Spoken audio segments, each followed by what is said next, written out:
not, I'm not. It's like it's fancy. What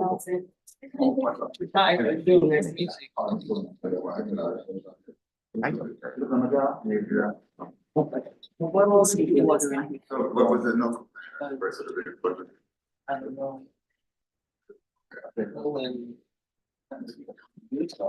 I was thinking you're gonna say that.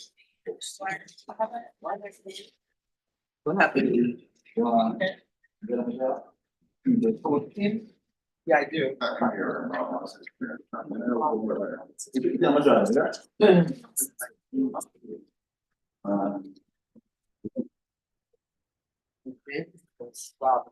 Oh, there you go. Probably have to,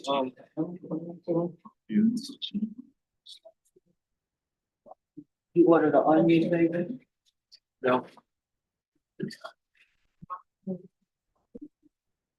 And everything they go. But then yours is sausage. Speaker. No. No. Keep on the Zoom, I seen it. Which other one? Oh, this, let me see. So if anybody is talking, no.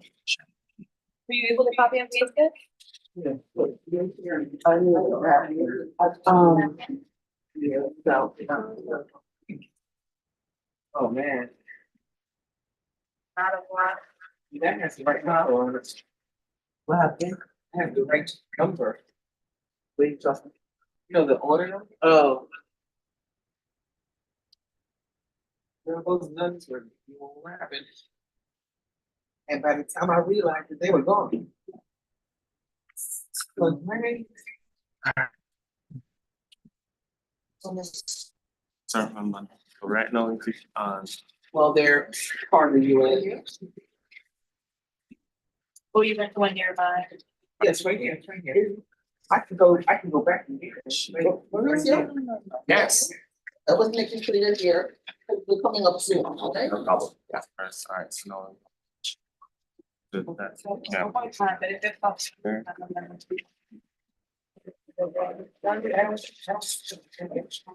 Focusing this, the one I'm. Learning less. Is. For retail. I went to, Herman? What we said about public. Herman Cruz? Chairman Cruz.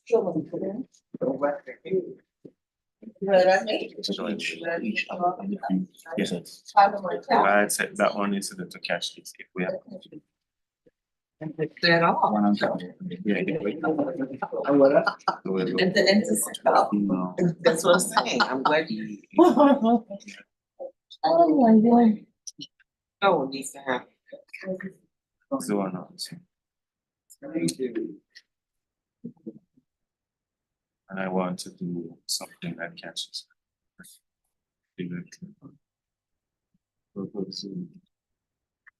Try number times.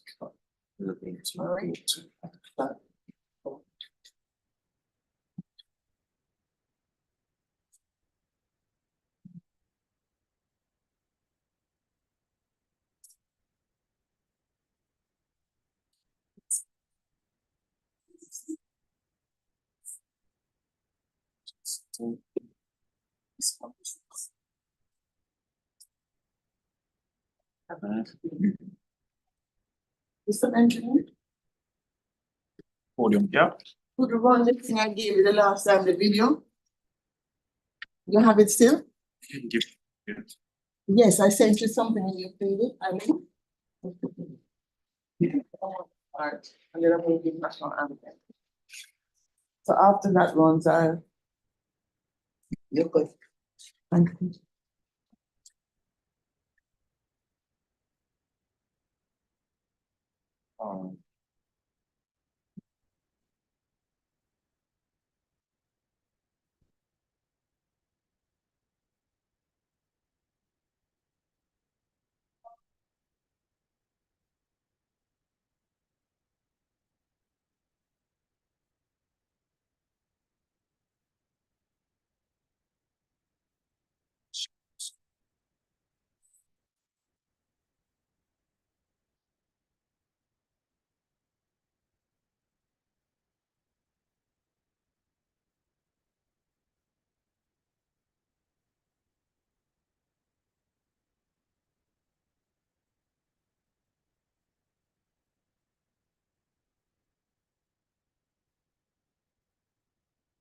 have some.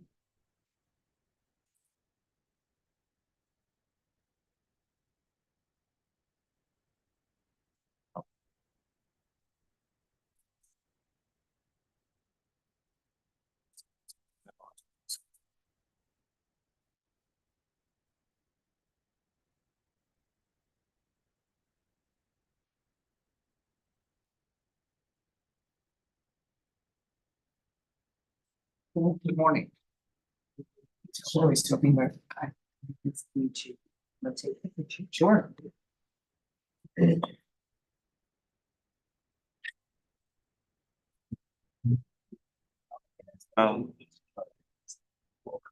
Just let it keep going.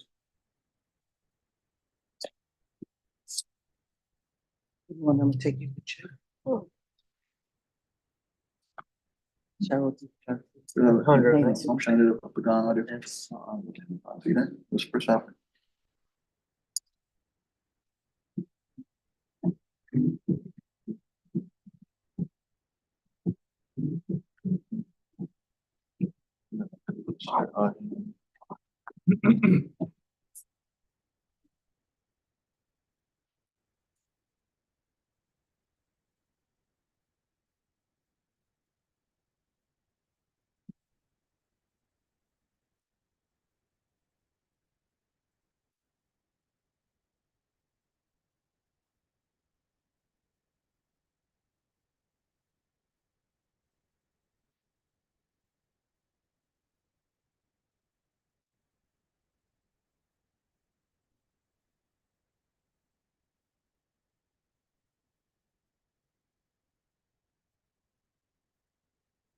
Gonna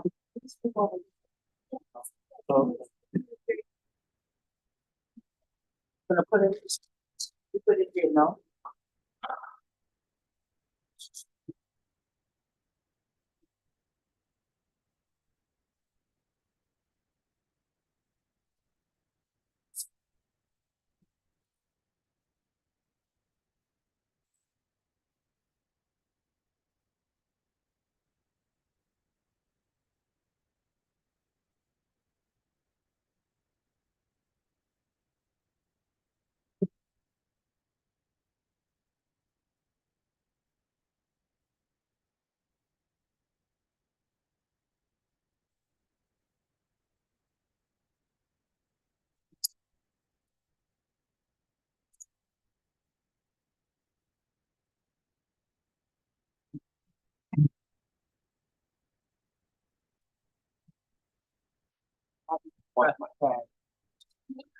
Greetings and salutations, and welcome, welcome, welcome to a most auspicious occasion. Today is September the 20th, 2024, and we are here on Day of Action 1 of the UN Summit of the Future. Again, September the 20th, 2024, we're here on Action Day 1 of the UN Summit of the Future, and we at the Smart Futures Exchange are just one of the very many organizations of the civil society that are active all over New York City, as well as wherever in the home countries they are, doing events in support of this very important occasion, an occasion of countries coming together to recognize that indeed we are at a place when we must turn around if we are to ensure our thrival as a species. So welcome, welcome. I'm Dr. Claire Nelson. I'm the founding convener, chief ideation leader of the Futures Forum. It's a nonprofit think, do, tank. We consider ourselves a research and education practice using the tools of foresight, futures thinking, and sustainability engineering to bring solutions to people and communities and institutions. Now we're here in the Embassy of Jamaica, Jamaica land we love. I'm so delighted. And it's very important we note that because Jamaica, mission to the United Nations, Ambassador Brian Wallace, is serving as the co-facilitator of the working group on the Declaration on Futures Generations. So being Jamaican, I want to make sure we're all together and we're in Jamaica. So I invite you to stand for the national anthem. Dave, I'd like you to put up the national anthem. Let's run our national anthem. I love the Jamaican national anthem. Dave, if you could run that, share your screen, please, and put the national anthem up. And while he's getting that going, we want to really have a rich day. A rich day is planned. We are visiting, okay, it's up. Stand up, everybody, please. I hope you can hear the sound. Thank you, Dave.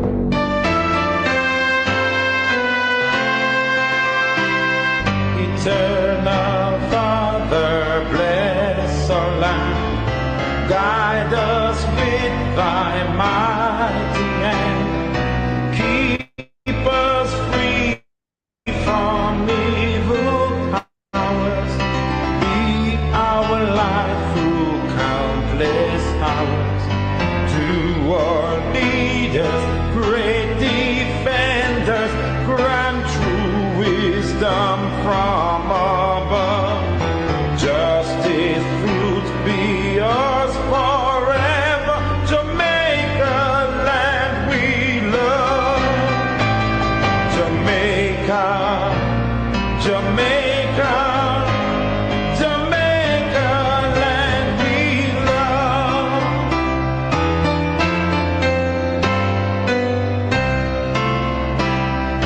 Teach us true respect for all.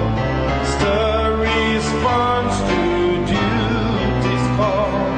Strengthen us the weak to change.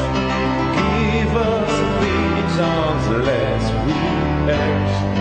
Knowledge sent us, Heavenly Father, grant true wisdom from above. Justice, truth be yours forever. Jamaica, land we love. Jamaica, Jamaica, Jamaica, land we love. Thank you. You may be seated. So you've been fully welcomed into Jamaica as the ministers arrive from around the world, the prime ministers, the presidents of all the nations arrive to be part of this conversation about how we as a human family are going to save ourselves from self-destruction. So we have a fantastic day planned. Let's do some housekeeping very quickly. On the tables in front of you, you'll see black paper. We want you to leave a message to the future. There's some white pens in the cups. Please leave a message to the future before you leave. And there's also some small cards, pledge cards. Take a pledge card with you as we pledge to ensure that we do our part to create seeds of hope that can be planted in this garden we are created as a community of sojourners. I like to think of those of us in the civil society community who are active in these spaces as guardians of the galaxy.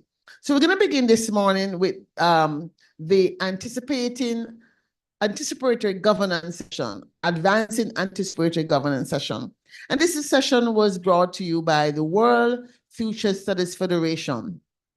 A little bit about that organization. It's a peak body organization. It's a little bit over 50 years old, one of the oldest still standing futures organizations with people from all around the world. I serve on the executive board. I also serve as the editor-at-large of their magazine, Human Futures.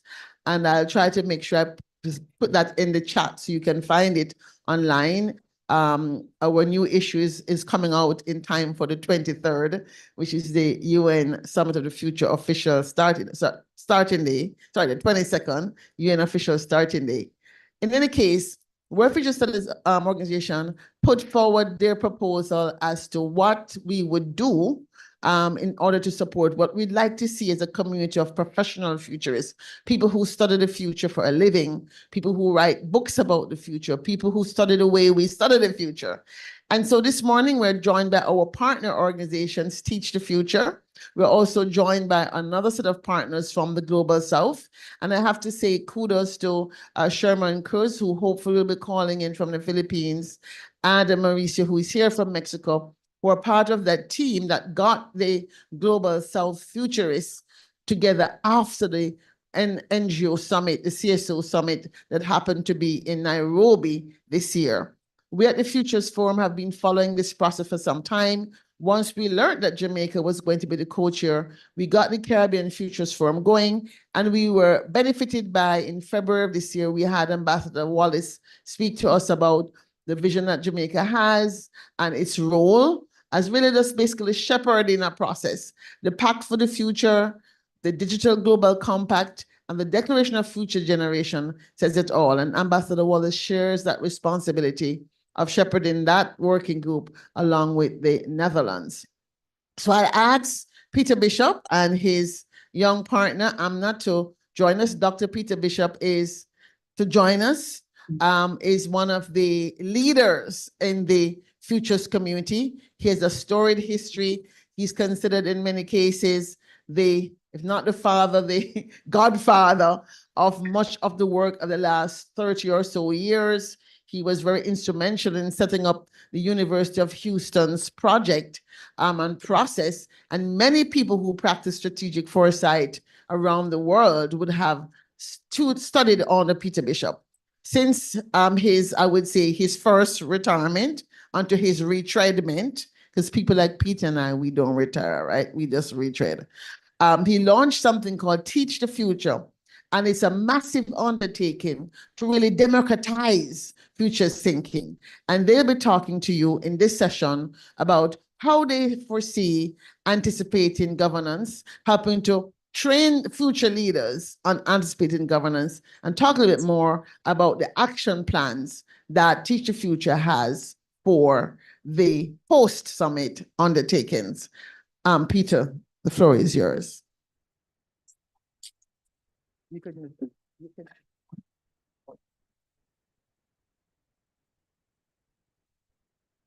Well, Claire, thank you very much for that excellent introduction. It's a great pleasure to be on foreign soil here in the consulate of Jamaica.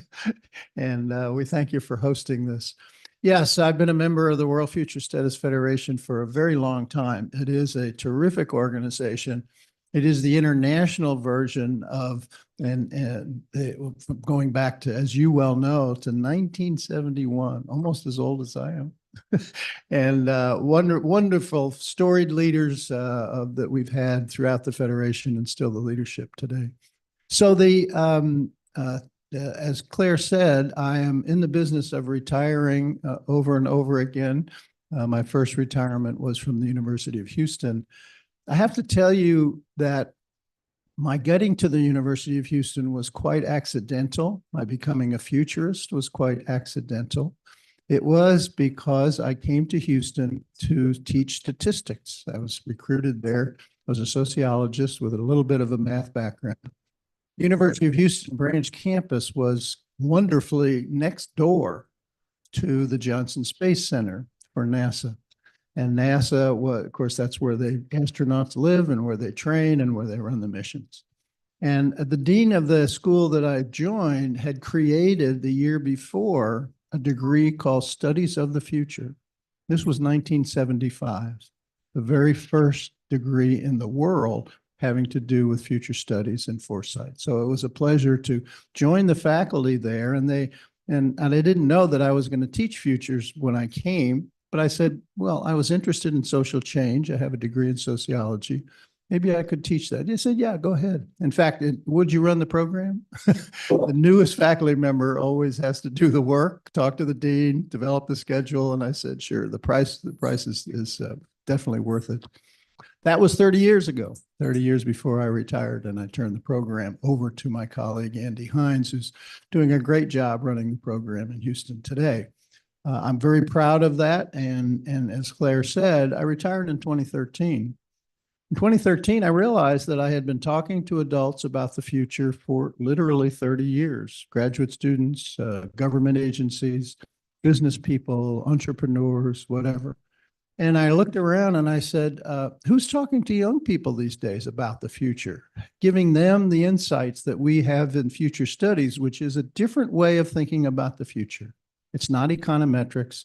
It's not straight line extrapolation. We have an approach that we believe is important and necessary for everyone in the world to use. And we shouldn't wait until people are 30 or 40 years old until they hear about it.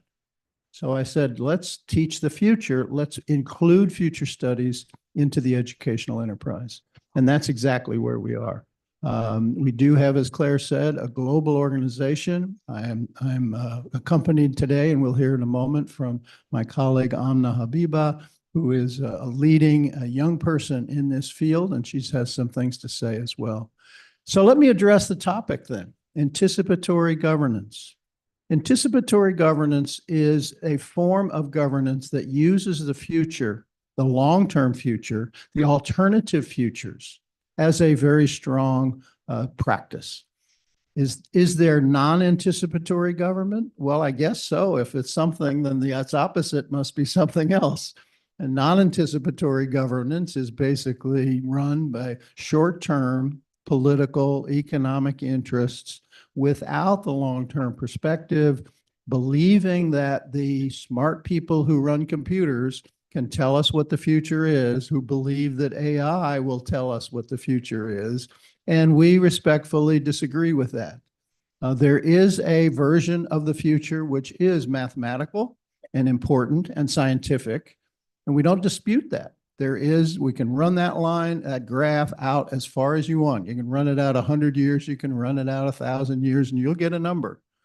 That number is a future, but it is not the future. And so we say, yes, but what if something else happens instead? And we are treated to, in this particular era of the human history, lots of what ifs. What if we have a global pandemic? What if we have a gigantic recession? What if we have wars? What if we have discrimination? What if we have climate? All of those things. So we're thinking of we're promoting government as one of the sources of thinking about these alternative futures. And secondly, deciding and articulating and discussing what our preferred future is. Is our preferred future to make as much money as possible? It is for some people.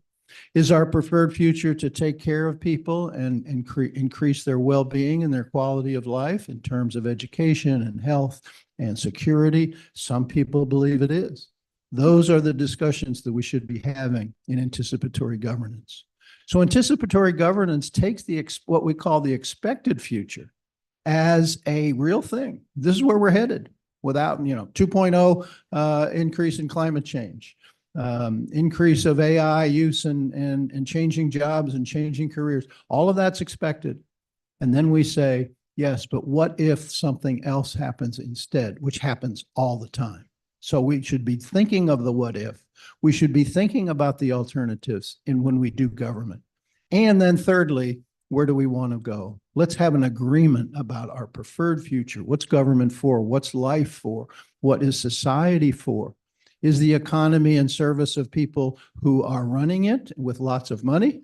Or should it be at least partially in service of everyone? It's the economy supporting quality of life. So anticipatory governance uses those three futures: expected, alternatives, and preferred. We should have that explicit discussion all the time. Now, how does Teach the Future fit into this? How do you participate in anticipatory governance if we had it? Do you begin to learn how to do that when you're 25 or 30 or 40 years old? Of course not. We should learn how to do that when we're in middle school and we have materials that let teachers teach how to think about alternatives and how to think about preferred futures in the 7th and 8th grade. We have other materials for high school. We have other materials for college. We do training.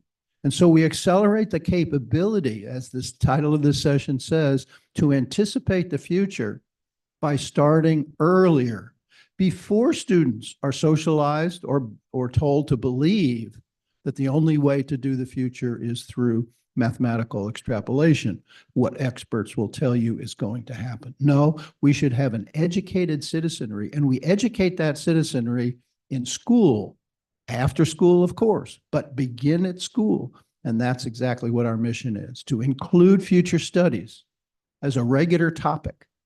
We study the past a lot in schools.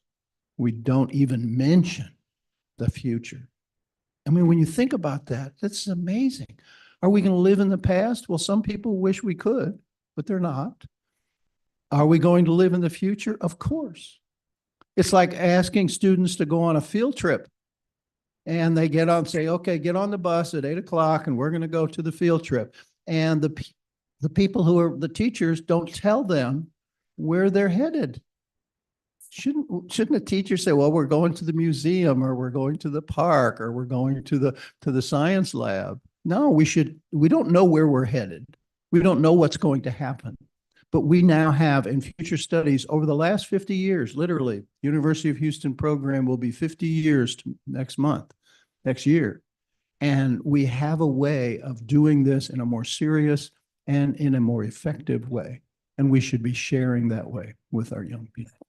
So I don't know, Claire, if that's what you were interested in and hearing about that. And I urge you all to talk to your teachers, talk to the parents of your of the young people you know, and say, shouldn't your students be learning? Shouldn't your children be learning and preparing for an uncertain future, and to articulate the future that they want to see? And that's why we bring young people into this conversation.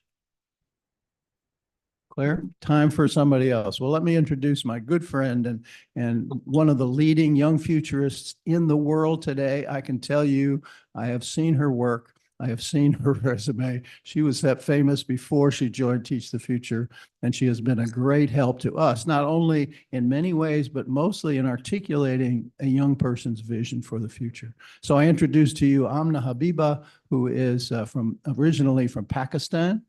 Graduated with honors from an American high school in the state of Michigan, and is now a scholarship award winner at the University of Toronto studying molecular biology. Whoa, kind of makes my head hurt, whatever. So Amna, tell us about what your experience at Teach the Future has been.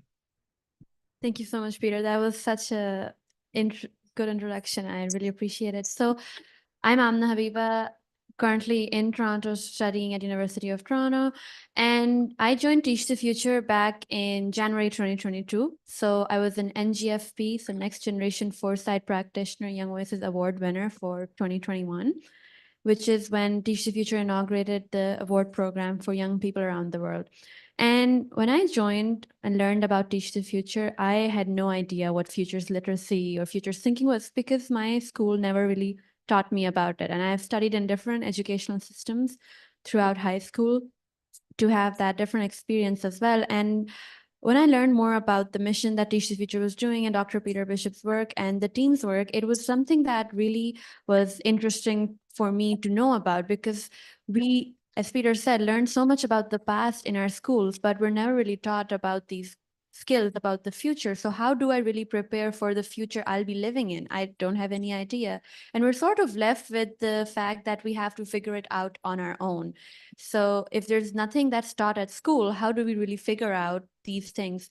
And when I found out about the programs Teach the Future offers, I thought it was super interesting for me to be taking part in them as a young person, to learn more about skills that I should have to have a better future. So even if we're just talking of today, 21st century skills, we're often highlighting media literacy, digital literacy, and all of the other types of literacies, which are also super important. But what I often find missing is the mention of futures literacy in the core literacies that students are taught about today and should be aware of. So I thought Teach the Future's mission was super important in today's time, when we are going through so much uncertainty in the world and there's constant change that nothing can really prepare us for. Sure, we can learn about the past, but how do we really implement what we're learning about from the past into actionable items for the future? And when I joined Teach the Future, that was something that I was super interested in learning about.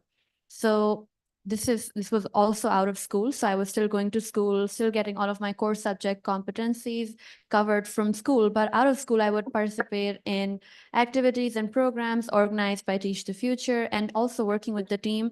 And I learned a lot about this new topic called futures literacy, which I had no idea about before. And previously, prior to Teach the Future, I used to work on an initiative of my own. And what I noticed is that we subconsciously were working towards introducing futures literacy and understanding what that concept was, but it wasn't really clear until I learned about Teach the Future.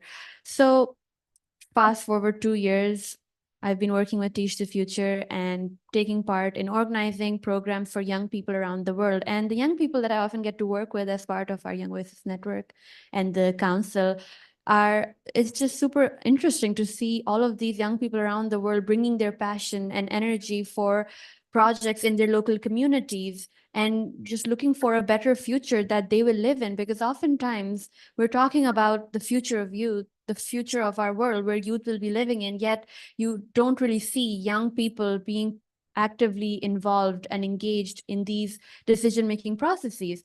But at the same time, it's like a multifaceted approach, because you can't really have youth involvement if they're not prepared to be involved in such spaces, if they're not aware of the importance of them being present in spaces where decisions are being made for their future. And one thing that Teach the Future does, which we're trying to really push for, is introducing futures thinking in their schools. Because of course, I found the activity outside of school as an extracurricular. But for all the other students out there today who are going to school and are not aware of the things that Teach the Future offers or other organizations in the futures thinking space offer, you're really missing out on so much potential that young people today have, which, if activated, could result in so much more better decisions being made for our future. So just to summarize, one important thing that I would like for you all to really think about as an action item for today is, how do we ensure that we can get futures literacy into our schools? Because that is where we can reach young people the most easiest way possible. And we are teaching all the other subjects, so why not also make sure that futures literacy is part of the curriculum? So not only do we prepare young people with 21st century skills and career prep skills, leadership, public speaking, but also we ensure that they are aware that the future that they live in is going to be dynamic. It cannot be predicted. But what can happen is they can be equipped with the skills to be able to adapt and be resilient and look at however they will live in the future. So that would be something that I'd really like for everyone to think about from today's session, and really see how we can all together work towards introducing futures literacy into schools. Thank you so much. Does somebody have any questions of either Peter or Amna? I know they have to step out to another event. Everybody's musical chairs today.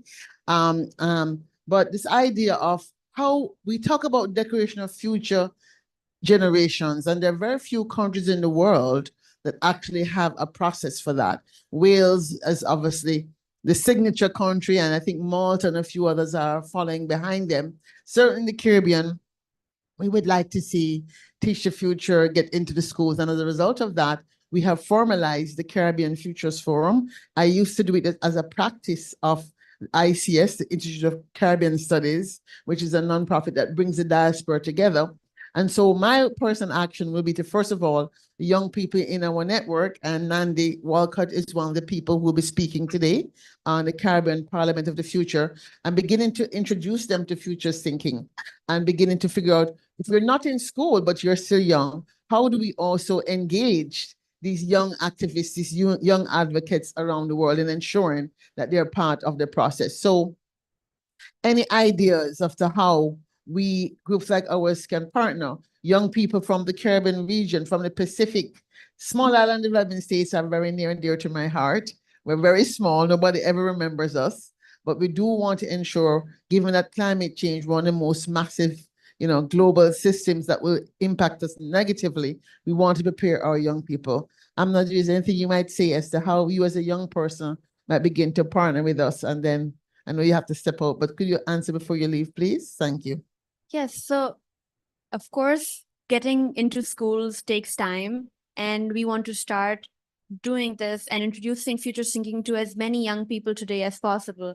I was a recipient of NGFP, and I've been involved with Teach the Future, learning more about them, working with them. And we have a youth network, a Young Voices network, where we invite young people from all around the world, from every country, nation, small island, and invite them, encourage them to be part of a community of like-minded young change makers who are working towards projects in their local communities. Because one thing that I have seen working with young people today is that they are super passionate about bringing change in their communities. But what they are lacking right now are the resources and opportunities and mentorship that would be vital for them to really go ahead and build out and support their communities. Because issues like climate change, hunger, education, the 17 UN SDGs, they cannot really be reached everyone's participation involved, including young people, because they will be the ones living in the future. So yes, we do want to get into schools, but it does take time. So what do we want do outside of that is we build these external co-curricular programs that students can partake in and still be able to involve in the future thinking space. So multiple examples, we do an annual conference called World Futures Day Young Voices Edition, where we pair a youth facilitator with an adult facilitator to have conversations about the future. So we've had people talk about the future of work, the future of space, and any topic that is of interest to them. And just more so than just conversations, be able to share their projects and ideas that can go ahead and further be worked on and collaborated on. We also do the NGFP Young Voices Award, which I was a recipient of.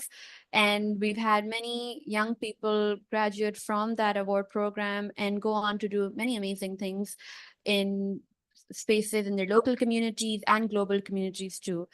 And we would like to encourage anyone who is interested in partnering with Teach the Future to bring futures thinking to your community, whether it looks like at your school or in a external setting like we do our programs, or even if it's teacher training, because there's really a lot of aspects to the problem that we would like to work towards. So just as parting words, I would really encourage everyone to pledge to action today to make sure that we really involve futures thinking into these spaces and get young people at the front line of bringing futures literacy to the world. And also do visit us at teachthefuture.org. Sign up for our newsletter. I will send out great information, so feel free to join us there. Okay, thank you so much, so much, so much. It's so good to have young people in the room. At one point, when I first joined the Futures community, I was one of the youngest people in the room. And at the time, I was like over 40. So I was like, oh, this is very serious. So I'm very happy that we really are making a much more concerted effort and being intentional about ensuring that we are preparing the leaders today for the world they'll have to manage, which is a very complex system of systems. So we're going to move on to our next session, part of this session. I know you have to run out to your next event. I don't want you to be late. I promise to get you out here. You want to say some closing remarks, Peter? Well, Claire, I want to thank you for this session because it is amazing that we are teaching about the past in school. There are 2.5 billion young people. We all believe in representation. Anticipatory governance is about representing stakeholders, dominant populations, marginalized populations from every country, from every part of the world, and indeed now in every time period in future generations. So we have 2.5 billion young people today, Friday, September 20th, who are in school and who are not learning about how to live a prosperous and a secure life in an uncertain and challenging future. If there's anything we should be teaching them, it is that. And we have to learn calculus too. Okay. We have to learn chemistry too. Okay.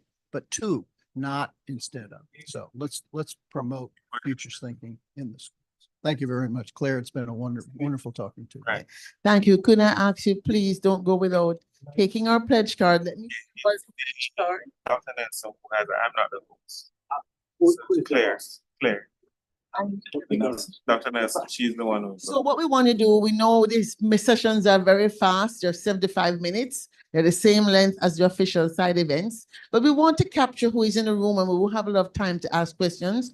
So on your desk, you'll see that black sheet. You write a message to the future, write as many as you want. We're going to actually capture them, put them on a board outside and take some pictures and share them post. And we also have a pledge card, which says, I will future travelers pledge, we call it. This is done by the Futures Hive, one of the groups I'm a part of. And it says, I'll be an active participant in the future. I hereby pledge to. I commit to interconnection and reciprocity in the spirit of Ubuntu. I will learn, grow, and contribute to the well-being of future generations for a world where all flourish. And you sign it, you date it, and you keep it with you. Whenever you feel discouraged with the pace of change, you rub it and the magic feeling of where we are today will come back. I'm telling you, it works. Thank you so much. Take care. All right, give them a hand, please. And so we continue our session on anticipatory governance.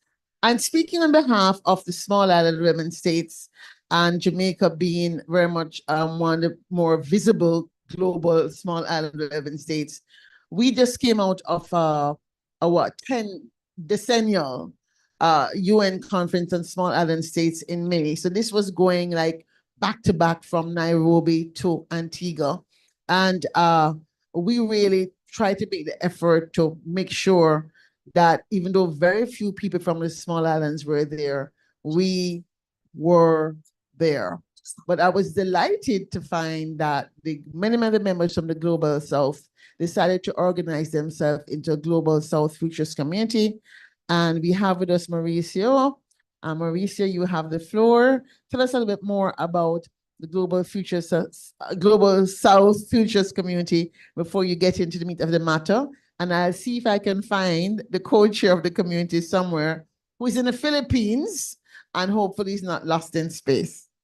Thank you very much, Dr. Claire, and thank you very much, everybody, for being here. It's an honor to be discussing with you these topics because, well, I am Mexican, so for me, it's very relevant that in Latin America and the Caribbean, in our region, we are discussing these topics. I think they are like of the other importance.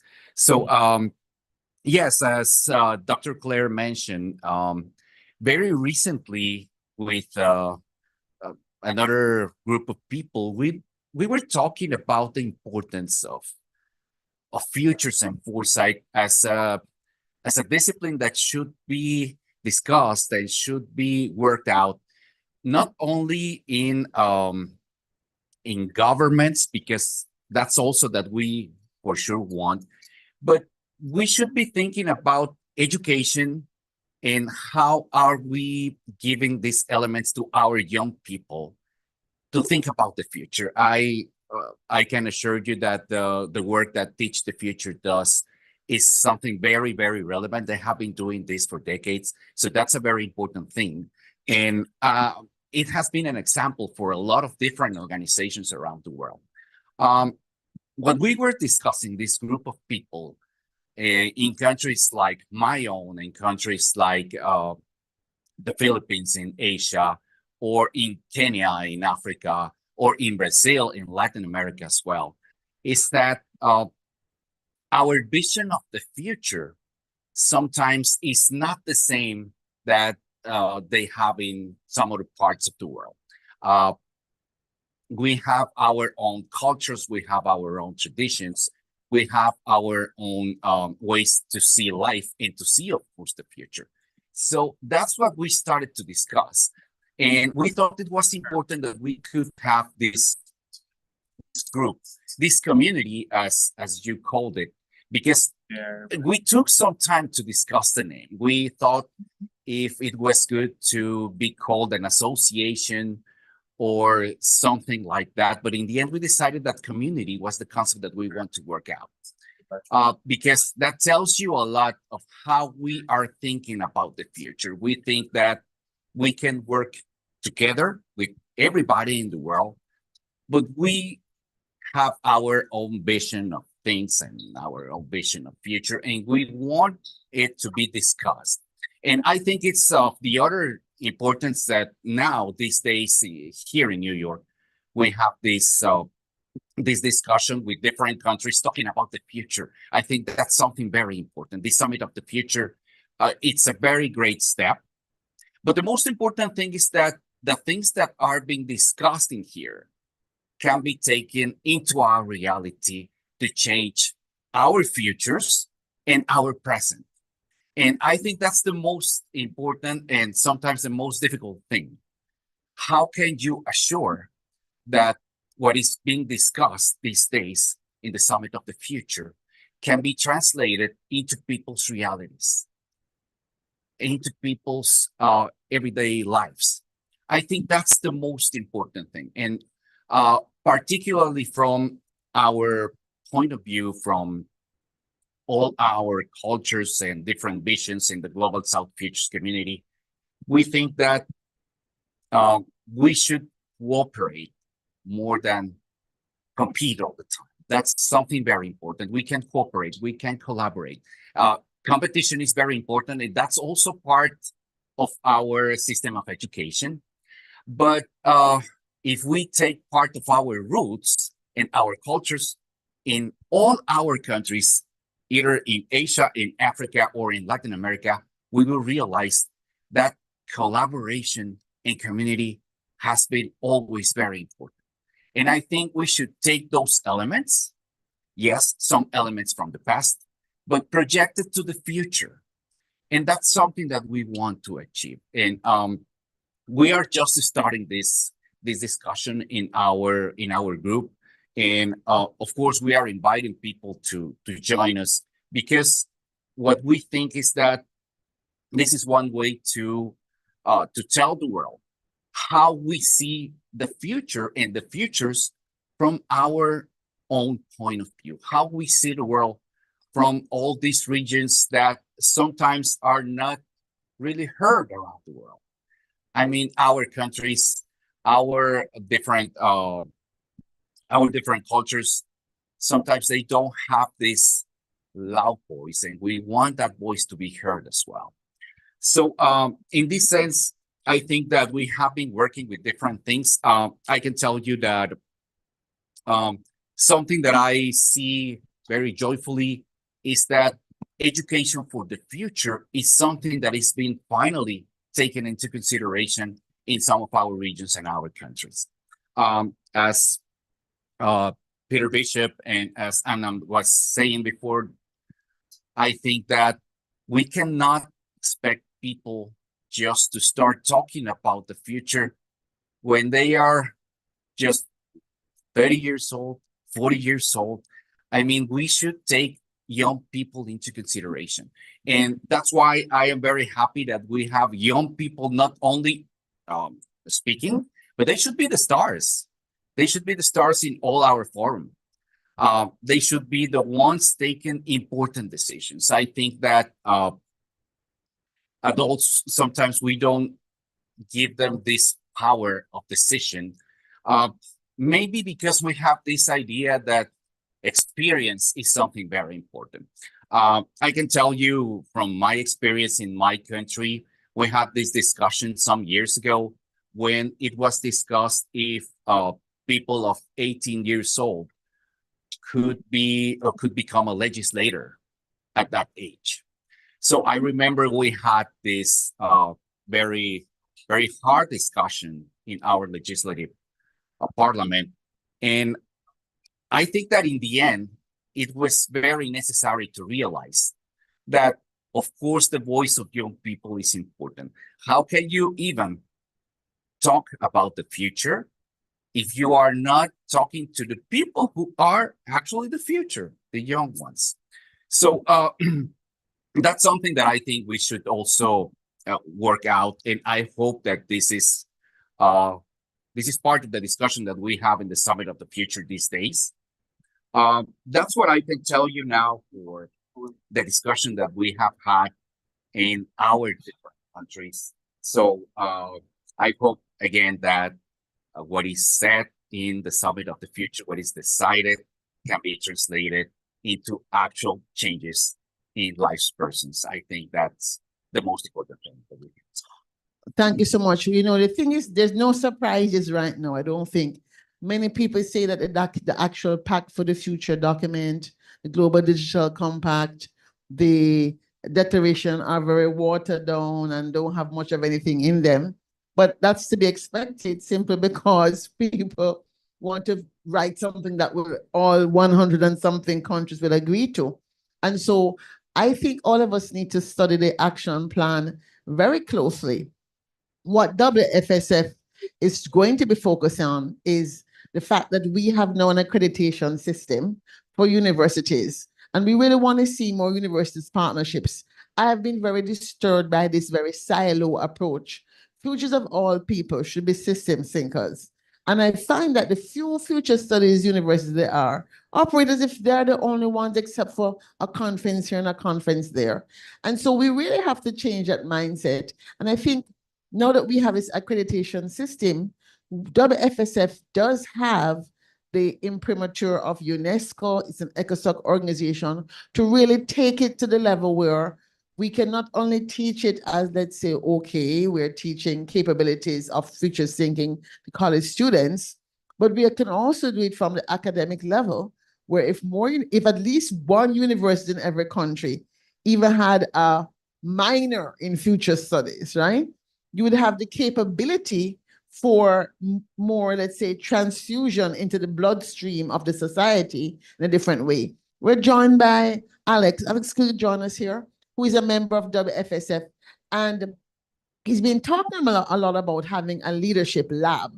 And it's something I personally feel that WFSF should take up as one of our, call-in cards going forward. I actually talk about a collaboratory in my own book. He has a book that also does the same thing. So great minds think alike.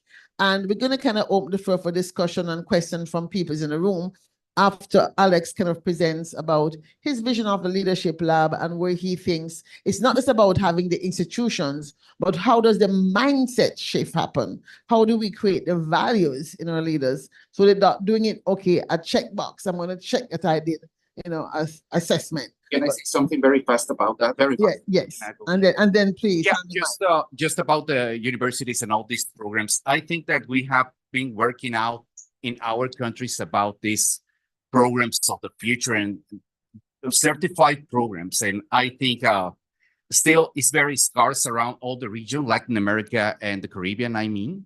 But we have been working on them.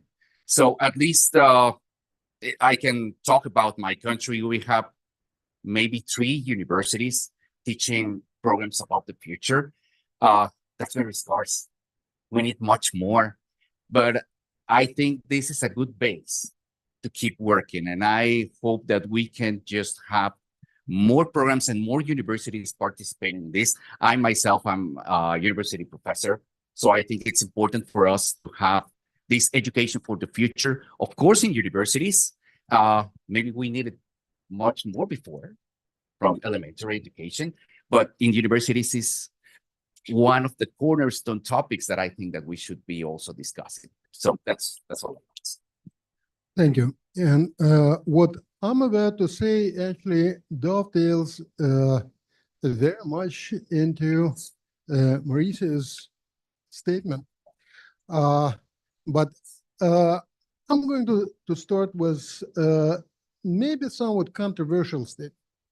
I think that anticipatory governance is defined as using foresight to create future plans. Foresight, in turn, is defined as predicting what will happen or be needed in the future. And in my mind, that makes any governance, by definition, anticipatory, which makes the worldview of the people doing the anticipating very, very important. What happens is leaders and their staff filter incoming information and interpret it according to their mindset, to then allocate society's resources accordingly. As the mindset co-evolves with society, the foresight gets more sophisticated. It worked up to and including the scale of big empires. It got us from the caves to the moon landings and internet. A global humanity, which is where we are now, needs global foresight to address global problems.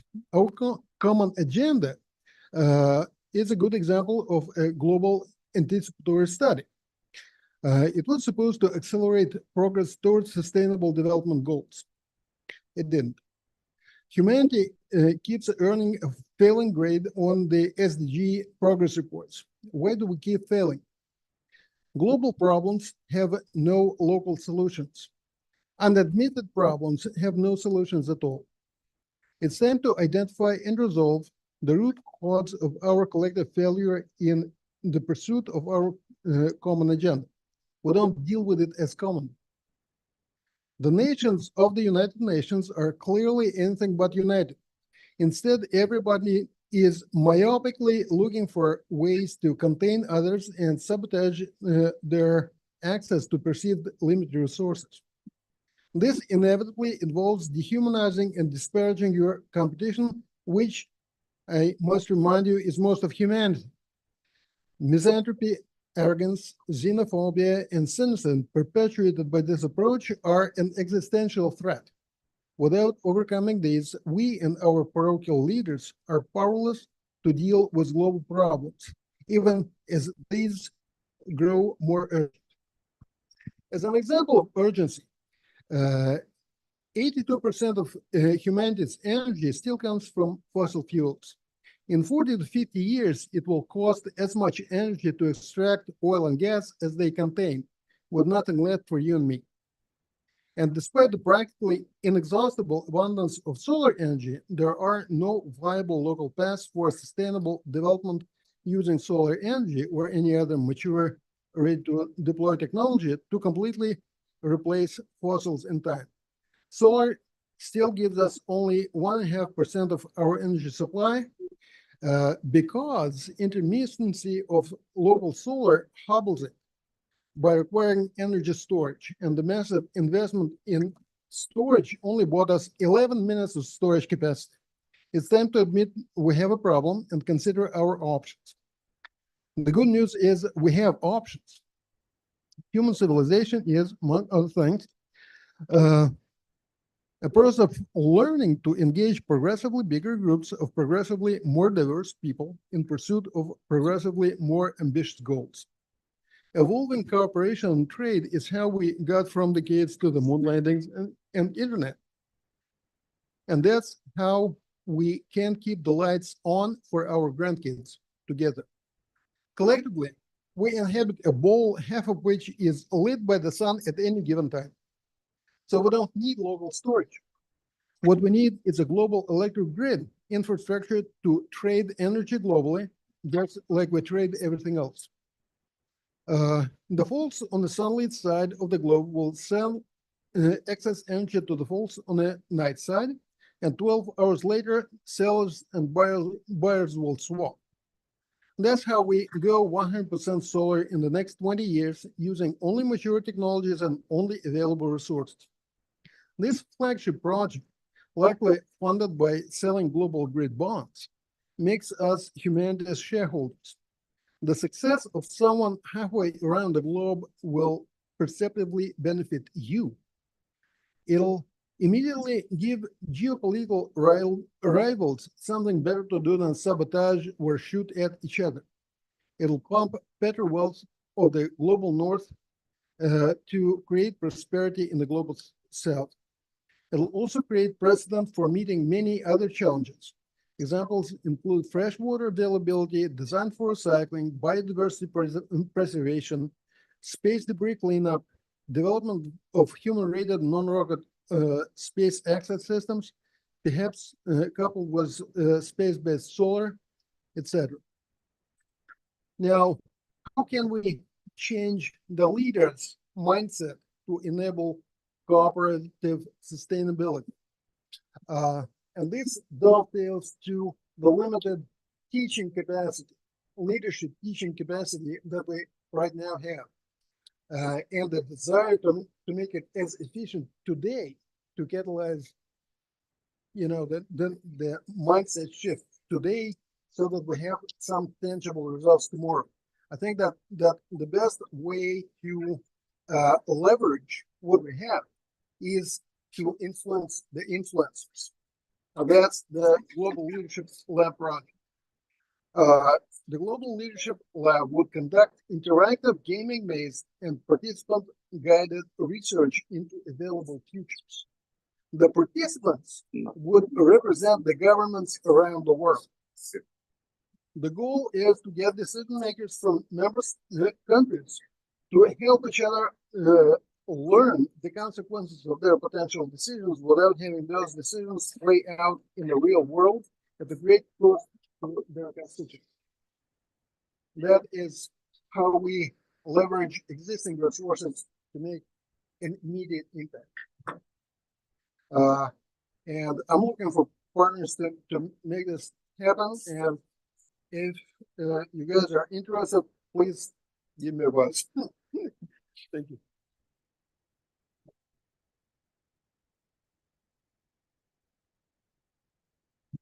All right, so there are a couple of us in here might have some questions. Is anybody with any question from floor? I'm not able to see if anybody has any questions online. Please. How would the solar energy that's generated, let's say 12 hours around? Wait a minute, hold on. I want to make sure the people on the Zoom can hear the question. Let me bring you the mic. Thank you. How would you transmit the energy generated on the other side of the world to the opposite side of the globe in the plan that you outlined? The solution for that.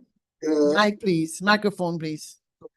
The solution for that is actually pretty mature. It has been tested, and it also has been suggested by the two most populous countries on the globe, both China and India, suggested this.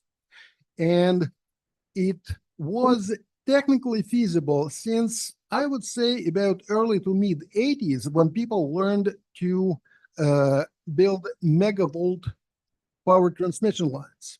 That is what makes losses along continent scale distances acceptable. Okay, the higher the voltage, the lower the losses across the distance. Now, you need to ramp up the voltage on one end and ramp it down to usable values on the other. But people have known how to do that for 45 years. This would be let me just say something before. I personally, as an engineer, have a lot of problems with all these large scale thinking. You know, everybody just wants to be these big things. We want to be the biggest this. We want to be, and I'm saying there's also a small approach.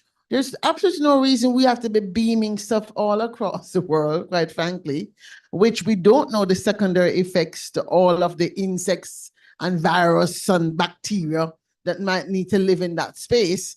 And these are some of the challenges where I think having a some of the future, where we really look at the second and third order impacts of our technology choices. We have run too helter-skelter, I think, into making, because engineers are excited by the ideas and the scientists, we have done things that, to me, may not necessarily work out well for us. Look at all these strange new diseases we're having. I mean, who's to tell us not because there's too many, 6G, 7G in the room? We don't know. I'm just saying why we have this future generations process now is we have to do a better job of using a digital twin system and other forms of models to try and figure out if some of our technology choices are indeed the right one. I saw you had a question. I'll come in. So you're saying that it would be underseas cables? Would that be the transmission? Including underseas, yes. And again, we already have them for like 40 years. Capable of transmitting that amount of current or voltage? Well, it's the matter of diameter. So there are I think the first undersea cable was actually the one importing power from Norway to Germany across the Baltic Sea, and that was 800 kilovolts, and it was enough to power several cities in Germany. So, and that was done in mid 80s. So we have grown better than that since then. But the Pacific Ocean. Yeah. Well, let me just say, Darren- again, Darren- I don't want to get too much in the technology of the engineering things that all the fantastic ideas we have. Let's try and keep this also a very high level conversation because we're talking about advancing anticipatory governance, right? So indeed, if such a technology, we also for now big issues now, space-based solar power is definitely something we're thinking about. We already know that part of the issue with the move to renewables is that lithium is not that plentiful. People are testing new models. They're testing like I've seen recently somebody announced a possibility for using hemp to do a battery storage, salt water system. So there's all kinds of things that are out there that might become usable. What will be important, however, for me, and part of why this process is so important, we really can't afford to make too many more mistakes, if you will. We're living on the edge, and the 9 planetary boundaries, many of them have already been crossed. So we have to put in place some, let's say, global standards in the engineering world. This is why I'm proud to be a part of a network called Engineering for One Planet. I serve as an advisor. It's a very small project in that it's only a US base for the time being because it's a small foundation that's funding it. But they're basically funding engineering schools to include sustainability in their engineering programs. It doesn't matter if you are doing electrical engineering or civil or industrial, it won't only be the environmental engineers who now have to learn sustainability. Do you have design for recyclability as part of this program? Pardon me? Design for recyclability. Exactly. So it's a whole framework. It's a framework of thinking because obviously you can't pre-solve every problem. This mindset shift. What we want to do is ensure that by 2030, all engineers graduating from US universities must be sustainable literate. So that's a system shift. That's a mindset shift. Now, obviously, we have to also do this in the finance department, right? Because some of these decisions are not made by the engineers. Hence, this education process for anticipatory governance, we really have to be clever as NGOs, as civil society, in academics to figure out how do we take a document that these government have put on paper. Most of the times governments park it. Oh, we went to the UN and it's parked, but then it never gets implemented. But we can't afford for that to happen this time. So I think the approach that the civil societies have done, they've set up impact coalitions, right? And I don't know if the academic community has an impact coalition. So if it doesn't, I think there is room to add a new one. And perhaps this is one that maybe WFSF, Teach the Future, and these global foresight kind of communities, global South community, can put together an impact coalition that could begin to set standards. It's the same way we say everybody has to leave, grade 9 from every high school in the world, knowing certain things in algebra, right? That's a fact, right? Those things are standardized. There's no reason why we can't say by 2040, we won't have by 2030, obviously, but by 2040, when we anticipate AGI, whoa, for me, I'm terrified, right? So, but if we're gonna have young people have to live with generalized artificial intelligence, they can't be thinking the way they're thinking now. Is that your hand up? Thank you. Yeah, thank you. Yeah, I've heard about sustainability for a long time now.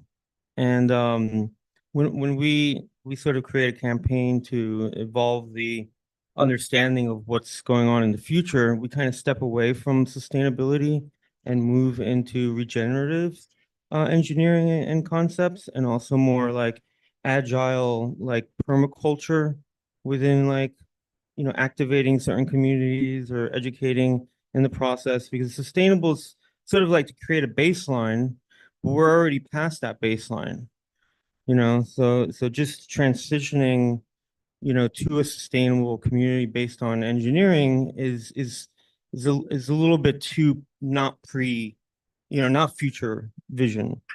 And like my background in engineering a little bit, was E4 experiential engineering we sort of developed like distance education, like the Zoom concepts that we see nowadays, which seem to be like sustainable.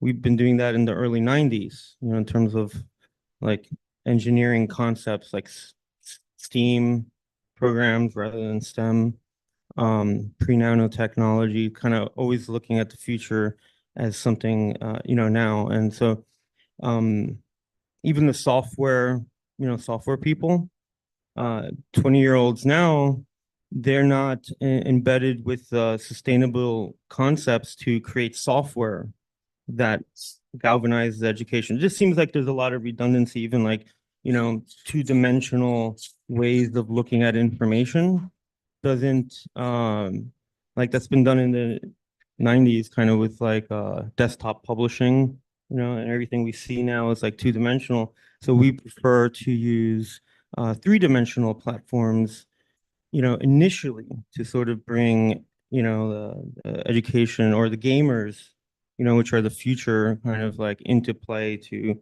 move projects forward. So I just wanted to comment on the language and the lexicon that we're using to adapt to the future. Thank you. And I think the role of the professional foresight community, so that's WFSF, right?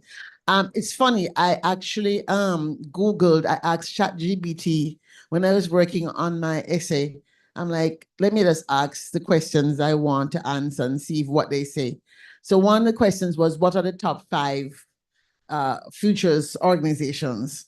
So World Future Studies came up, Millennium Project came up, IFTF, which is Institute for the Future out of Los Angeles. Rand Corporation came up, and I'm like, whoa, I forgot that Rand is like out there.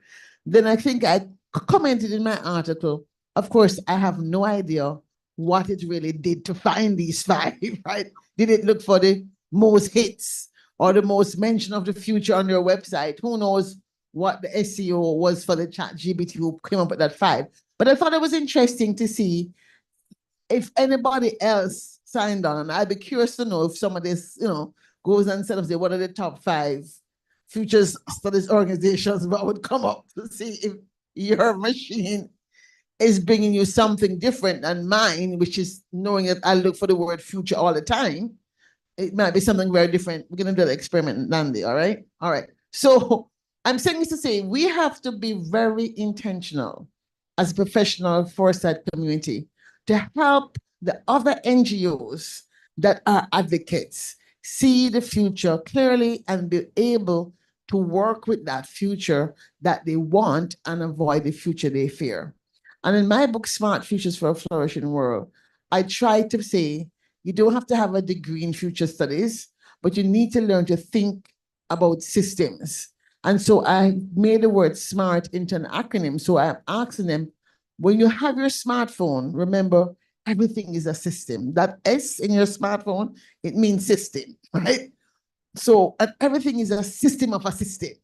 It's not by itself. So you can't say, well, I'm only a water person. Because if you're a water person, you're also going to be a gender person, an agriculture person. You're going to probably be a finance person, because all those things impact on the ability for us to provide clean, safe drinking water at an affordable price, right? And not have to be buying water, shipping water, spending fuel. Why are we doing that? So these are things that I think about.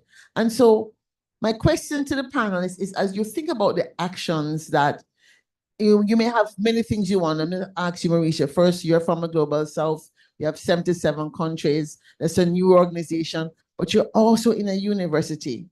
And I know that Mexico certainly has a significant number of people who practice foresight and future thinking.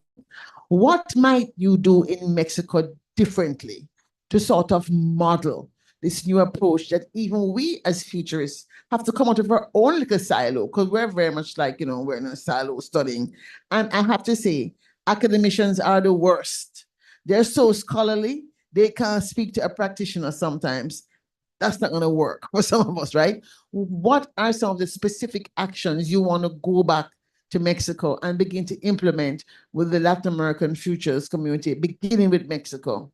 Yeah, I think that in the end, and that's the importance that we are discussing anticipatory governance, because we haven't done it before in some of our countries. So the first step, I think, is this discussion that we are having here in New York these days around this topic. So that's one very important step. The next one is that I think that in terms of futures and foresight and in anticipatory governance, all efforts must be the product of an alliance between the government and organizations. But also, we should add to this alliance all universities and all academics and all people working towards this objective. I think that, and that's the principle that I would like to stress out.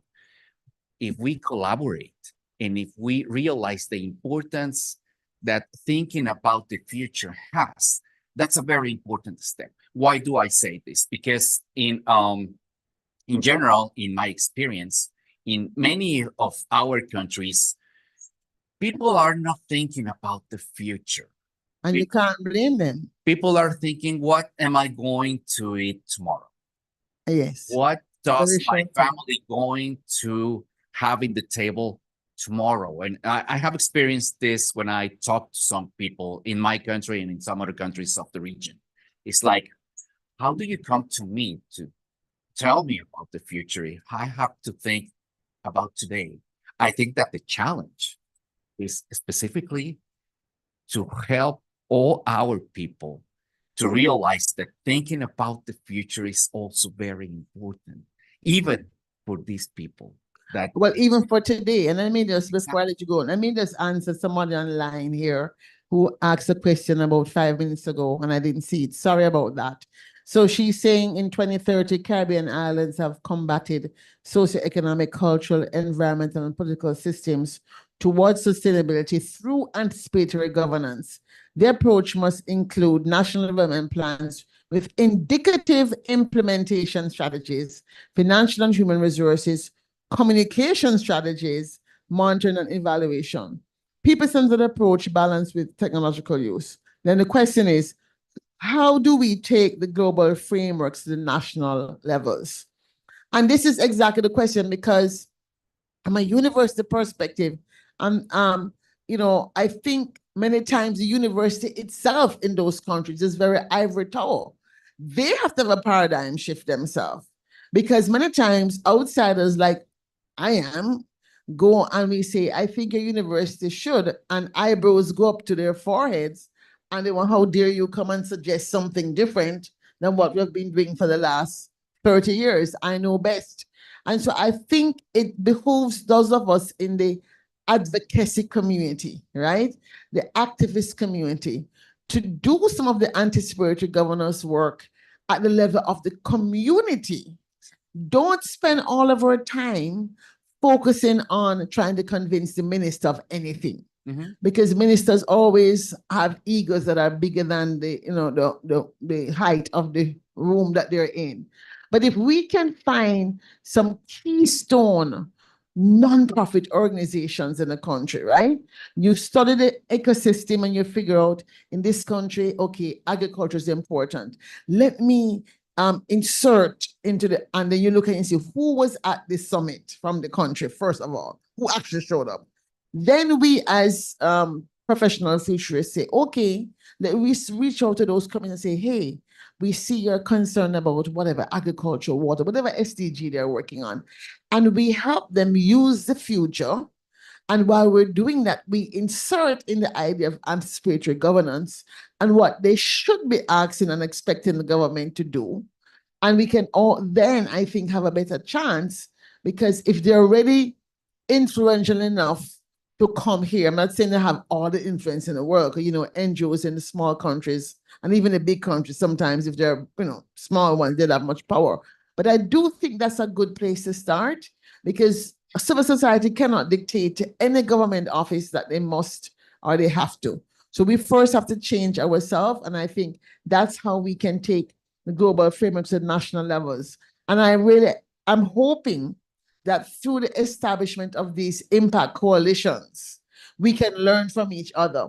There are enough platforms that are out there, and perhaps some people will build some new ones. I would love to see some kind of gaming platform be born out of this process, this conference. That would be like my dream come true, right? That we can have these laboratories, leadership laboratory, the water laboratory, the education, the energy laboratory. It allows us to cross-fertilize our ideas and move faster together. But Alex, I wanted you to say the last word before we wrap up. Well, there is one particular challenge that I want to point to, and that is institutions of higher learning are really good and effective at teaching things that have stabilized over the years. You don't really have a problem of what algebra to teach, because the guy who invented algebra lived in the 10th century. So we collectively had, 10 centuries to scratch our heads, figure out what it is and how to teach it. We played around with it enough to know how to do it right. On the other hand, if teaching, teaching futures, teaching anticipatory governance or anything else future related, it is not a very mature discipline. And just like we too just had a debate, whether or not globalized approach to replacing dead dinosaurs as our energy source is a good idea. Well, that is, in my mind, very typical, and it would be a huge challenge for any university to teach something as unsettled as future studies. So actually, I would like to turn to the professor with that very difficult question. I'm sorry, but I don't know the answer to it. Maybe you do. I know, and actually that's a good point, because when I had the opportunity to speak in Fiji, I had to rethink how I thought about the future, because their cosmology is very different from the Western cosmology. Mm-hmm. So there's not going to be any one way, and I don't think we should force people to come up with one way, one right way. I think we have to recognize that we're going to be more successful if we allow diversity to bubble up. Mauricio. And that's exactly the importance of alliances and cooperation. And I think that this effort to make anticipatory governance and foresight and futures to appear as something very important for all people, it depends on this coalition of efforts from NGOs, that's correct. The government, we of course need the government because they are going to be the ones implementing the decisions. And we also need the private sector. That's something that we haven't mentioned, but that's also very important. The private sector also has to be participating in these efforts.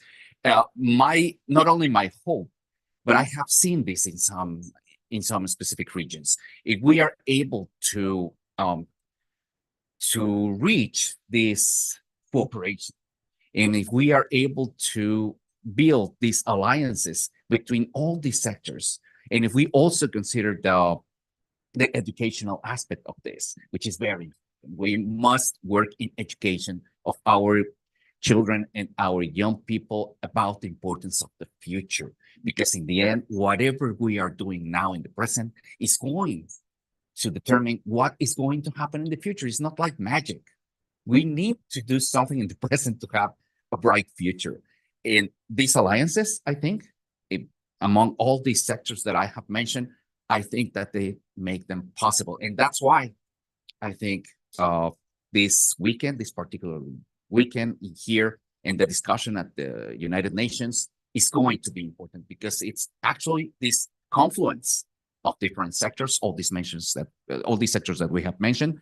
And I think that the result can be very good if we find a way to make these alliances to implement better lives in the real life of people. That's what I would like to say. Thank you. Any closing remarks, Alex? Any closing remarks? Well, Closing remarks? well, I think that was the closing remark. Okay, fabulous. Yeah, All right. I mean, the word hope in the closing sentence is what I wanted to hear, and he said that. So Fabulous. I think Hope. we're good. Well, I certainly have a lot of hope. I want to thank all our presenters. We began with Peter Bishop and Amna, I think Habidad from Teach the Future. We're able to be joined by Mauricio from Global South and Alex from WFSF. We're going to play the video from Eric from the World Futures, but just some more housekeeping. We're going to take a 15-minute break at 11 o'clock. We're coming back with space for the SDGs. If you're online and you're a panelist, hold on, don't go anywhere. We're moving you over. Please come in and keep your screen off while we kind of set up in the back and we're ready to go live with space and the SDGs media mixer, or in Jamaica, media mix-up, as I say in Jamaica. And we will be doing that at 11. Thank you again. Thank everybody for your attentive listening and stay tuned. We'll be back in 15 minutes. Thank you.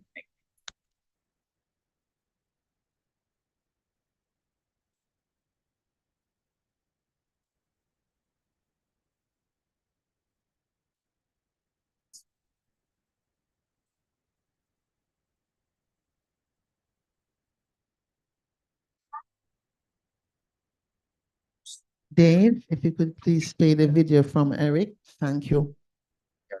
The video I sent you.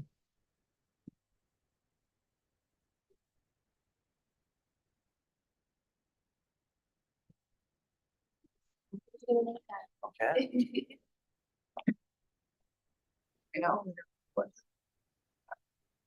And still. Hello, everyone. My name is Eric Överland. I'm the president of the World Future Study Federation. I'm going to greet you to this side event for the UN Summit for the Future. Just now, I'm in a Holitopia Festival, Future Festival in Berlin. So it's a greeting from Berlin, but unfortunately I can't make it to the side event, but I'm going to arrive the day after. So the World Future Study Federation is, the network internationally for futurists. And we have been in this field for more than 50 years now, and I'm very happy that you joined this side event, and hopefully we can bring in some new ideas, not only to the UN system, but also towards governments and other, authorities around the world. So I wish you a pleasant and a very interesting side events, and I'm very happy to join you in a short period of time. Bye-bye. Ciao.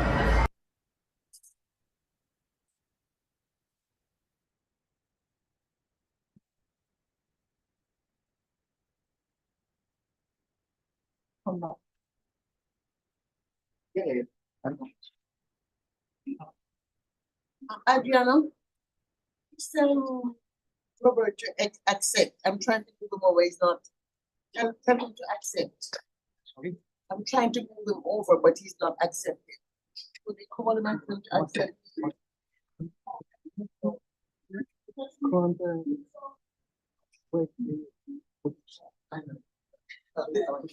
Hi, good morning.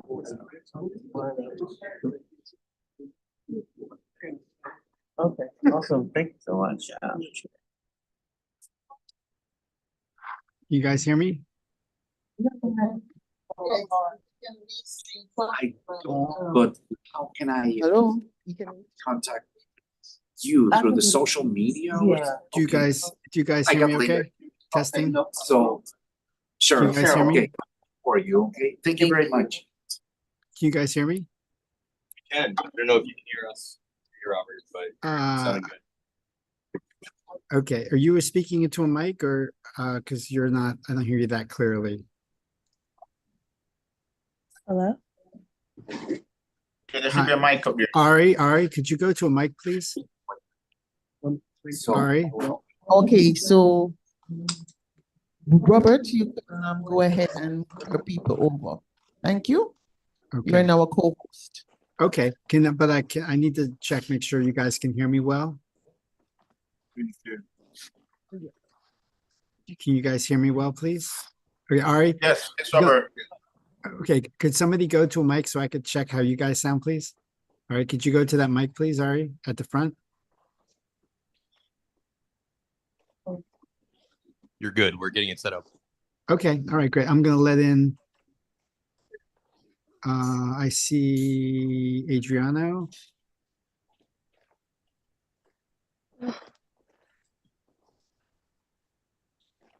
Okay, I'm going, so let's see.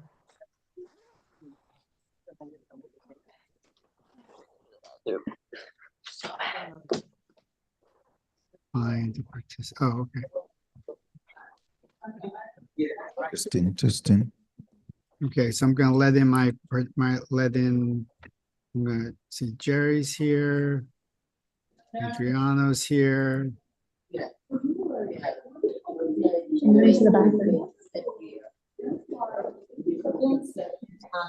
Jerry's here. That's not you, that's somebody else. Adriana, that's somebody else that joined as you. I don't know who that was. Okay. I promoted as a panelist now. All right, so I'm Yes. going to put the other person, put you up now. Okay, so I'm letting people in as I see them. So far I see Jerry. Jerry, can you hear me? Yes, I can. I'm just going to switch the main lights on. Okay. I still don't have the function to live stream.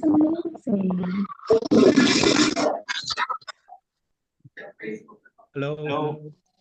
Hello, Hello, can you can hear you- me?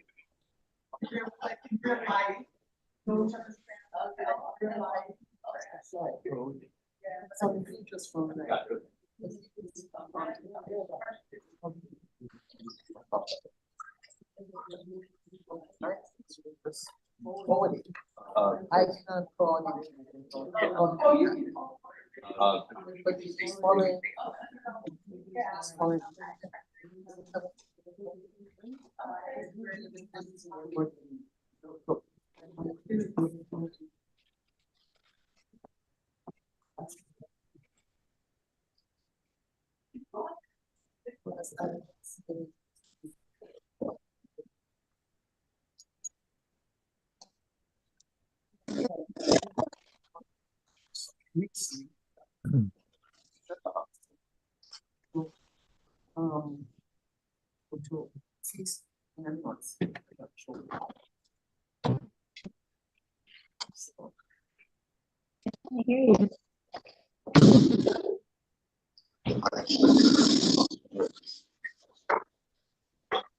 Oh my God.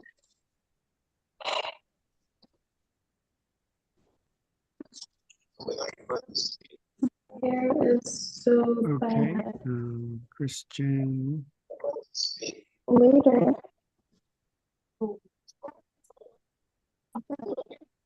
Huh?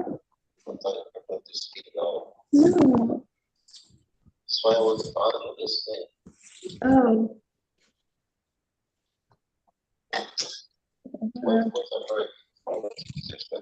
Huh? Was a very informative session. But Hi, Christian. Can you hear me? I'm doing. Seeing my day. I still have to freaking go to a hotel. So stressed. Hello. Hi, Christian. Can you hear me? You're getting ready to do what? Christian, you You're can getting come ready off to do mute. what? Okay, have a blessed day. I said, have a blessed day. I guess you're gonna yell at me later. yeah, I want to give you speech and call me when you're going to speak.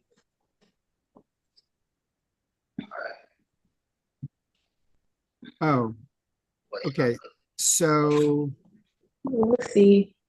Two of me, so you can. Okay. You want to mute everyone? Okay, now this one is enabled with camera and microphone. But I think I'm not lost. I'm not lost yet, so I cannot. Christian, can you hear me now? Can you come off mute? That's. Robert, can you make Adriano a co-host, please? Christian, can you come off mute, please? Hello, can you hear me? Yes, can you put it on your screen, please? Can you turn on your camera? No, you need to turn off all his sound. Christian, can you come out? Can you turn on your camera, please? Yep. Oh, good. Can you see me? Excellent. I can see you great. Okay. So for those in the room, whoever in the background, we have a number of panelists, I think are from the old session here that I don't know. Can we remove them just so it's easier to navigate? We have Nandi, Kim, Dave, I don't co-host, or are they the controllers in the background? If there's people there that we don't need, if you could take them off, because that way it's just easier for me to navigate, if that's possible. Thank you. I'm a co-host.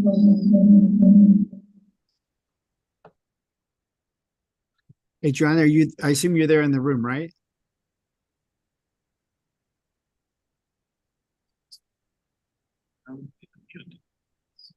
So I see Adriano there twice. Hello? Yes. Can you hear me? Yes, unfortunately, there's an echo when you talk through your computer. So when you're there, you have to talk through the microphone of the system there. Yeah. So I think it's best if you just, as dangerous as it is, you just go to the podium. You are, sorry, can you? Yeah, we gotta keep this muted and we're gonna use that. Yeah. Robert, can you make Adriano a co-host? I already made him a co-host. Oh, did someone ask me a question, please?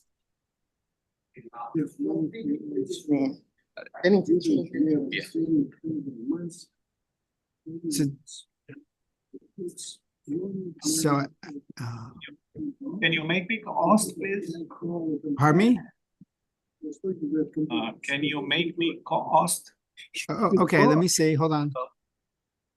Hello, Change panelist, Robert, remove.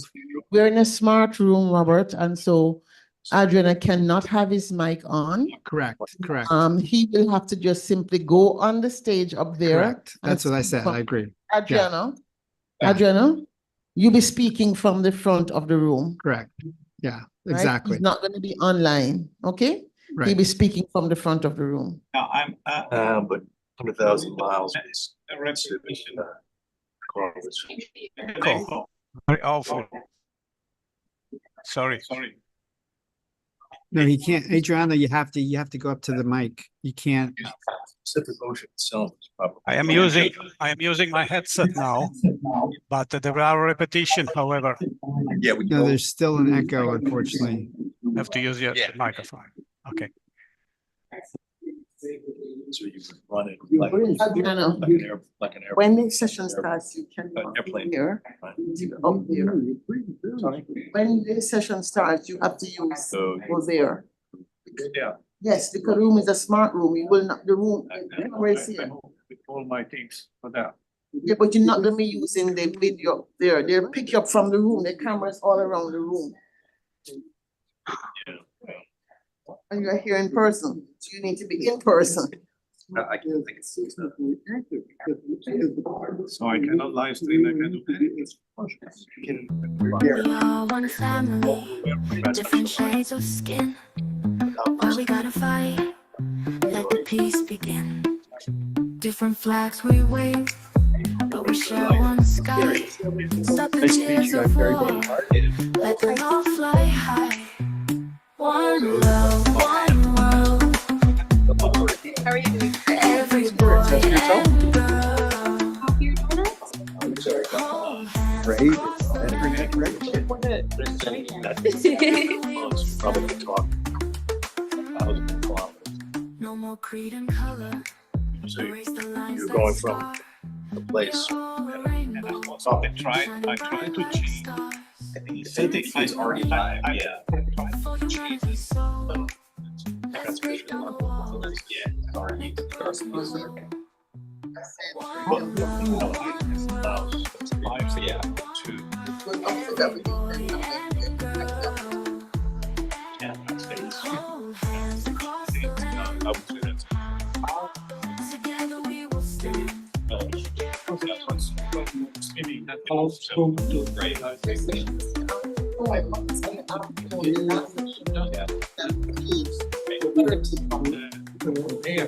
Yeah.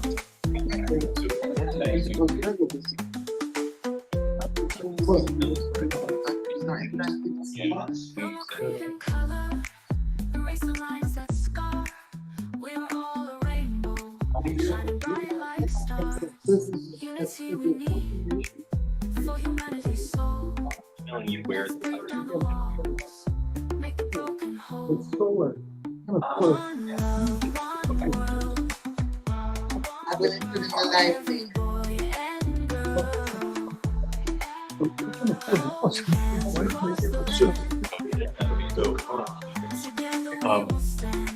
Also suggests that lower tech energy storage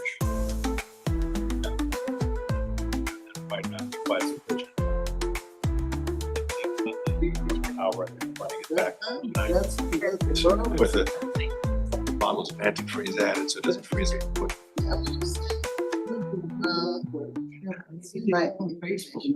Yeah. Check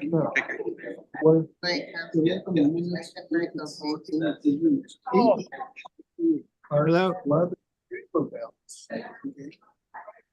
Hi, Chantal. How are you? If you could test your Hi there, testing. One, two, right, three. you sound wonderful to me. Can you turn your, are you able to turn your video on?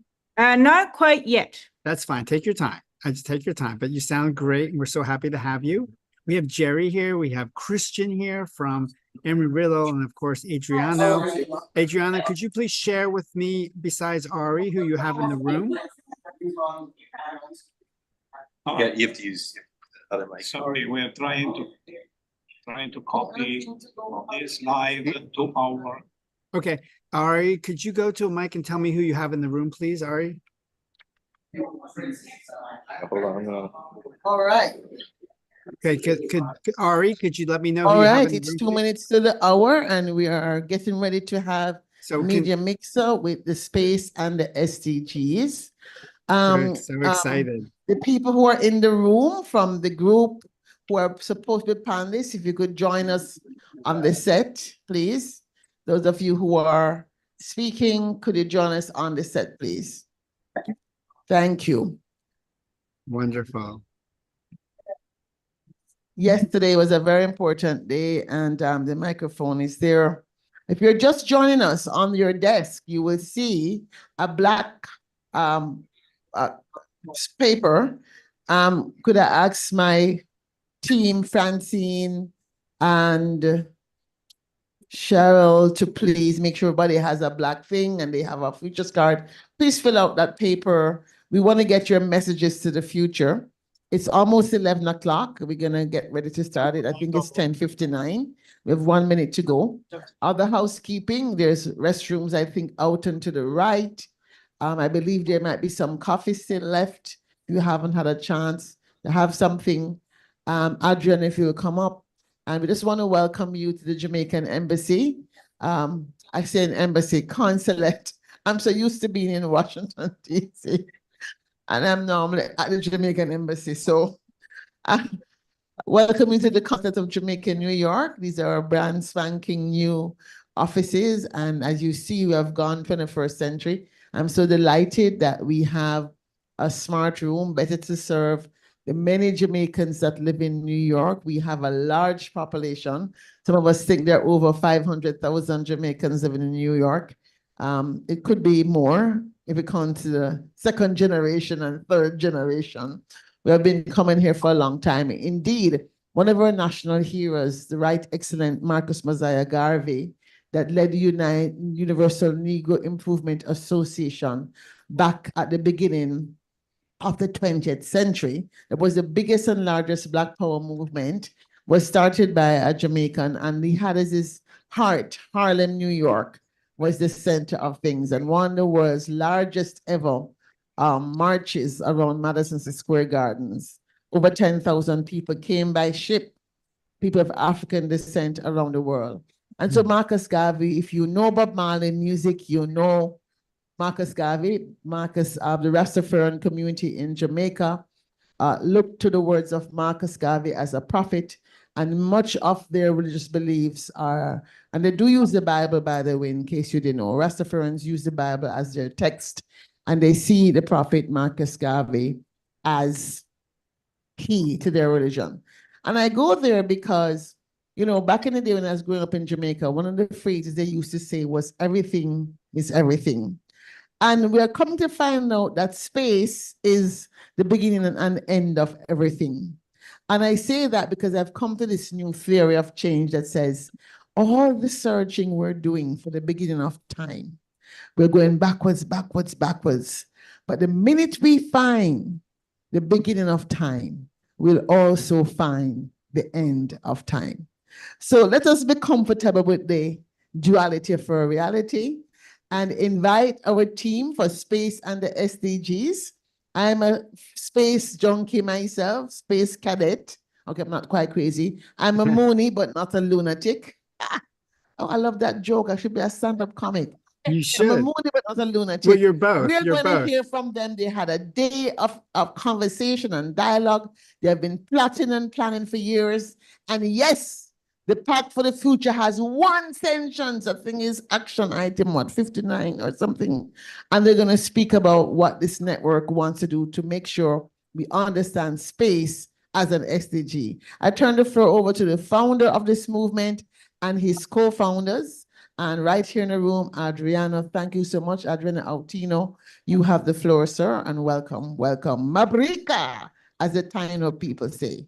Oversupply the Thank you very much, Dr. Claire, and I'm very happy and honored to be here today, guest of the Jamaica Consulate, to hold our side event for the Summit of the Future. Our side event is about our proposal to add an 18th SDG to the Space 2030 agenda that is made by 17 SDGs. None of them is talking about space. So space is not considered a factor of sustainable development.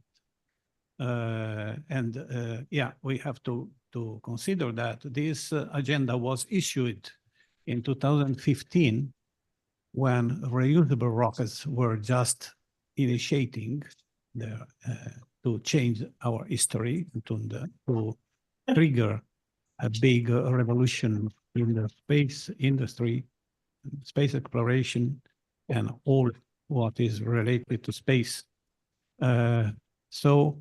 Who conceived the 2030 agenda for sustainable development didn't think that space was to become a key factor of sustainable development. We can say now that space is the key factor for sustainable development and is already leading the global space economy. Let me say is the only sector, industrial sector, that is growing very much more than the foreseens. The global figure of this industrial sector now is more than half half a trillion, so it's 500 billion. And this was an estimation of some months ago, so probably now we are more, and is going to be 1 trillion very much earlier than the foreseen date of 2040. So probably it will be 1 trillion already before 2030. But yeah, this leading role is not recognized. And neither the Space 2030 agenda issued by COPWAS, the Committee for the Public Use, for the Pacific Use of Outer Space, doesn't recognize the role of space settlement, of civilian space development. And this agenda issued in 2021 only talks about the technologies that are a blessing, however, that are for the profit of Earth. And so the satellite technologies, we talk about GPS, about communication, about disaster preventing, and all of these very, very worth and useful things. But there's not a mention about going outside and starting to develop in the cislunar space region. That is what a civilization of 8 billion people really needs today if we want to avoid a crash of civilization, an implosion of the civilization due to the crisis of resources and the crisis of climate and pollution, and most of all, the energy problem, because energy demand is skyrocketing due to the new technologies like artificial intelligence, like electronic money, like electric mobility, and all of these things are making the demand for energy to rise very much. While all the policy of the so-called green transition was based on the hypothesis that energy demand would decrease. So the reality is demonstrating that that is not possible. Energy demand is growing, and the only way to go over this crisis is to start civilian space development, to start recovering and reusing the space debris. Reusing of space debris could be the very first step of space industrialization. So, and then go ahead and with mining the moon and the asteroids in order to produce propellant for rockets, and going to the next downsizing of the cost of any space mission that already is decreased one order of magnitude after the large use of reusable rockets that we have since several years. So, okay, last for this quick introduction by myself, if we are serious to move and working and living in space, we have to give more priority to scientific research for life protection in space, from the space, the cosmic radiation, the solar radiation, and to start experimenting simulated gravity with a rotating space station. The next space station should be rotating. I don't understand why they are thinking about new space stations that are similar to the ISS, where zero gravity is the normal. That would be enough for astronauts, but not for civilians, space citizens. That's what we have to start to think about and to work for. So, okay.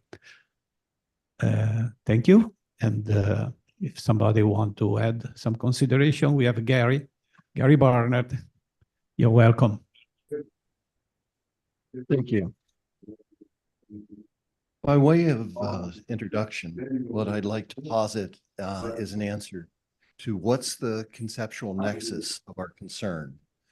In my opinion, I think we need to be about the question of what is the future we wish to see come to pass, and how are we lending our efforts to make that so.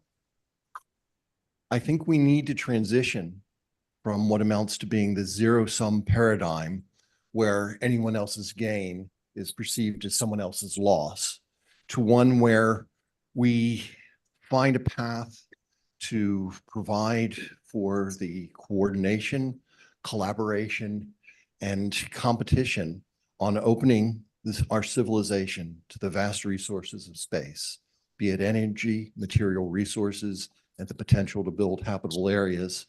We must harness these resources for the dramatic betterment of humanity and in order to be the best stewards of our planet Earth and life as we know it.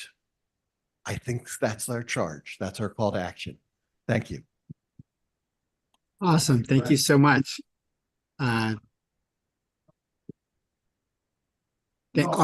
could you give us your feedback from yesterday, some takeaways?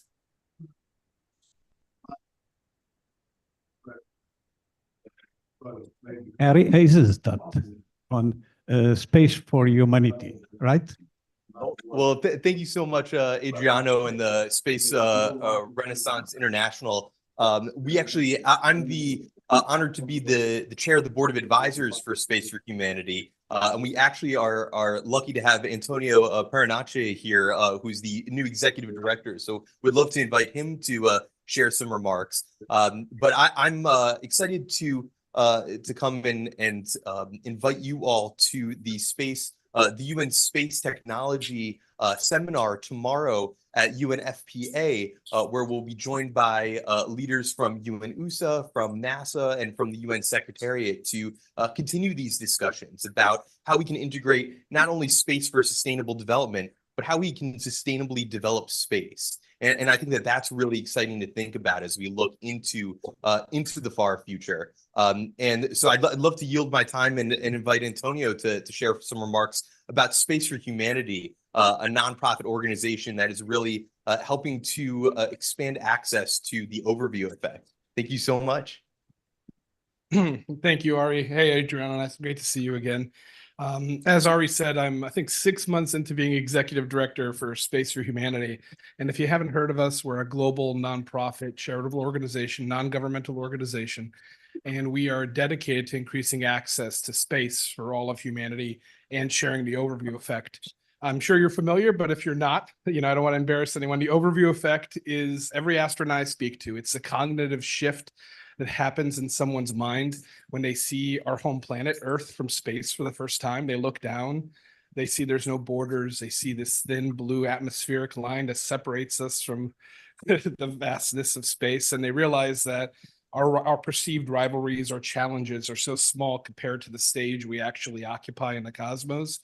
And we as an organization focus on our interconnectivity. We focus on reminding ourselves that sometimes when you get cut off in traffic, the thing that may be angering you in the moment, we're here for a glimpse of a second, of a millisecond in the cosmic calendar.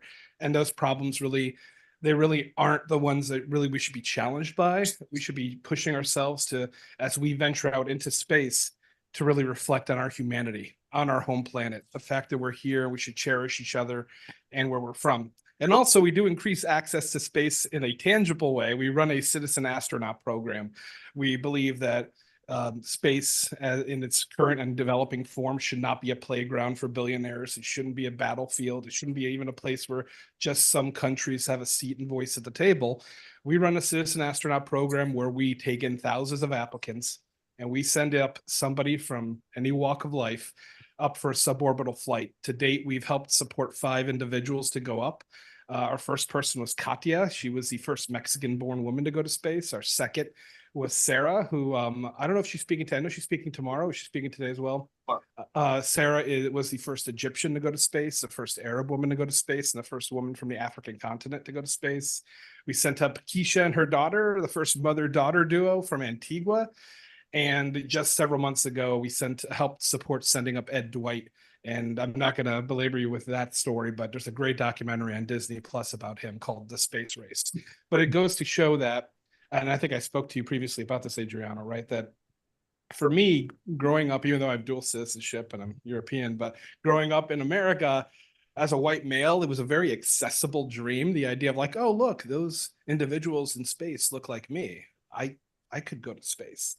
But I obsess over this idea of like, what about the rest of the world who don't visualize themselves or their country or their culture or their community or themselves physically in space? That's the power of this citizen astronaut program that we do, is that for the first time when Katya interacts with a young Mexican girl, she can say, if you went, why not me? And I think that's another, beyond the technological hurdles, the biological, ecological hurdles, it's also the inspiration hurdle, making sure the folks understand that their place is in space. And the cosmos doesn't belong to one people, one country, one culture. It belongs to all of us, and that we should all be able to go up there in a united front. And I also like to think, leave some of the rivalries and some of the hatreds and some of the problems we have here on Earth as we solve them here, and not expand those with humanity. So those are my 2 cents. Thank you, Ari, for calling me up here. Adriano, thank you for everything you're doing. Thank you very much, Antonio. Awesome. Very Thank you so inspiring much. words. And let me just add a few words about our coalition.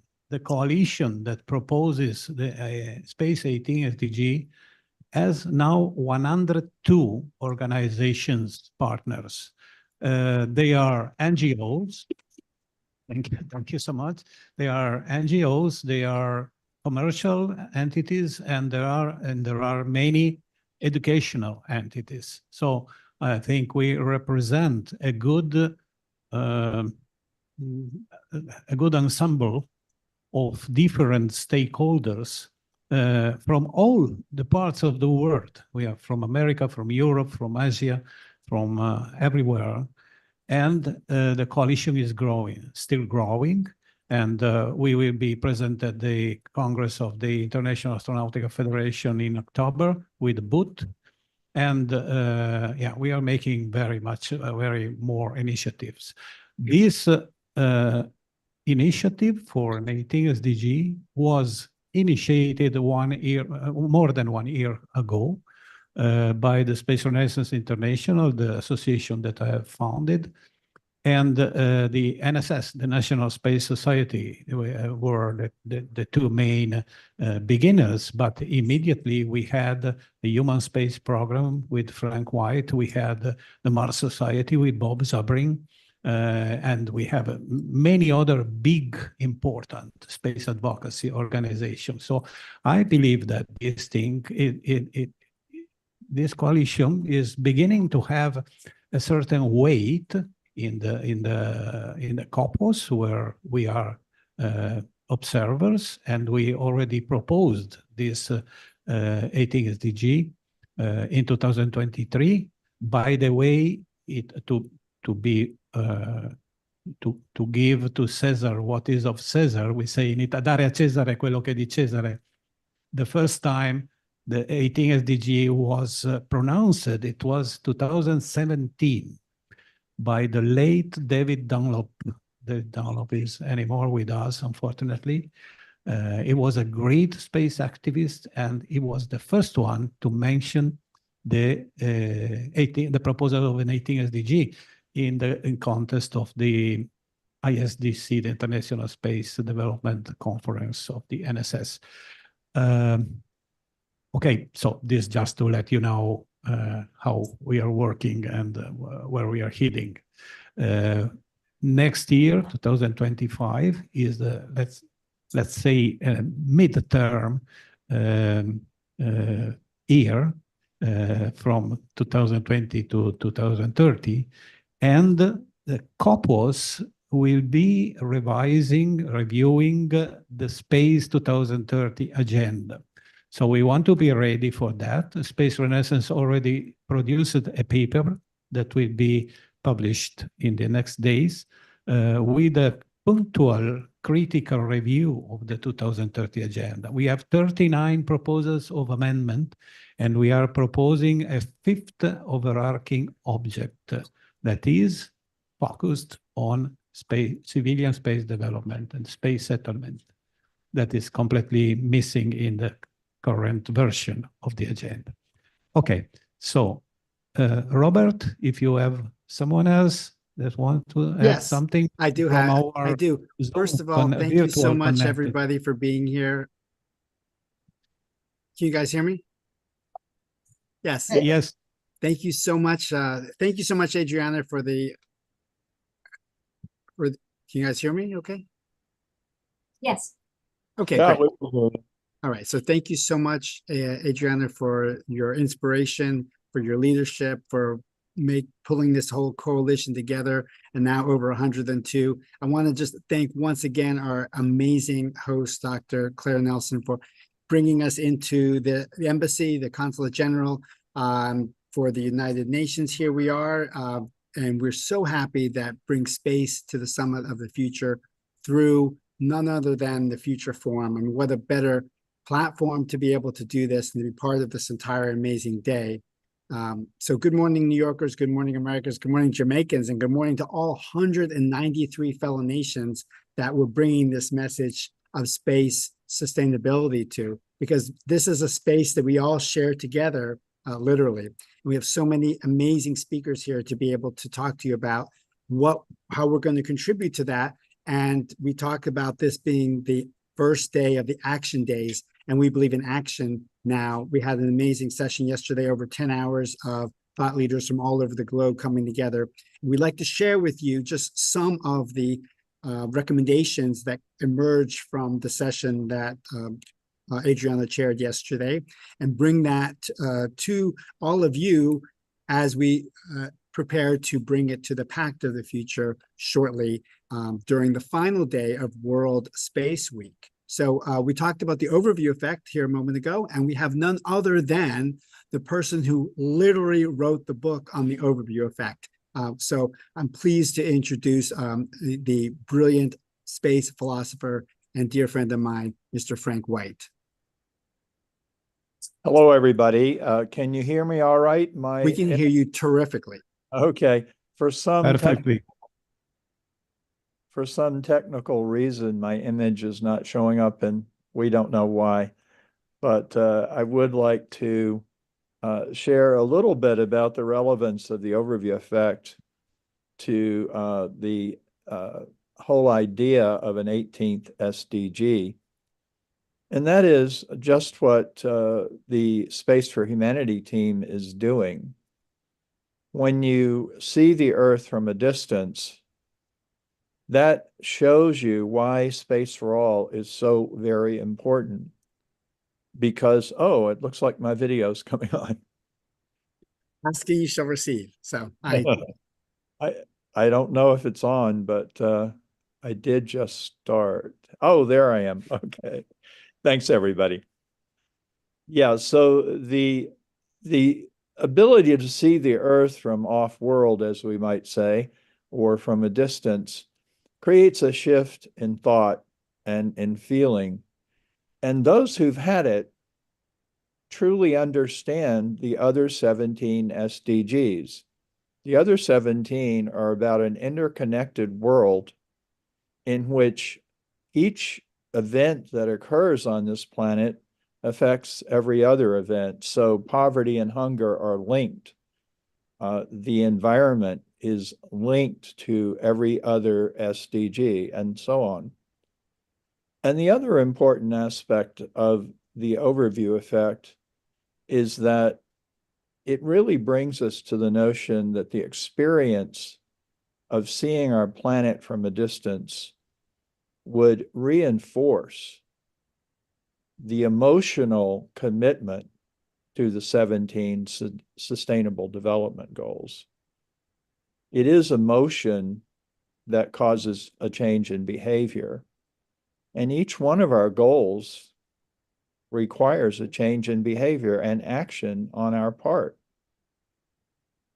One other aspect of Space for All is that if you begin to see more and more people living off planet and more industry moving off planet, it will benefit the Earth, because the stress and strain that we put on the environment will be relieved.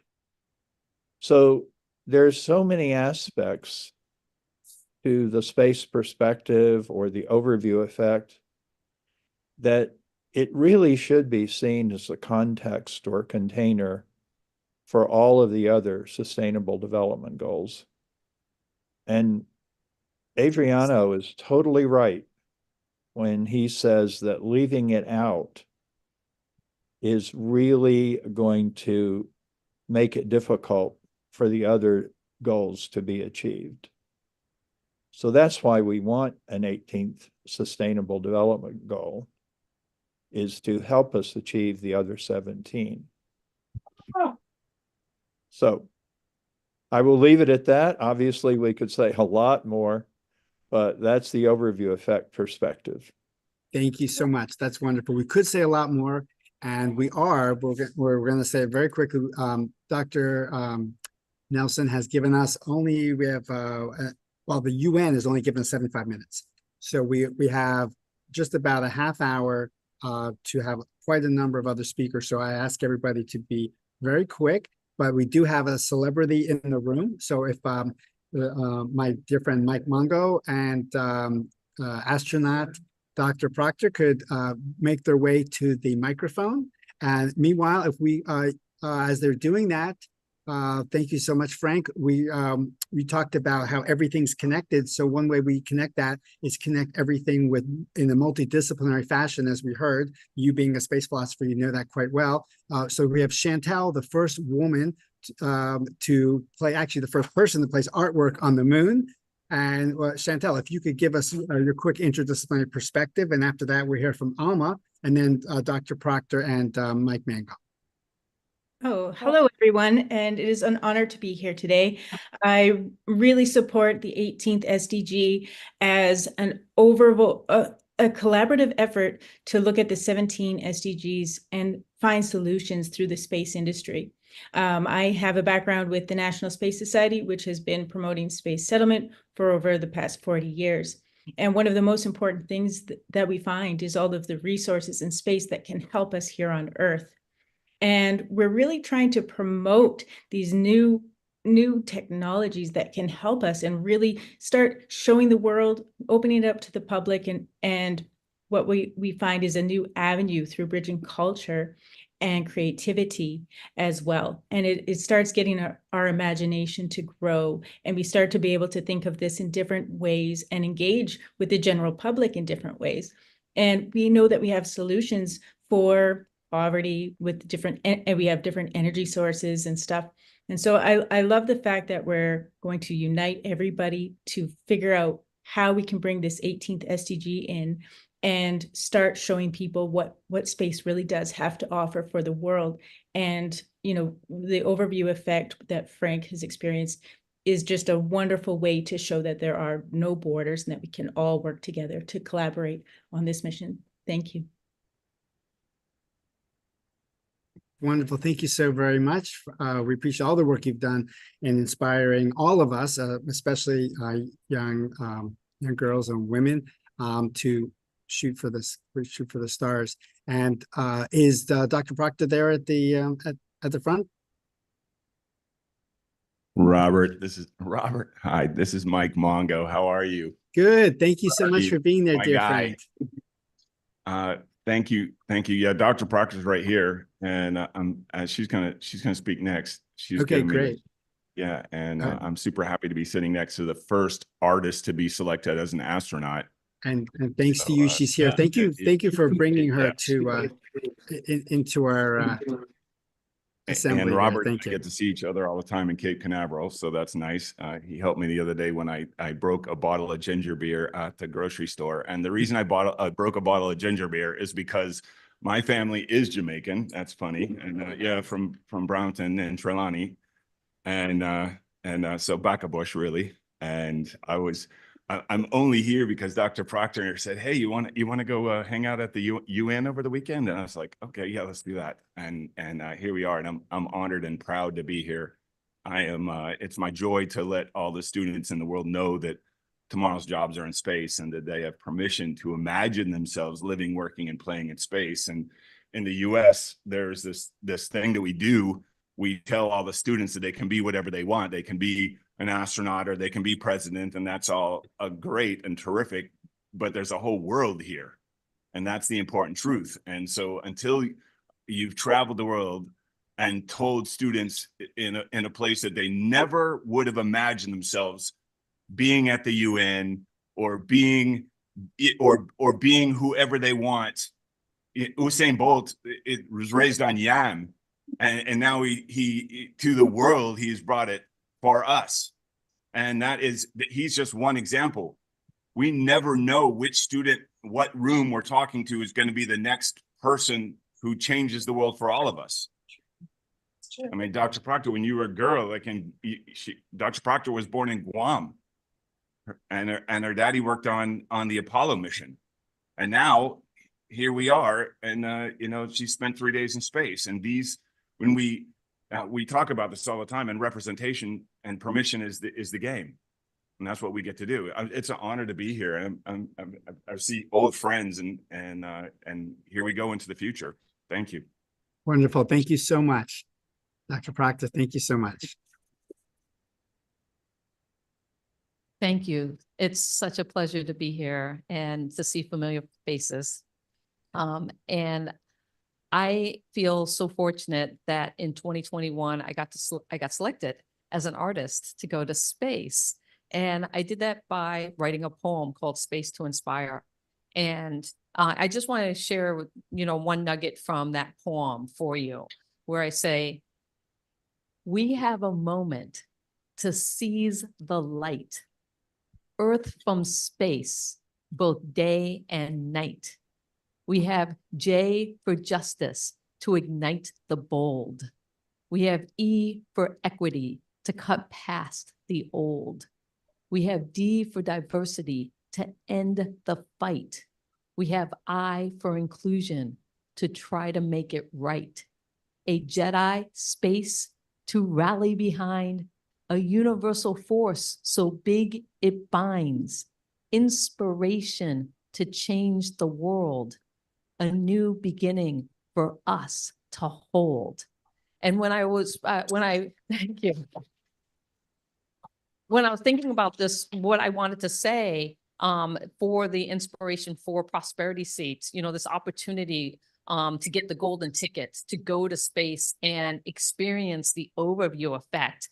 I immediately thought about, of course, my family and my dad being a hidden figure, working at the NASA tracking station on Guam, and his love of Star Trek.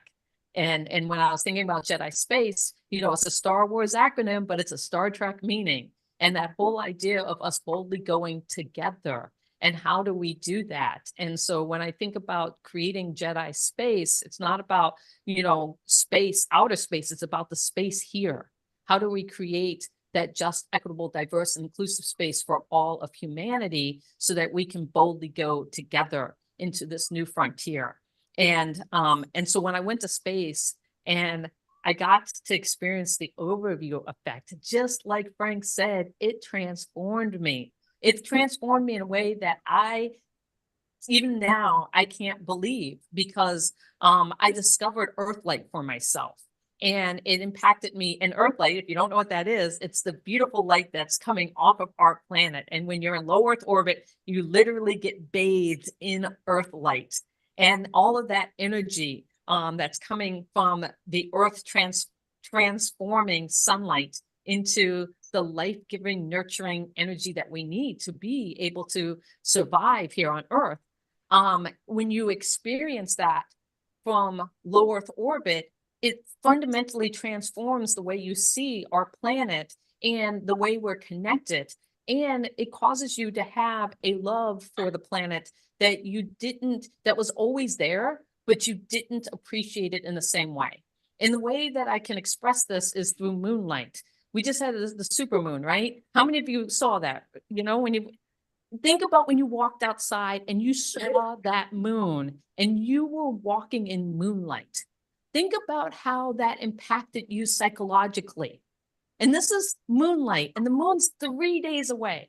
Now imagine being in low Earth orbit and being bathed in Earth light. All the light on my face here is Earth light. And you can think, the moon and moonlight can have that impact on humanity since the beginning of human existence. Now we have to get ourselves to that point where we can understand the impact that Earthlight and the overview effect has on us psychologically to make a difference for our planet. And so I'm just so thrilled to be here, to be able to share my art and my poetry, but also my love of the planet and the overview effect. And I hope that you will all go out and create Jedi space for yourselves, for your families, for your friends, your communities, and the world and beyond. Thank you. Wow, thank you so very Thank you much. very And much. now we're all bathed Thank in. you. Thank Now you a we're lot. all- Big shout out to Frank White, who we love very dearly. Everyone in the world says overview effect right now, and it comes from him. Pow, pow, pow. Yeah, it's an honor to have him as one of the leaders of this movement. And another leader that we have online here, I'd like to introduce the leader of the World Space Week, another UN initiative that bringing us all together, essentially the biggest space event in the entire galaxy. Alma, if you could kindly say a few words, introduce yourself, and talk about World Space Week just for a moment, please. Hello. We can hear you great. Fantastic. So good day to everyone. As we know, or hopefully, World Space Week is around the corner. It's a UN-declared celebration of space from the 4th to the 10th of October annually. And it's really a time for people within the industry and outside the industry to acknowledge the work that has been done in the space sector, to recognize the achievements and the importance of space, especially with an event such as this, where we are advocating for an 18th SDG because of the pervasive nature of space. That's exactly what World Space Week is about. It's about celebrating all the achievements over time and all the achievements that will come in the future. And what we tend to do is every year we have a theme. This year, we're focusing on space and climate change, looking at the ways that through space technology, in particular satellites, we're able to mitigate some of the effects of climate change.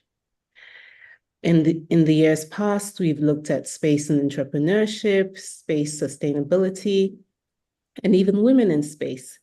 So you can see there's so many ways in which space affects our lives on a daily basis. In terms of our reach, last year we recorded over 16,000 events during that period across the world on all 7 continents in 85 countries it was recorded. So it is a very large celebration.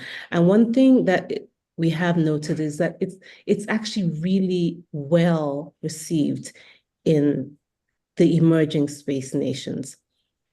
They're able to celebrate and appreciate space in a way that is contextually relevant to them.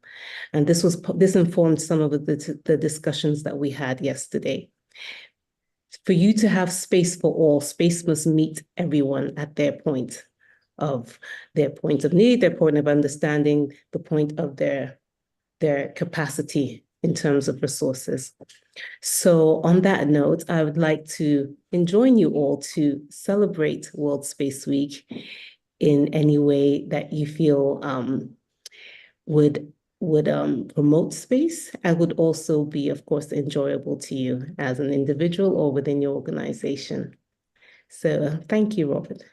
Thank you so much. We really appreciate it. We're honored to have this event yesterday and today.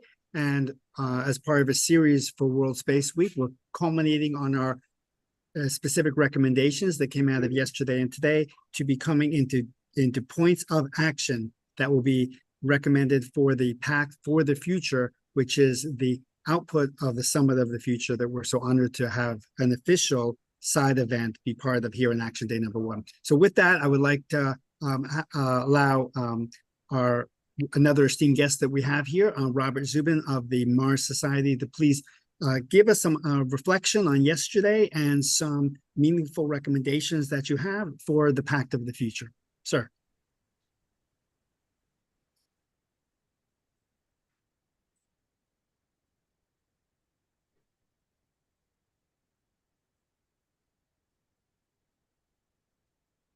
Okay, well, we'll be swinging back to him. So Jerry, if you could give us some of your recommendations based on yesterday's sessions. Okay, well, the most obvious thing is to increase the presence of humankind in, and this was originally put forward for being done on a large scale by Gerard O'Neill over 50 years ago. And he envisaged very large scale space habitats. He was talking about an initial one being 10,000 people. But it will take a lot of work to do that. Yesterday, we talked about smaller scale units, particularly to help space industrialization, and units that might just have a couple of hundred people are definitely feasible with current technology. And my proposal was that we would need to start with much smaller units. So the 10,000 person unit was known as Island 0 at that, Island 1 at that level. Larger units, 100,000, or Island 2, and Island 3 would hold millions. So I'm talking about a very small scale unit to be known as Island 0. And this could be made up of inflatable units of multiple modules of a similar type. So that would be a lot cheaper to produce. And I demonstrated a design which would have 12 initial units, some of which would be arranged in a circle, not combined circle, but separated by curved units. And some of those would have other modules closer to the central hub.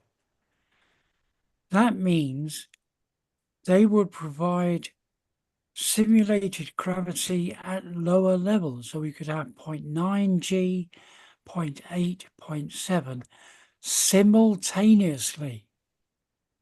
So we could do medical research at different levels simultaneously. Wow, that's amazing. Thank you so much, Jerry, for sharing. We're eager to make that all happen in reality. So many technical challenges, but we have the smart people on the case to be able to do that. We'll meet some of them here in a moment. We're going to start by Dr. Paul Webos. If you could kindly give us your insight very quickly on what some of our recommendations should be for the Pact of the Future. My big picture recommendations we discussed yesterday. I hope it was recorded. But today, when Alma and Adriana both started with climate issues, one of the many, many areas where space technology can make a huge difference if we do better on the SDG is specifically with climate. In fact, this happens to be an area I know. I've spent more time on climate in the last 10 years than I have in space. I was the person who handled climate for Senator Specter, who was on the key committee in the Senate. And I worked at the National Science Foundation. And what I learned about climate is totally different from anything you have heard. And one reason why we need a space SDG is that many, many people in the space community are willing to get their hands dirty with technical reality and find out what's really going on. And every one of our major goals requires more of that. Climate change is an example where there are opportunities far beyond anything you have heard, which is known by some of the people in the space community. I think Gary Barnhart may still be in the room. Yeah, great. He's labeled as Adriano too. I was really excited when the IEEE Power Society asked me to find out what do we really know about climate. When they asked me to lead that effort, I discovered the truth is radically different from what the UN policymakers have been told. There is real technology which could solve our problems quickly, but there are also risks bigger than anything you've ever heard. And if I could share my screen just very briefly, it doesn't have to take a lot of time. If I have permission to share a screen. Just very briefly, we have 60 seconds left. Okay, so this is a minor matter. We're talking about whether humans live or die. And the question is, I need to try it again. I think there's a computer. Oh, wait, can you see it now? Yes, we can. Okay, near the top, you'll see a website, buildaworld.org. That belongs to Gary Barnhart. And there's a block on climate, and that includes a link to the very best information from the world's #1 expert on extinction of life on Earth and on ocean currents. So if you go to that website, look at the risk paper, but there are also new opportunities which come from the space community.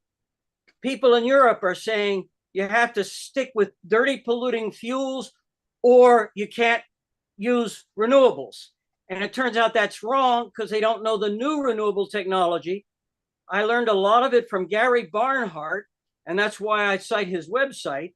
It turns out there is new solar technology, which is very well proven, which could radically change the world climate situation. But the information has to come up from the technical people who can pay attention to it to the policy people. There's a gap in communication. And the #1 reason we need an SDG for space is it would help create a mechanism which could focus on serious technical challenges, but also bring in people who are technically creative and not bound by the bureaucratic nonsense we've seen in a lot of these international activities in the past. Thank you for your patience. Thank you so much. And so if Stefani could make the way to the microphone, please. We would love to hear some feedback from you and some recommendations for the Pact of the Future. We have maybe Cheryl Gallagher. Oh, Cheryl are in the room. Excellent. Please, Cheryl. Okay.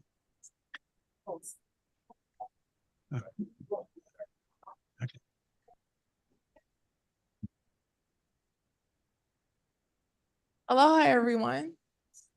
It's really such a pleasure to be here. It's been a whirlwind over the past few days. It's my honor to serve our community as a member of the NAACP's Foundation Board. And being back here at the UN is full circle, as I've spent most of the last decade working to create spaces for young people to engage in diplomatic processes and to help shape these wonderful, beautiful, brilliant, sustainable development goals. Over the last couple of days, we have spoken out the names of the phenomenal women commonly and popularly known as hidden figures. And yesterday at NASA headquarters, we commemorated the 5th anniversaries of the renaming of the street Hidden Figures Way and bringing in the leadership of the NAACP and a couple of folks who are in the room here, See Space for Humanity, to sign a historic partnership between the NAACP and NASA. It means a great deal to me, a young person from California, to know that Americans are, engaged thoughtfully in discussions that are happening here about how that missing piece of space can help fill necessary gaps to achieve the world we want and resolve the unresolved issues of the modern world, that some of which were just described. And so we've completed the first annex of this historic agreement. The first, I hope, is a model for nations around the world, especially in places across Africa. We have robust space programs that are emerging, educational institutions, civil rights organizations. We have an opportunity, and human rights organizations, we have an opportunity to partner and help shape the future. And so we're really excited. For nearly 50 years, the NAACP, as one particular organization that I work with, though there are many, has been cultivating grassroots leaders in the arts through our AXO program, the Afro Academic, Cultural, and Technological Olympics, where you see beautiful and diverse young people competing. As we said yesterday, it's something beyond basketball and baseball and sports, but in technology. And so one of the things that we're going to be working in partnership to do is to increase opportunities for young people to participate in our AXO programs and expanding into categories like aerospace. And then we're going to tackle some of the things that we talked about in the SDGs. We have a robust environmental and climate justice movement that they're going to be participating in, and we're going to be talking about expanding equitable and an inclusive economy and economic opportunity for people across the nation to engage and participate. And so this is just the first step in one of many, and we're really looking forward to being a part of those conversations and partnering with institutions like NASA and the UN Office of Outer Space Affairs. And so I just wanted to express my gratitude. We also, a couple of days ago, the Speaker of the House gave them a long anticipated Congressional Gold Medal for the Hidden Figures. And so we know that there are lots more folks past, present, and future who are working to make life as we know it today, whose names don't get said. And so I'm just coming down off the high of that and wanted to share that's some of the work that we're doing. I hated to miss, I did in between meetings yesterday, Zoom in and got to hear some of the presentations and to share. But thank you so much for this movement, and really delighted to be here over the next couple of days to participate. Thank you so much. We're so honored Thank you to very have you much. here. So Thank you. now in the room, I see some person that maybe would have something to say. We have Cheryl Gallagher from Asgardia. We have Ben Gamble. Wonderful. If you like also to say something, please reach the desk and I will give you the floor. Yeah, so we have just a quick check. We have 15 minutes because there's an amazing series of programs still coming as part of the Futures Forum and Dr. Claire. So if everybody could be about just a few minutes, and then we have a few more folks online. Thank you. Hi, thank you very much. I'm Cheryl Gallagher. I'm best known as an activist for Asgardia NGO, but I represent a number of organizations that are also quite laudable. And my comment today, I'll make it very brief, is that listening to everybody, I hear several words over and over and over again as we go through. Inspiration, community, and collaboration. And as we grow into our life in space, I'd like to see the very best we all would, right? The camaraderie in the space community is extraordinary. And we talk about the past, the future, and the issues of tomorrow. I'd also like to add the dimension of that as below, so above, for bringing the past wisdom, learning from everything in the past and bringing it forward. The key to all of this working is an attitude of total and mutual respect for all of the hard work that everybody's doing. And so thank you very much. I will demonstrate brief comments. Oh, that was wonderful. Thank you so much. Okay. And okay, I give you the floor, Ben. Hi, everyone. I'm Ben Gamble, host of the Astro Ben podcast. I wrote a little conclusion on my thoughts from yesterday. So when we talk about Space for All as the 18th SDG, we're looking beyond the immediate and towards the future, a future that belongs to younger generations, which I still put myself in just about. Space is not just a frontier for scientific exploration. It's a key to addressing the global challenges we face today: climate change, resource scarcity, and economic equality. These are not abstract issues.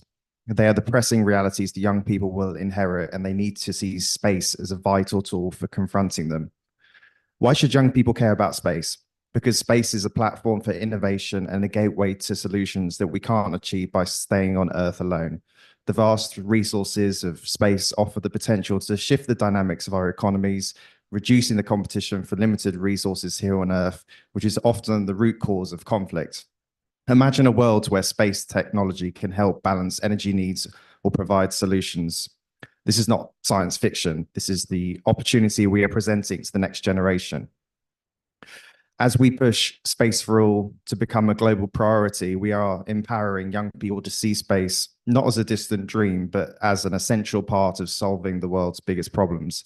They are the generation that will take us to Mars, that will harness space to build a sustainable Earth. And through innovation, collaboration, and crucially, through the stories we share, we can ensure that space truly becomes a future for all. And the 18th SDG would be one of the ways that humanity must tell the story. Thank you. Thank you very much, Ben. Wow, So that's Ben is amazing. very much committed to the communication, to all the young people that are the future. They are the future. We are the best. And we try to shape the future to help the young people to survive and keep on growing. So Absolutely. I want Speaking of young people, to add a few words about what it will mean to start a civilian space development before 2030. It's important to do it before 2030 because it can be a message of hope for the young people, for sure, that will see some big projects worth to be engaged and to work for and to study and to develop their intelligence and to apply their creativity and so on. And so space development will be fantastic for economic and social growth on Earth, because if we go outside where there is no concept of a zero-sum game, while on the Earth we have a zero-sum game. That means that if I take more, you will have less. And this is a dramatical reality.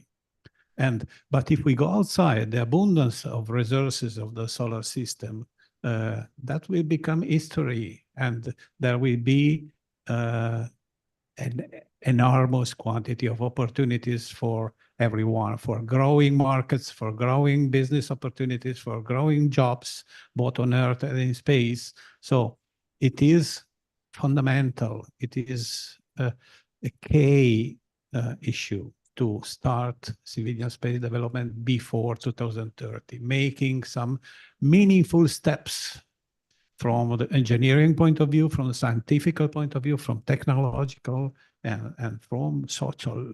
Yeah, start making jobs in space. And absolutely.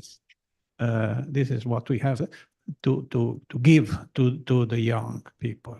Yes, excited. And speaking of young people, in the last 10 minutes here, as we round out, Hank, meanwhile, if you could make your way to the podium for closing remarks, Hank. Meanwhile, Adriana, thank you for teeing up, talking about young people. We have here excited to present the first university that is actively part of our consortium, part of the 18th SDG initiative, and none other than the top with aeronautical institution and university in the world. One of the top, there's many, but one of the top is certainly in the United States, from Embry-Riddle Aeronautical University. Please welcome the president of their SPOC organization, Christian. Hello, can you hear me? Yes, excellent. Amazing. Thank you so much, Robert, for the kind introduction. And thank you, everyone. It really is an honor to be here and inspiring to be around such great leaders. As you said, my name is Christian Villanueva, and I am a university student here today on behalf of my organization, the Society of Space Professionals, also known as SPOC, and Embry-Riddle Aeronautical University. As he said, it is my privilege to say that we are one of the first university and student-led organization in the world to announce our support for space sustainability. Our students here, we really believe in the Space for All movement and are already engaging today in this initiative as we develop the next generation of scientists, engineers, communicators, and leaders of the world and space industry. Regarding recommendations, just briefly, what Alma said yesterday actually really resonated with me during the workshops. And I think sometimes we are too focused, on inspiring the next generation in the long term. But we must move beyond that to get more of our generation involved in space and sustainability today, not in the future, because space is happening right now. Advancements like this meeting and conference are happening right now. And that is the goal of my organization. We aim to launch pathways for our future workforce, our young professionals, to get involved today and contribute to sustainability. Our motto this year, it's actually Una ad Astra. Ad Astra, of course, means to the stars, but Una ad Astra is as one to the stars, or together. So with that, I call on other universities and student organizations to join us, because we need everyone to achieve this goal of sustainability and adding the 18th SDG to the agenda. Thank you. Wow, thank you so much. That was excellent words. And we do hope that you will be a guiding star, a North Star for all the many universities throughout the US, throughout the world, throughout the galaxy to be joining. And now I'd like to introduce our host yesterday. We have so many superstars in the room. You heard from astronaut Dr. Proctor. You heard from my dear friend Mike. You heard from Cheryl, so many superstars. This is indeed a real live one. I'm pleased to introduce our host yesterday, who brought everybody together and supported the initiative and supported the summit that Adriano started last year. This is the second annual we had yesterday. So please welcome Hank Rogers.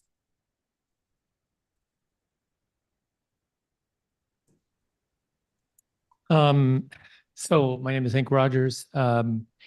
My mission number 3 is to make a backup of life as we know it. Number 1 is to save this planet and use of carbon-based fuel. Number 2 is to end war. But number 3 is to make a backup. And why do we need to do this? I believe that all of life as we know it is one thing. We can call it Gaia, we can call it Mother Nature. But as far as we know, all of Gaia or Mother Nature is right here on this planet. And as long as she's all on this planet, she's vulnerable. Something could happen in this, an astronomical event that could end all of life. This is a possibility. And we know that life, as we know it, tries to live everywhere on this planet. And the most inhospitable places, you will still find life there. So why do we exist? Why do humans exist? I believe that Mother Nature is pregnant. We are it. We are the way that life gets to another planet from here. And so this is the meaning of our existence. It's also part of the reason why we're allowed to kind of trash this planet is to give us the impetus to go to another planet. When we do, and Mother Nature has had a baby, so to speak, we have found another place for life as we know it. We will learn how to live because no place is going to be just like home. We know that. We're going to have to terraform. Then we have to come back and terraform this planet, because we are in the process of, I don't know what forming we're doing now, but it's not terraforming on this planet. And we need to get back on track and put it back the way it should be, our environment. Thank you very much. Wow. Thank you. If everybody could start to make their way to the front of the room, who's on site there. Another, sorry, Robert, you were saying something? I just want to, as you conclude. Never mind. No, I just want to add that one of the main concepts emerged from our discussion yesterday was what space development can do for Earth environment. And the first concept is that start moving outside, the Earth environment will be relieved in perspective, of course. We are not talking about a process of 1 year. Will be relieved from the burden of our industrial development. That will be very much helpful for the natural environment of Earth that we never should forget that is the only planet in this solar system that has conditions to allow life and the human life to exist and to develop without any technological effort. When we go outside, we can build our environment, reproducing the Earth biome, but that will be due to our science and technology. And on Earth, we still have, we don't know how long, conditions of water to drink and the air to breathe and conditions to live. Yeah, as Jeff Bezos, I think Jeff Bezos has the most lucid and coherent plan for cislunar space industrialization. Jeff Bezos said that we have only one Earth with the Earth biome, and that should be preserved. And we can do that by expanding outside, as Frank White restated this morning. What the best thing we can do for environment is moving. And wonderful. Yeah, Frank White also uses sometimes a particular sentence that is large-scale migration into space. And that is Wonderful. something that sure will happen in some centuries and millennia. But nowadays, our duty is to start this process, because if we don't start, even if it is a long process, if we don't start it, it will never happen. And we could pass the threshold in time to be able to initiate this process, because if we will be more billion people in the closed environment, the crisis could kill our capacities and possibilities to start stepping toward the stars. So my consent and what SRI, Space Renaissance International, is saying from our last Congress in 2021, at least, but even before, is that there is urgency. We don't have centuries and millennia. There is urgency to trigger, to begin this process. And this is our message, our invitation to all the NGOs and companies and educational entities to join the Space 18 SDG Coalition. I hope we can share the link. Maybe Robert can share the link. I will. To the forum where it is possible I definitely will. to join. So we have a few people. We only have 5 minutes, Adriano. We'll come back to you for closing remarks in just a few moments. But we went from we're really going to have to start wrapping up. Okay. So just 60 seconds. Literally 5 minutes. So if people can speak for 30 seconds, literally. Yes. Yeah. So Shannon, down here, right here, ground zero at Cape Canaveral, Satellite Beach. If you could just talk about your community initiatives very briefly. Yeah, quickly, much like we're focused on here, just finding those leaders that want to collaborate, work together, and build those partnerships.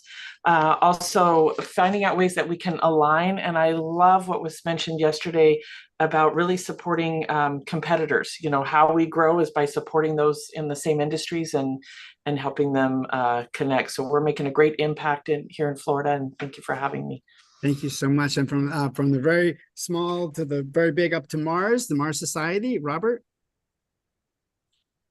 Okay, look, I want to emphasize one thing. While global warming is real, it is not an existential threat to humanity. It can be solved with nuclear power. Resource exhaustion is not real. The world's resources have been expanding exponentially, actually, for the past several thousand years, and emphatically during the time when the Club of Rome in 1972 claimed that we were running out of resources. We have vastly more resources today than we did in 1972.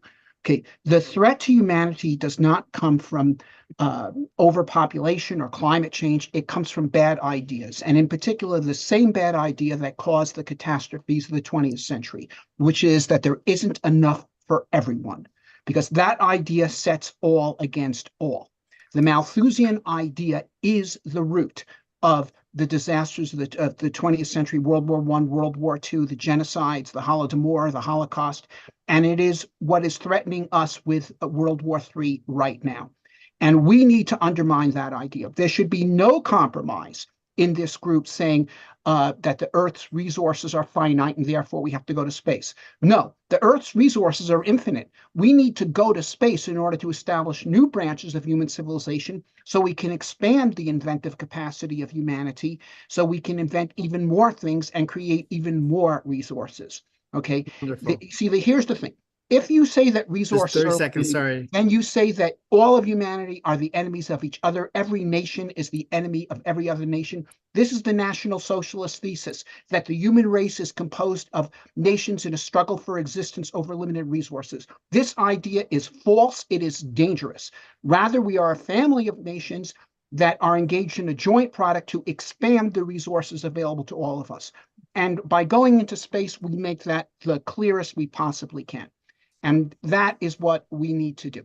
Awesome. Thank you so much. Thank you so much, Robert, the Mars Society. And we are so honored to have all of these amazing thought leaders here, bringing them together. Adriana, thank you so much for your leadership in doing so and bringing us all together. So we'd like to have just a quick 30 seconds from Adriana, and then I'd like to hand it back to Dr. Claire, who's wonderful host today, and bring on the other amazing program she has for the rest of the day. So thank you, Adriana, for your leadership. Thank you for everybody that made this happen, Gary, Hank, everyone.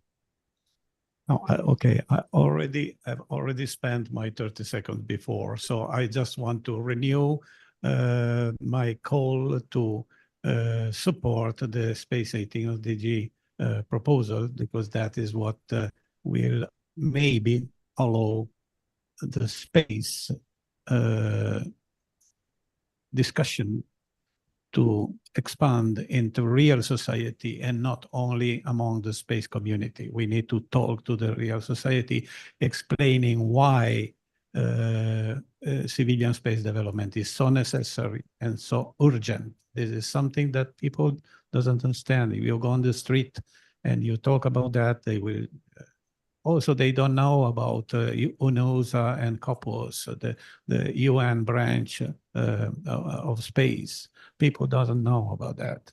And it's our duty to make it known and to let them understand that in the UN, there is something discussing these things and trying to enhance the space legal system and so on.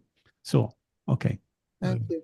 Thank you so much, Dr. Thank you. Claire. Thank Please you take it so on much. home. I am Take it on going home. to bring it to a close in a very interesting way. First of all, this is a moment for me whose time has come. This is an excerpt from my book, Day One. Anansi scopes out artifacts from the year 3000. And the manifesto says, we stand for a single exoterranet where all humanity across the galaxy has equal access to knowledge and ideas. We stand for the principle for interdependence, knowing that we exist as interbeings. We are starseed.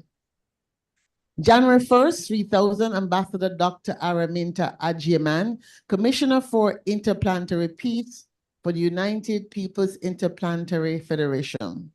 Tonight, I bring the next leg of my trek. This is not the first time traveling the circuit across all of our settlements to Alpha Centauri, but it will likely be the last time and the best time, since my mission is to finalize arrangements for the 100th anniversary of the Space Goodwill Games scheduled for 3035 CE. But first tonight, I will enjoy the festivities planned with my clan here in Lunarville on the Moon. I will spend some time with the youth interested in joining United Peoples Interplanetary Federation as ambassadors on the History Holodeck, visiting the years 1000 and 2000. This book I wrote in the middle of COVID. And when I wrote my one-woman show, Moon Runnings, The Life and Times of the First Jamaican on the Moon, 2016, for the Arizona State University Festival of Sports, the theme was sports.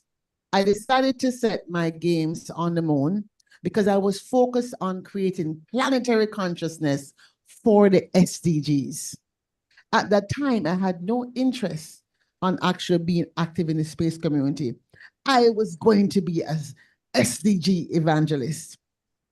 Fast forward to 2018. And I found out that there was some thinking that perhaps NASA data ought to be privatized. And my absolute fear and shock and horror of that forced me to jump headfirst into the space community. I said, I'm going to start a Caribbean Space Society. Never mind, we couldn't even keep Air Jamaica going, but that never stopped me. Then I realized, well, maybe I should go to Africa because, you know, African diaspora is the 6th constituency and I can stake out ground there. Next thing you know, I'm finding things and I'm meeting Meshach from the Africa Space program at the AU. And then we're in lockdown. And this book, I decided to set the first story you read in the year 3000. And just sitting here and seeing this come to pass, recognizing that as a futurist, one of the first questions I asked when I wrote a technical paper in 2014 was how we share space. That was not yet on the viewpoint of the UN. So, Adriana, it was not a hard sell for you to sell me to say, come and be a part of this group. I already had thought about it and like, I can't start anything else. Let somebody else do that. And so I'm happy to be a part of this network that is saying we need a space SDG that links everything else together because everything we're doing here on Earth is benefited by space. I want to thank Robert from Mars Society for reminding us that the mindset shift we have to do is moving away from scarcity, because this is part of why we're going war after war after war. SDG 16 is about peace and security. And right now, some of us are very fearful that having a two-polar system of Artemis over here and ILS over there is going to drive us into a potential third world war. Who is to stop it? We, the people. We have to ensure that space is not the domain of governments, especially governments that are not by the people, for the people, and with the people. And so we have to ensure that this movement goes out into the nooks and crannies of every village across this planet, because everybody gets to see the moon. And the good thing is that I know the US government, as we speak, is thinking about pushing for an international lunar year in 2027. So alongside that, parallel alongside with this SDG as space movement, whether they want to call it or not, I'm telling you, as a White House champion of change, first thing you do is you claim it, and you have done that. So we're claiming it. The UN doesn't have to approve it. We can decide that the SDG 18 exists. There you have it. We have, this is a media mix-up. We're announcing right now that we the people coming out of the Space Impact Coalition, because what I did in Nairobi, I wasn't there, but my lieutenants, Francine and Andrew, were there, and they ensured that we were able to create the Space Matters Impact Coalition as part of the outcome document. So everybody in Space for the SDGs is invited to that Impact Coalition, which is already on the books of the UN process. And therefore, civil society can simply state, we are establishing a people-led movement for space to be SDG 18. And this is the action, the first action we will take. And why do I say that? Because my story in 2016 has proven that when you write a story and you believe in it, we can manifest that story. Because here am I, hanging out with the likes of, you know, Sarah Proctor, Air Force pilot at the Analog Conference every May, and trying to do an analog research station, not only in Kenya, but in Ghana and probably Mauritius. Who tell me I can do that? Do I have any money? No, but we manifest by first dreaming and then moving in the direction of our dreams. So I want to commend you, Adriana. When that dream came to you, you didn't just say, who am I, one person? I can't. No, you say, I can do this. I've done other things before. You stepped out, you started, and here you are. 102 groups. Give it up for this movement. First for the SDGs. We have arrived, as we say, and space is not the final frontier. It is our next frontier. Thank you all for being here. I want to get a nice picture. Who's going to take it? I don't know. I think Ari. But you guys just get a picture. Let's kind of get the people in the screen in the picture as well. If we can. Everybody on the screen can turn on their video, And then please. everybody who spoke today, if you can come up and get a nice picture, I would like that. And while you're organized, let me tell you, next up is the women's movement, the Futures Hive. We'll be putting out a platform, and I know you're able to stay silent, feel free. And that was going to show we need Ari in the platform of how we're picture. gonna We need share Ari in the space and picture. use So technology. So you're Ari. welcome to stay and get a sense of that platform. Non-Jamaica would say, "Uno smile up on yourself, please. Get close. Nobody here don't smell bad. Come on, smile up on yourself. Thank you."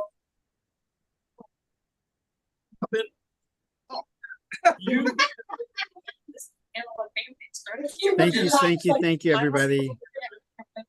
Thank you. Thank you, Great Frank. job, Robert. Thank you, Shannon. Thank you, Robert. Thank you, Alma. Maybe the poor people that was sitting down can sit back. Thank you, Gary. So please make sure we're not covering any of the folks at the bottom of the screen. Don't block the people in the screen. Good. Everybody's in the photo. This is the footprints, guys. Okay, there we go. That's it. Go behind the picture. Okay. Who's taking a picture? We're right here. 1, 2, 3. 1, 2, 3, smile. I said, one love Jamaica to the world. I agree. I'm so happy to say Jamaica have launched this Let's movement. make some reggae music. On the boat, right? So I just took a picture from his website there. Oh, Kim is here. Kim Material. Yes. From the Space Prize. Come up, Kim. Okay. Everybody, Wait, 1, wait, let's 2, get it. 3, this way. Oh, sorry. Okay. 1, 2, 3, smile.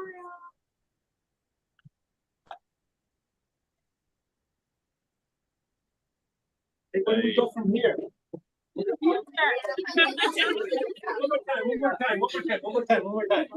more time. Okay, sorry. Hey, sorry, we need one more. We need one more. One more. Do you want to do this? No, it's fine, it's fine. We're going to go here, from here, to the moon. To the moon. To the moon. Mars.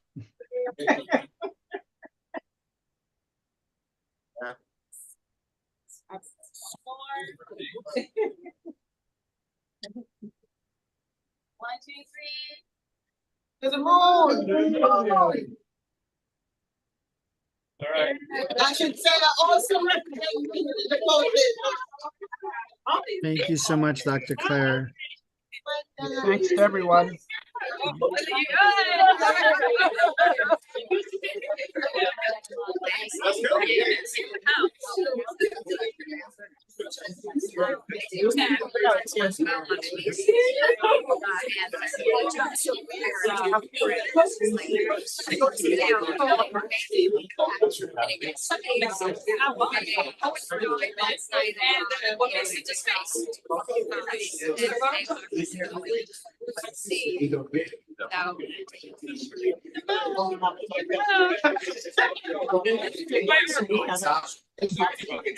Absolutely, absolutely.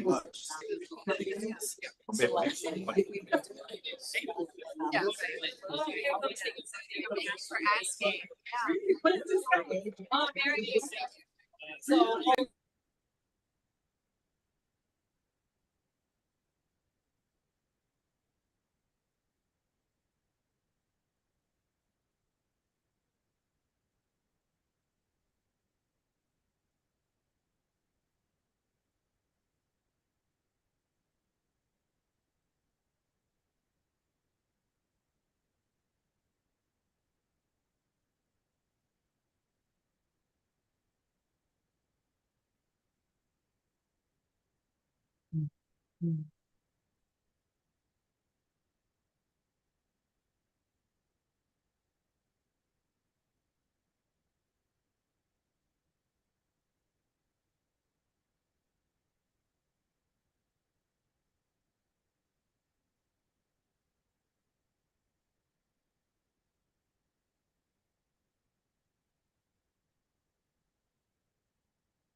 Nice work, Robert.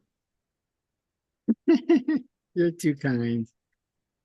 It's tough. It was tough. What happened? Yeah, I mean, I think somebody sent out whatever. It's a Yeah, I know. There were a lot of emails. no, well, one of them sent, yeah, there was a link, somebody sent out a link that, yeah, so, but it was close. I'm glad we got you on. Yeah, it was fine. I just wasn't sure what was going on, nor was I sure how to communicate. And you said, "Who are you?" And that's because so many people who got on the the little well, I'm still Adriano, Well, according. that's because unfortunately you guys didn't follow. I hate to say, I mean, I'm probably, I don't know, am I on with everybody else here? But I sent out an email telling everybody the instructions what to do, but did you get my email? I don't think so. I sent that twice, that my one that's the hot. Yeah, and I clicked on the last one that was sent, I thought, but I'm not sure. It did get a little confusing there. Yeah, it's not anybody's fault, actually. Is there who else is who else is on? Yeah, so Bob Zubrin came up as Adriano, and Yeah, I think Paul Werbos came up as Adriano. yeah. And so not only, I mean, not only did I not let them speak? I mean, some of them I didn't even know to let in as a panelist to even get the opportunity to speak. Yeah. Unfortunately. Well, a lot of good messages went out to the world, so. Yep. Not the last time. We still got a little bit of time before the asteroid hits.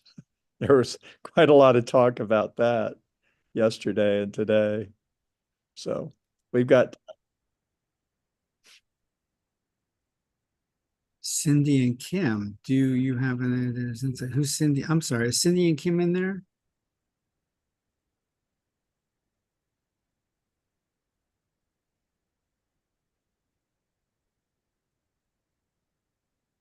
I don't know. Okay. All right. Good to see everybody. bye-bye. Take care. Get Thank some you. rest, Robert. You did a Yeah. great job. Thank Great you so job. much for all your insight. Bye-bye. Bye, everybody. Good job, Robert and Sherry. Thank you so much for all your support. Thank you for your help. And Christian, thank you for coming in. Hopefully Thank you, you'll start a Robert. movement to call to action for all the universities. Of course, that's the goal. Appreciate it for you giving me a platform. It was amazing. Of course.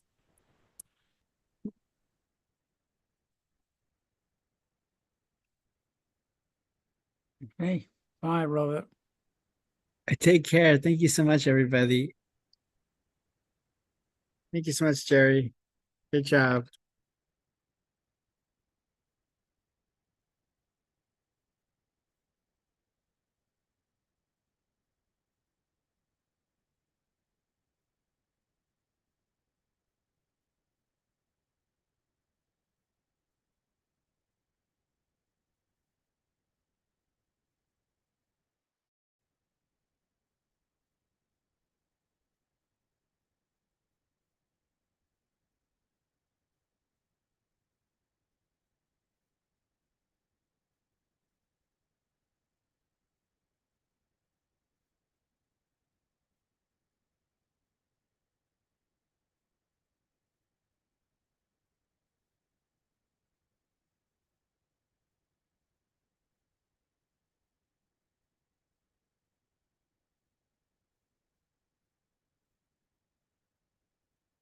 Hi, Cindy. How are you?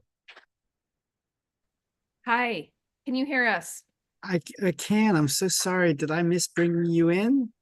Well, we don't know. I mean, so we have we are the entire, what? We are the entire next session, but we do not have presenter links. And we've been So trying to ping Claire. yeah, their folks are really good. She's got a team that would We're on probably, right now. We've invited a lot of people and we're live 1 minute ago. Yeah, we're Mm. supposed to be the 12:30 session right now. and we have Hi, good to see you.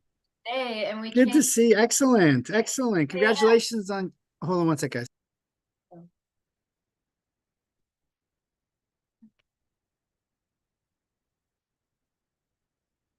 Sorry about that.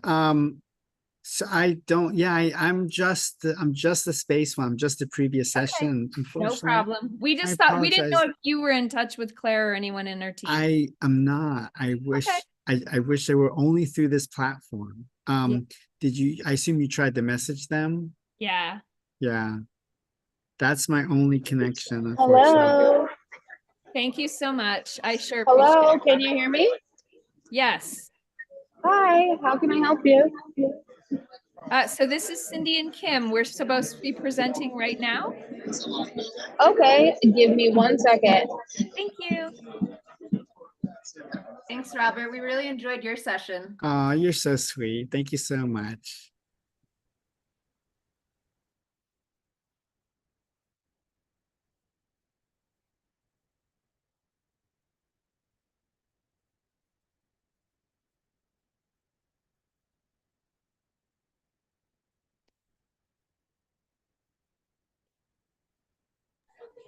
Hi, Sydney. So what do you need to do? Share video?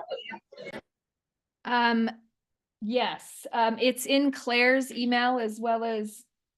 Hi, so this is Kim Larkin. I've been working with Claire and we had our ministries for our future or of our future scheduled for the 12:30 slot.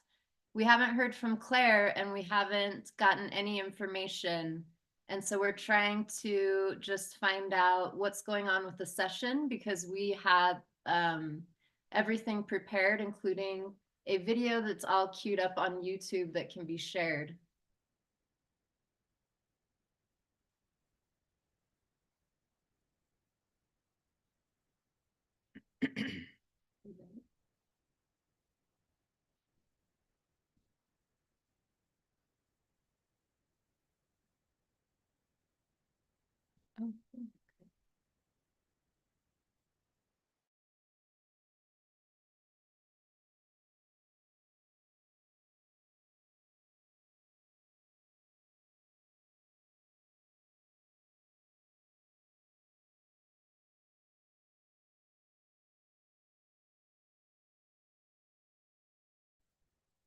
All right, we did it.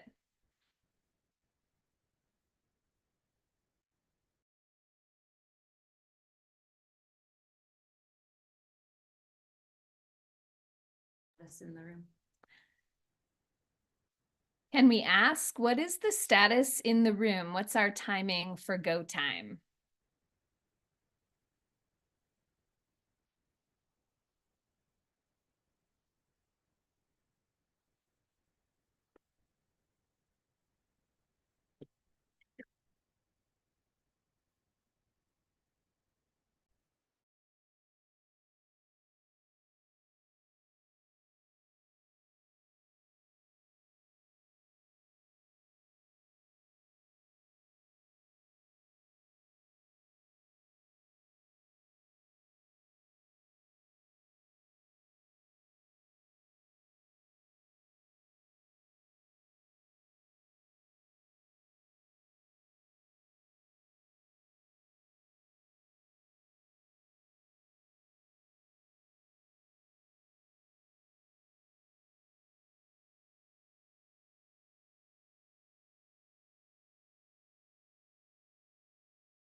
They're waiting.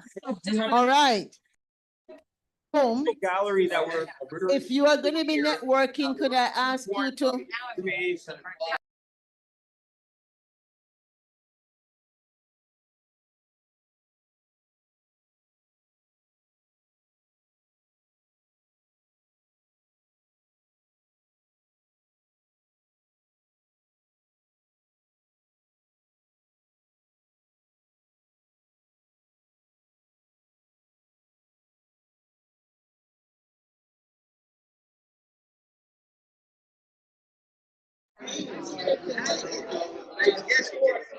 Miss Cindy Kuhn, are you there? I have Dr. Nelson by her computer now.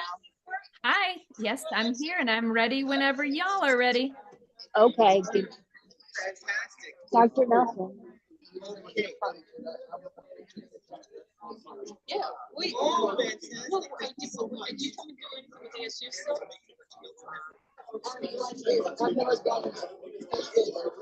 Okay, let's talk. Because you know that's Cindy is trying to set up her video. Sorry. No, I haven't been there since 2016. I didn't go to school there. Where is she? Sydney Kuhn. Miss Sydney, you said it's emailed. You emailed it to what email? Address. With lots of emails here. It's to Claire, but also to Here. She's saying that she does not have. Can we share screen during our time? Can she share the screen during her time? Sure. Okay, we're ready to just let it roll from here. Okay, can you request it?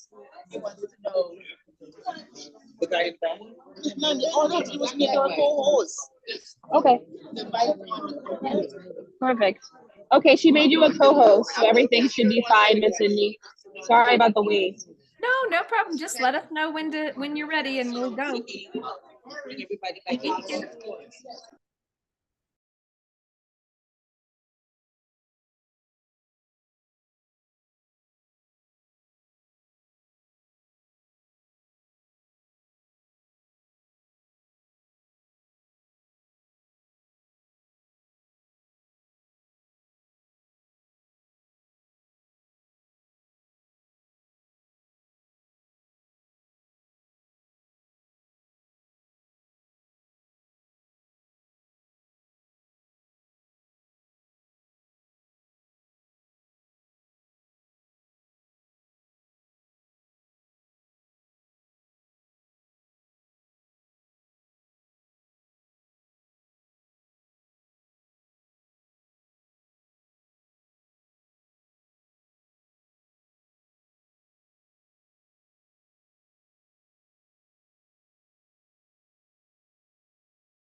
A platform that allows people to experience the future.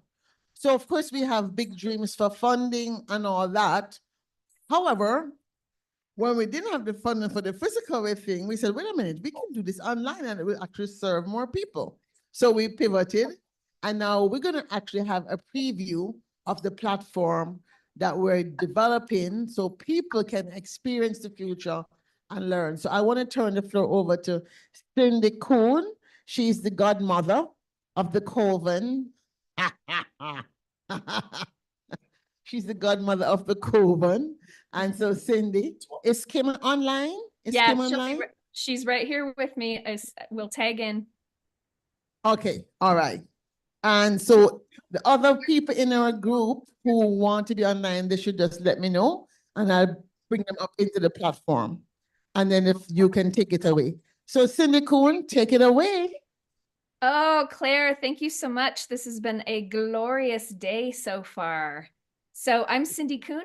I'm an applied experiential futurist, and I have been gathering a hive of women working in futures. And I want to, before we roll this video, Kim and I both want to say some thank yous and what this project is all about. First and foremost, to Dr. Claire Nelson, who is an extraordinary human being who has a vision filled with gifts And it involves the future and space and humans. And we are so grateful to be a part of her grand vision. So welcome today. We're going to take you into our village in the future and walk you through a experiential preview of our portals from the future, where we'll be able to show you a few of our artifacts in space in 2050, which is a growing library that will continue to evolve and expand. And we are excited to launch here today the beginning of this grand Ministry of Our Futures, filled with a library of artifacts from the future with so many engaged participants. And with that, I'd like to ask Kim to join me on stage to say a few words before we roll our experience. Kim.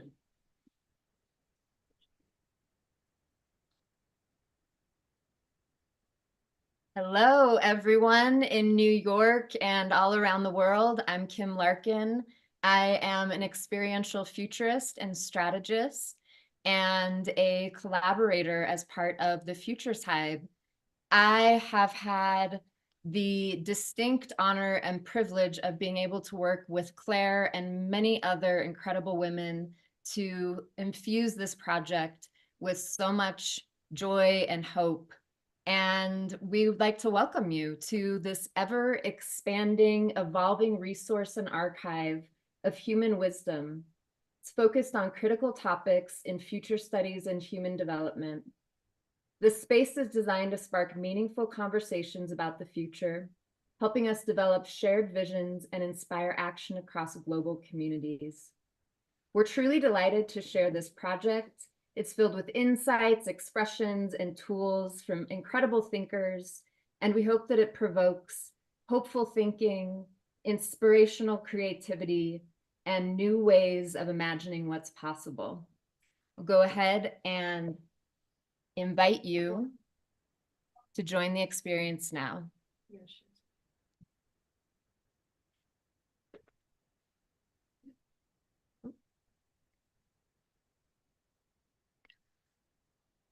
you.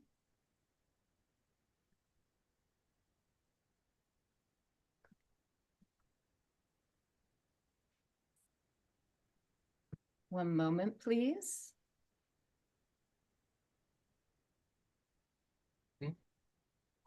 And here we go. Our challenge. A planet at risk. A multilateral system made for the 20th century. Future shock. The increasing complexity of challenges confounds our ability to have clear and shared visions of the zoetic futures we say we want. Our response? Presented by the Futures Hive. Welcome to an interactive preview experience of artifacts in space. 7 portals shared across time by 7 ministries of our future to create a story lab for the curious where hopeful futures unfold. Are you ready? Relax your body. Get comfortable. I know. Take a deep breath in. That would be amazing. Yeah.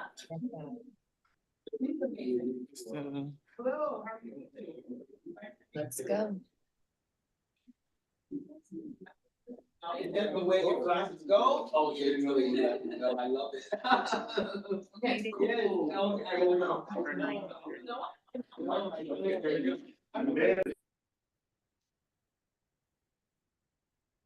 First, we have collaboration. Collaboration is when you actively engage with others who can help you achieve future goals. and being open to new perspectives and ideas from others. Collaboration really means, in the future mindset, don't go it alone. Up next in the futures mindset, we have confidence. Believing in your own ability to achieve future goals, taking risks, and pushing outside of your comfort zone. Those are futures mindsets that will continue to move your needle forward. Up next, we have positivity. Maintaining a positive outlook towards the future by focusing on opportunities and solutions, rather than just your challenges and setbacks. Optimism and positivity are very future focused. The next futures mindset we have is preparedness. Taking concrete steps to prepare for the desired future. Those steps might include things like research, learning new skills, and creating and following a plan for achieving those goals. The next futures mindset we have is balance. Maintaining a healthy balance between pursuing future goals and taking care of physical and emotional well-being. A person looking out into the future can only do so much for everyone else if they're not taking care of themselves. Next, we have specificity, setting clear and specific goals, and then breaking them down into actionable steps, timelines, milestones to make sure you're actually moving forward towards that goal. That is a futures mindset.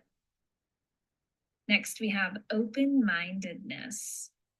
Being willing to explore new possibilities and challenges, assumptions about what is possible or desirable.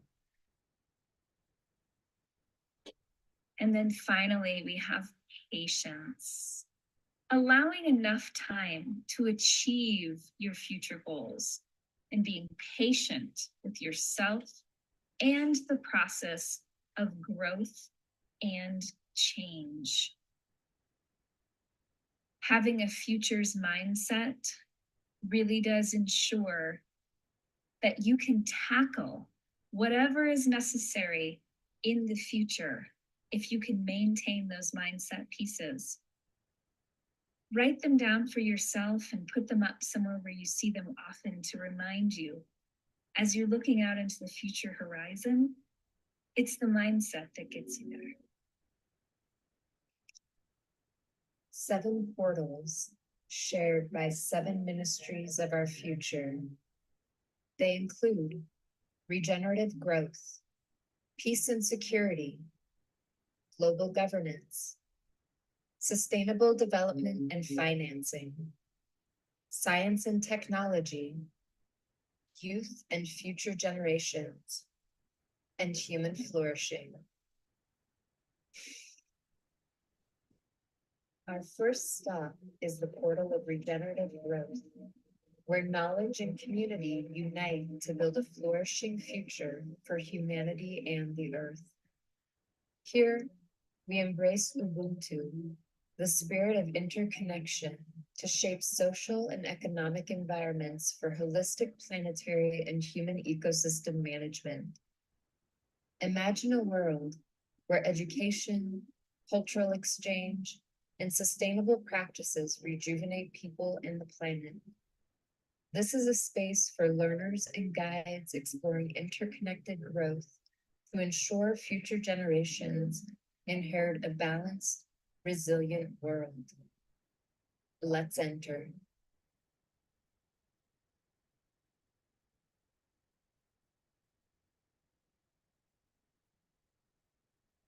Future flashcard artifacts that can help you look at and better plan your own future, your own desired outcome. So let's take a look. So future flashcards can be really helpful, and you'll see I'll walk you through a series of 8 here that you can use as your beginner set. So what to do with these flashcards? You want to think about shuffling through them and using them to really reflect, taking a moment to read the concepts on the card and reflecting on the significance that each concept has for your future, the future of your nearby family, your community, and your larger city, town, state, and whole of nation. So how does this concept relate to current trends, and what potential does it have to shape the future? These are the kind of curious questions you want to hold in your mind as you're sifting through these cards. You can also use them for scenario explorations, using them as concepts to imagine how might in the idea of future scenarios. So the ideas evolving over a time horizon of 5, 10, or even 20 years. And you can think about opportunities and challenges that might be present in these future spaces. Next, you want to think about how to explore these cards to think about different concepts that might connect, interact, connect dots. So what combined impact could these ideas carry to really have on the future for yourself and wider reaching? And then apply to your context. So consider how the concept on the card applies to your work, your community, your personal life. And then what steps would you take today to influence or prepare the potential futures the concept suggests? Are you already involved or engaged in things that are preparing for these possible and potential futures?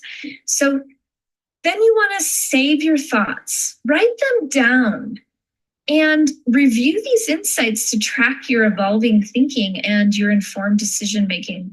Reviewing these cards regularly will really help you in keeping your future thinking skills sharp and impactful. So first card up is regenerative growth in whole human development. So just as an example, students learn from the past, from themselves, from others, and in developing skills and pursuing interests. So in this space of regenerative growth and whole human development, what might we think about for the future and growth and development and learning? Up next, we have peace and security, which really does balance interconnectedness and creates inclusion and resilient communities with strong institutions. So what might this card ask you to think about your role in your greater community? The next card is global governance, transformative collaboration, where governance focuses on equity and inclusion to build strong relationships, ethical practices, and foster loyalty and trust. Our next card is sustainable development and financing, considering environmental exchanges and global partnerships for innovative investments and promoting inclusive growth and responsible resource management to ensure access to nature, nutritious food, housing, and essential, valuable infrastructure for all of humanity.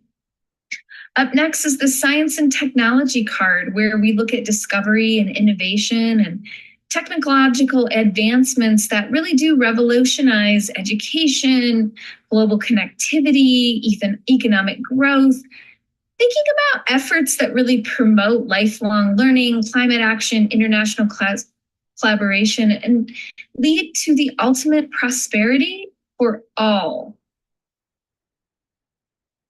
Next, we're going to look at youth and future generations, which allows for organic evolution and honoring intergenerational wisdom and contribution from all ages, identities. This really strengthens equity, prosperity, and resilience for all. And it enables a collective wisdom, holistic problem solving, skill development, economic growth for all. That's what this card asks you to call into question and think about. And finally, human flourishing ultimately, and that means well-being for all. So with those in mind,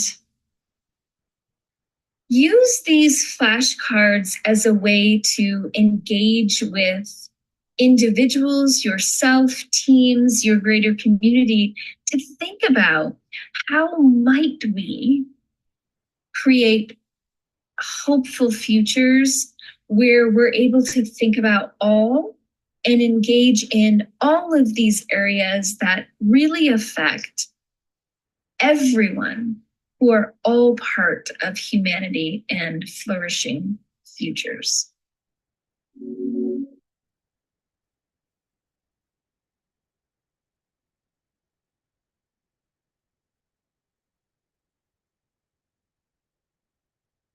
In the portal of peace and security, balance and interconnection shape our future. We focus on building resilient, inclusive communities, protected by strong institutions that uphold human rights and environmental sustainability. Achieving lasting peace means addressing poverty, food security, education, and gender equality. Ethical governance and collaboration are essential, both on Earth and beyond. The artifacts within this portal reveal strategies for everything from disaster preparedness, poverty reduction, to human safety in a changing world.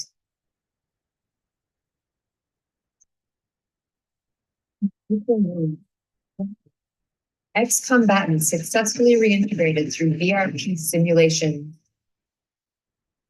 World powers sign historic peacekeeping drone treaty to enforce global ceasefires.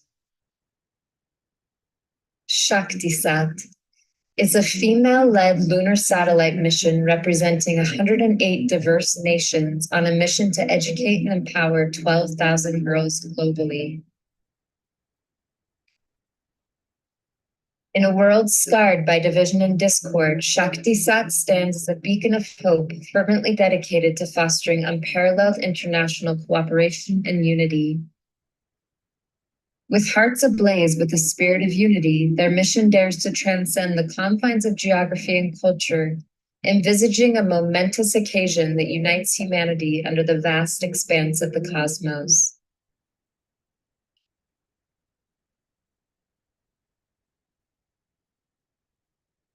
Now, we enter the global governance portal, where human rights, peace, and cooperation extend beyond Earth.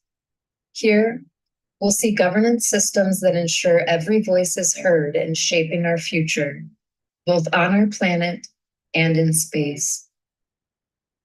Discover artifacts of evolving models driven by empathetic leadership and inclusive collaboration, promoting harmony and equity. Learn how space law, ethical guidelines, and community wisdom guide us toward a shared future of unity and responsible resource management.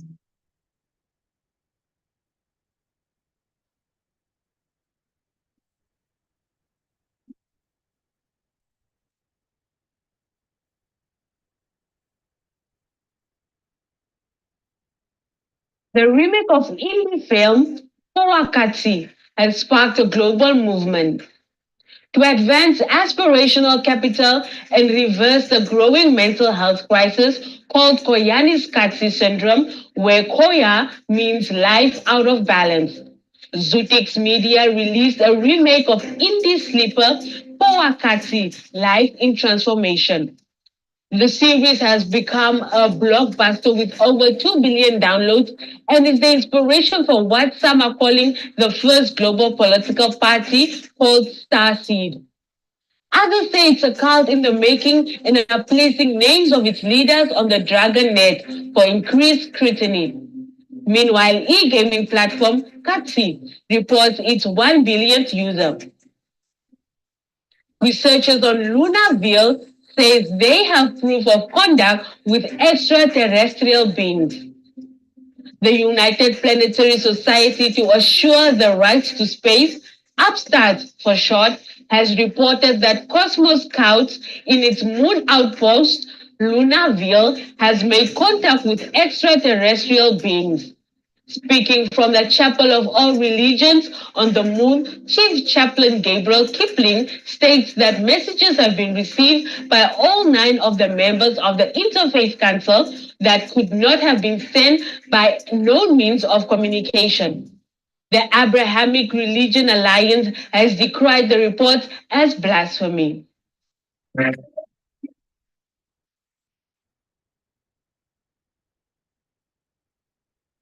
Welcome to the portal of sustainable development and financing, where long-term stability meets inclusive prosperity. Here we explore how economic resilience and environmental stewardship work together to meet today's needs without compromising future generations. Here we will encounter artifacts showcasing global cooperation and investments in renewable energy, green systems, and thriving communities, and examine the ethics of sustainable space habitats, commercialization, and growth.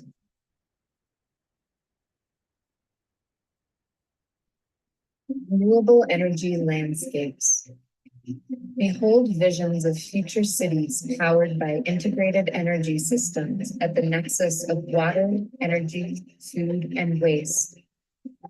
Inspired by Smart Futures vision of 2035, here solar panels capture sunlight, wind turbines harness coastal breezes, and biomass plants transform waste into power. Rivers drive hydroelectric dams. Geothermal stations tap into the Earth's heat, and ocean tides power generators. Imagine the possibilities of nature and technology harmonizing for the well-being of humanity and the planet.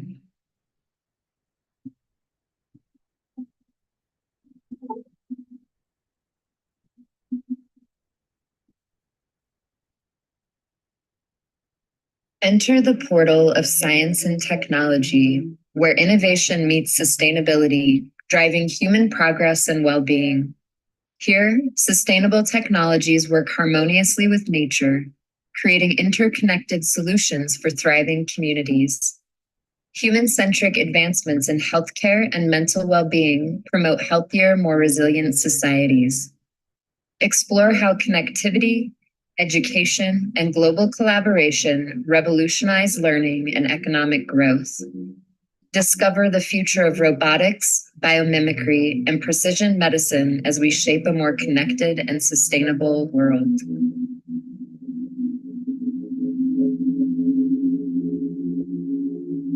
Echoes from the Valley of Existence by Amy Carl. In this digital era, what will you leave behind, and what do these remnants say about you?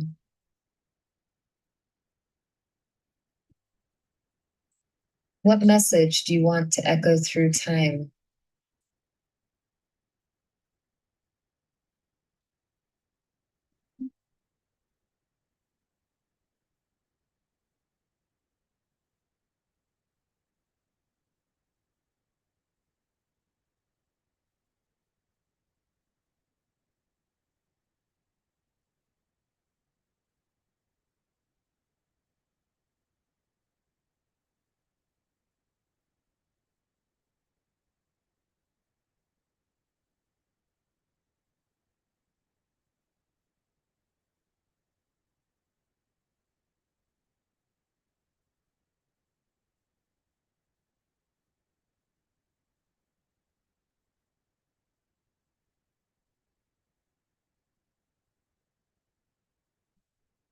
Do you want to leave your DNA for the future?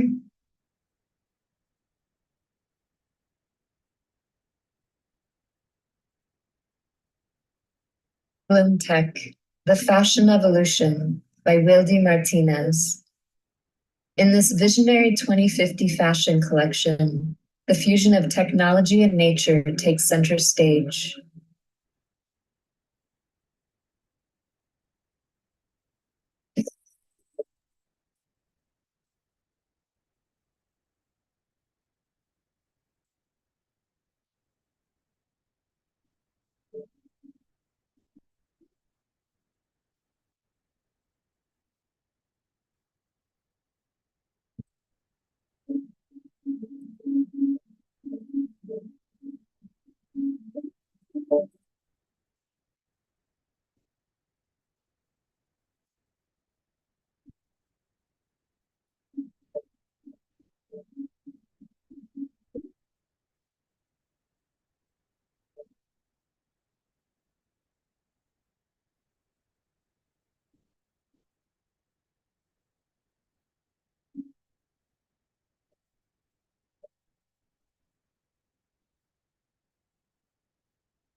What's your idea?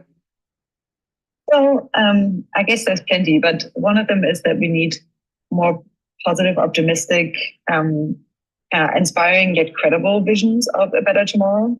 And so I think, growing up, I've definitely read my fair share of the media, but also just of sci-fi resources, and they're like usually pretty dark. Actually, there was a time, I think, in the 80s when we had lots of optimistic sci-fi, and I think that led to a lot of the technological progress that we see today. But like lately, at least, it's been kind of like become quite negative. And so one thing that we're hoping to do at Foresight with a project called the Existential Hope Project is to kind of like inspire people to think positive thoughts about the future. So we have a world building course and so forth. But the idea here is that like we need kind of like more optimistic and modern version of a better tomorrow that are not outdated, that are not negative.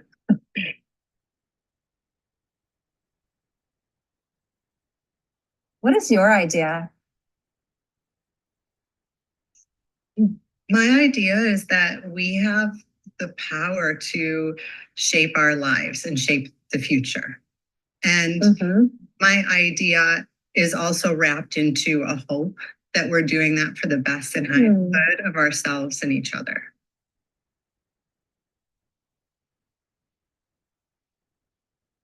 What is your idea? One of my ideas, because I have a lot of ideas all the time. Yeah. One of my ideas is this movement of establishing, the first learning entity in space is going to engage people from across the spectrum. People who are poor, rich, indigenous, urban, rural, young, old, and allow everyone to feel a part of a legacy that they're going to set in place. So I think, what does help? I think it'll inspire everyone. I think it's an invitation to everyone. If you're a chef, a philosopher, a scientist, a teacher, a farmer, there's a role for you in creating this future. And I think it will free people up from the shackles of historic, structures, and actually say, bring your ideas, dream, look up at the sky and come up with a way that you want to live or you want the future to live.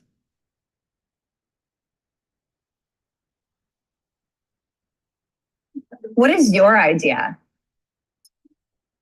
My idea currently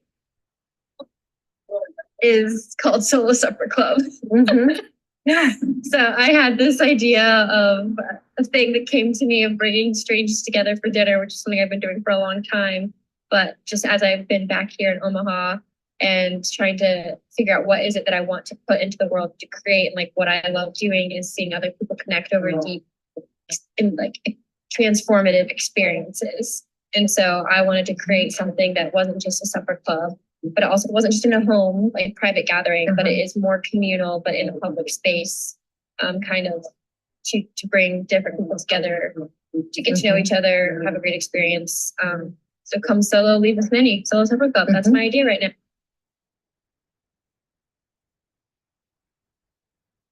Today. What is your idea? My idea is I would love to have an idea. I don't have it yet, but but trying to get it into me, because I'm coming from Europe, Switzerland, right? And we had really had this energy crisis the last 2 years. Right? Like there was a danger that there will be blackouts. We don't have enough energy. And, if I see the universe and all the space, there is so much, I call it free energy around us.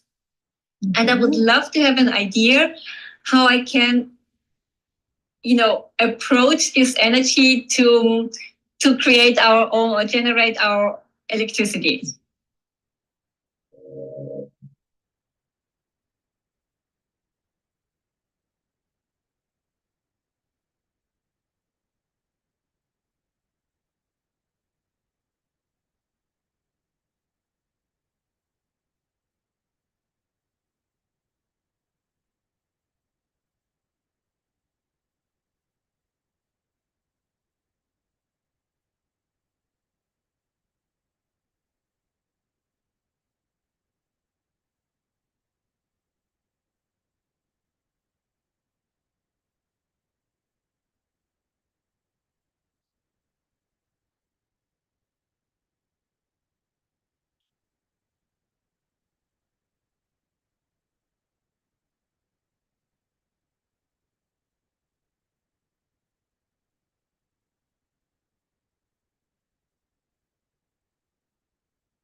Welcome, traveler, to the final portal of our journey, human flourishing, where we enter the future of human thriving, mind, body, and spirit.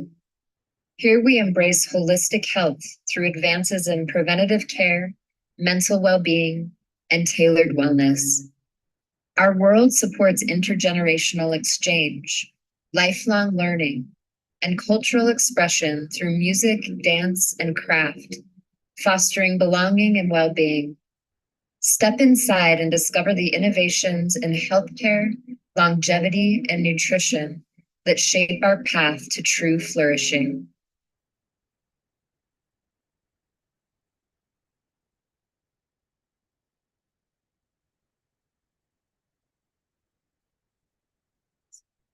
Future Flourishscape cards, where you're going to ask curious questions for vibrant futures.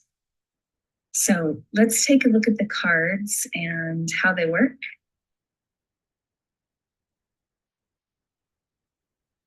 All right.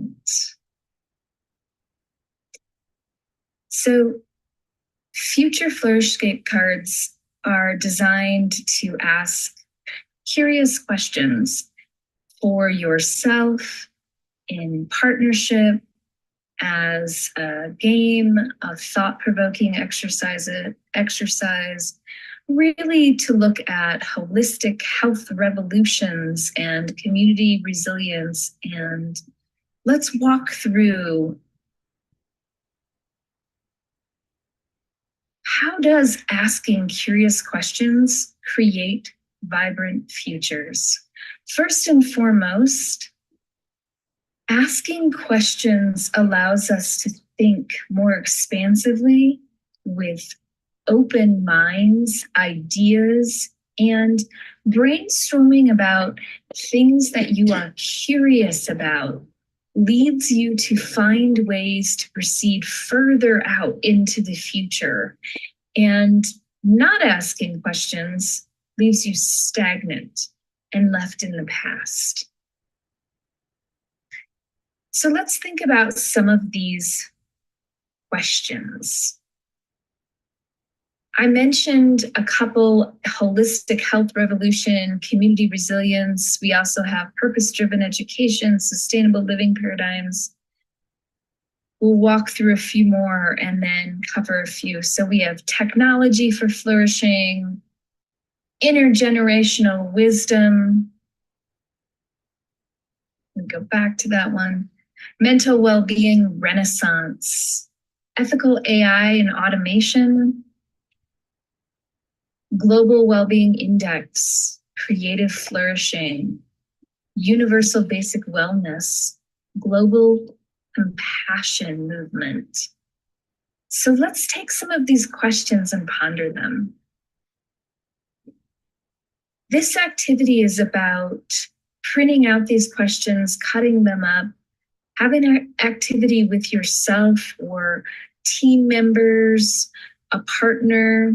So thinking about things like, what if a worldwide movement prioritized compassion and empathy in every aspect of life, from politics to business to commerce to education? How would this reshape our society? What would that look like, feel like? Start with you personally as you're working through these cards, asking yourself these future-driven questions. How would it affect you personally first? Then go to your immediate nearby family or community, and then stretching out to your larger community, growing regionally, thinking about your state, your whole of nation. How do asking these type of curious questions begin to think broader, more holistic, and more empathetic towards other humans? This exercise of these cards is really designed as a thought-provoking opportunity to think about your future and how you might support other human beings flourishing in their future. All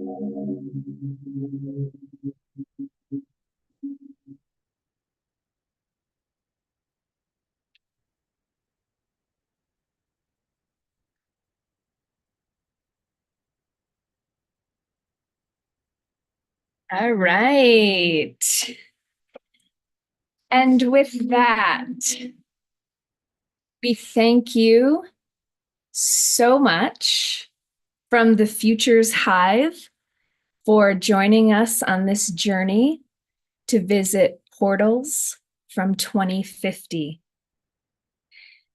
Those in the room received Futures Pledge cards today, and those online, shortly I will drop a link. We would love for all of our future-minded friends to grab that pledge card and make a commitment to thinking about yours and everyone's future together. So if you have those in the room, take them with you today, and momentarily we'll drop it in the chat. And with that, I would like to hand it back into the room to Dr. Cyan Proctor. Thank you so much. Thank you from the Applied Futures Lab. So actually, Cyan came and spoke earlier and then had to run off to a next stop. So I'm here and I can answer questions. Maybe somebody can help me with the questions from the board.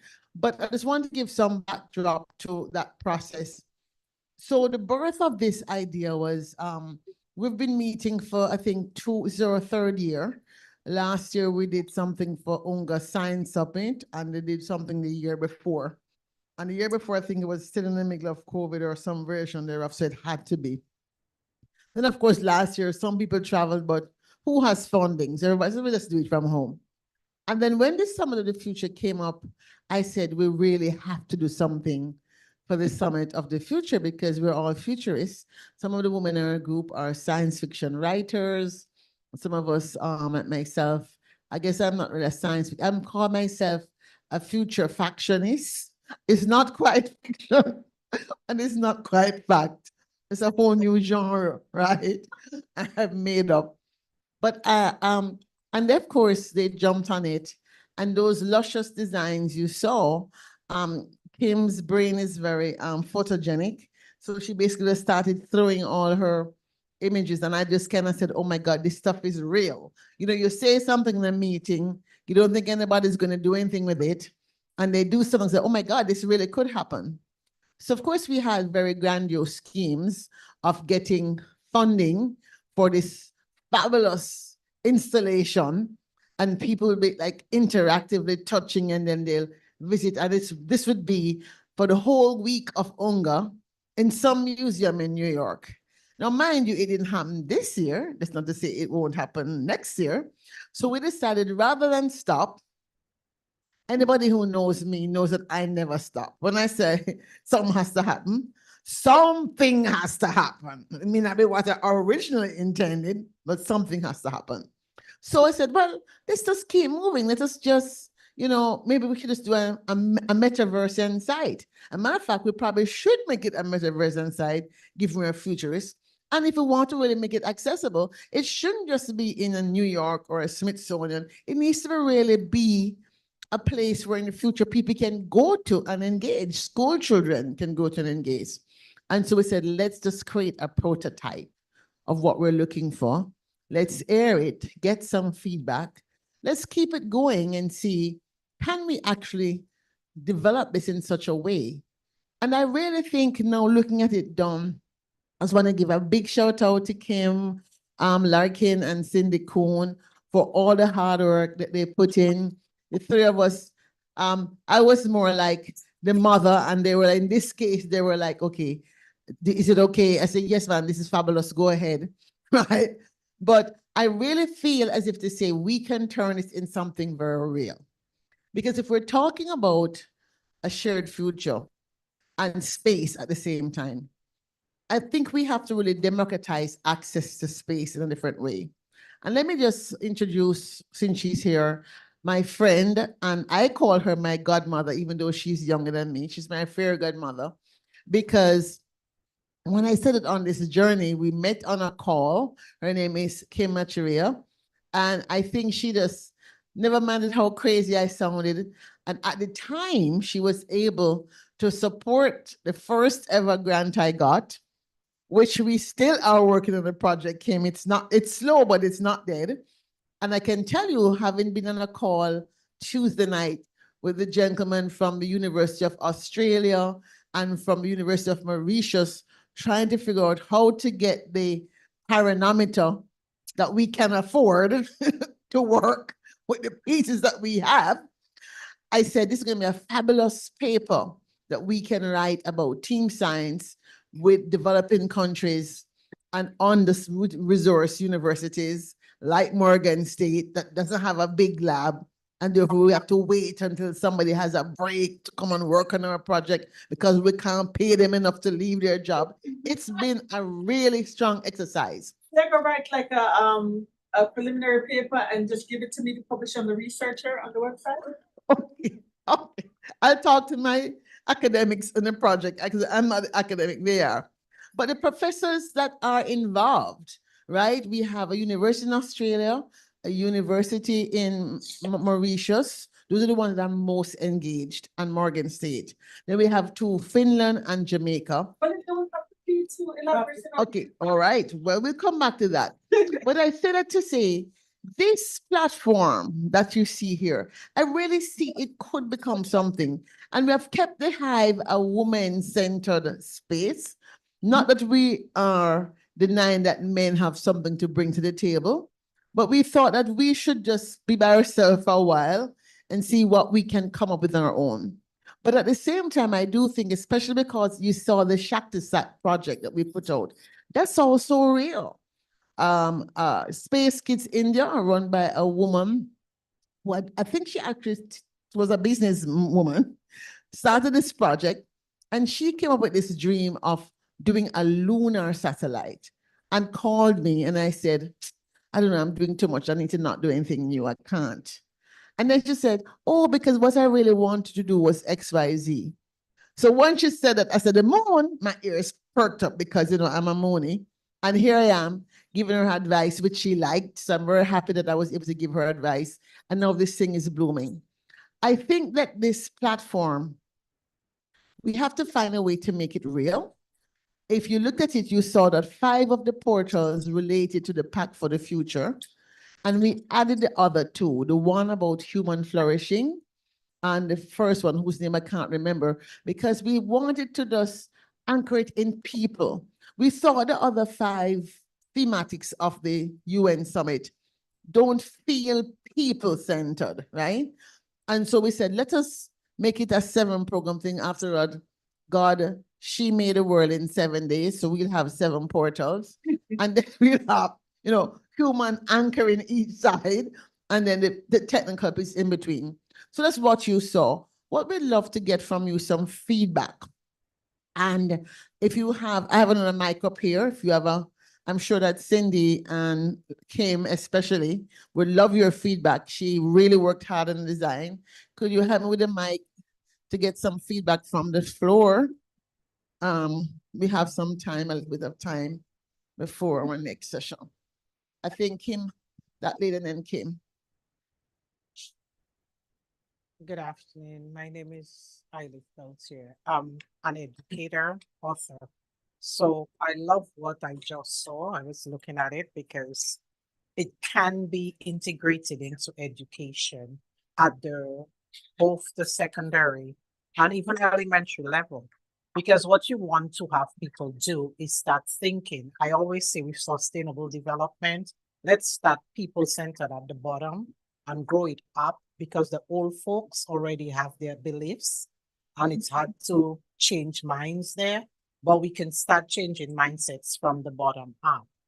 So develop it in a sense with education in mind, where there is funding, I can tell you, coming from that point and being a grant writer, there is funding for what you're doing. And there is also a way that you could bring it into the curriculum because space science technology is the thing that's happening right now. So why not push it as far as you can go? Well, that's music to our ears, and I want to thank you for showing up, Dr. Ilive. I'm trying to rope her into the Futures Forum. The minute she said she write grants, I was like, oh, I need to have you in my group. And so, Kim, the floor is yours. Kim Macharia, who runs Space Prize. Hi, everyone. My name's Kim Asharia. Stand up. So I really enjoyed hearing from y'all.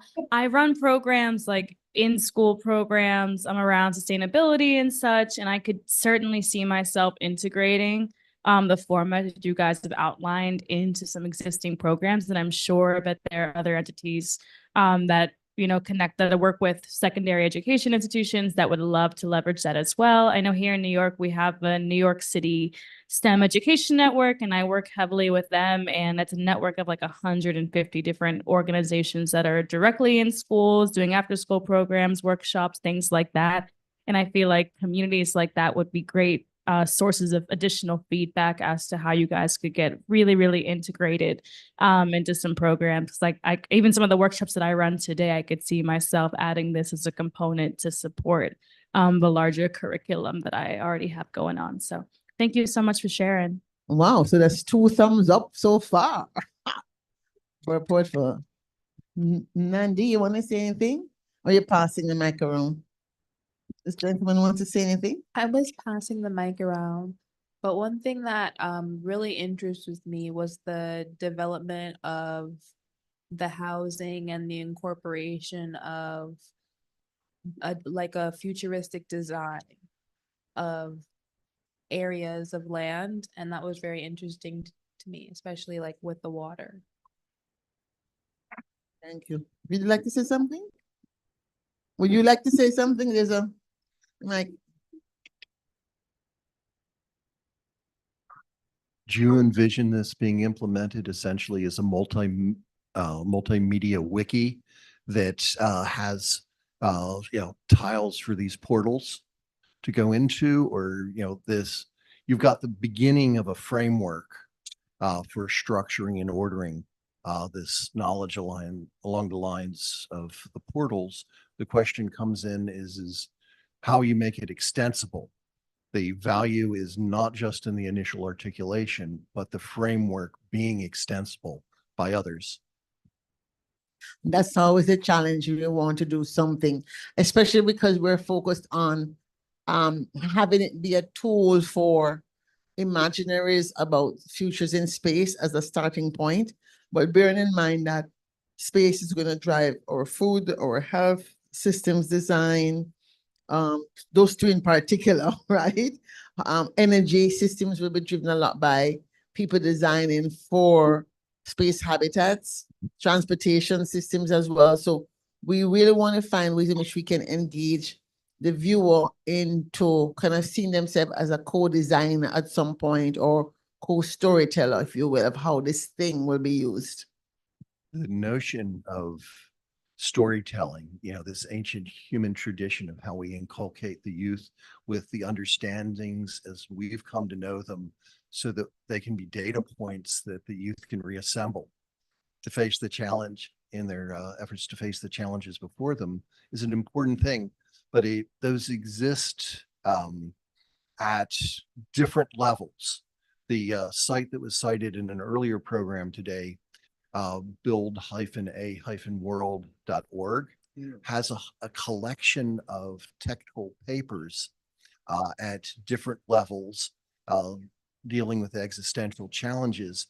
And what that is it's attempting to be a seed to start exploring this notion of how to create a framework.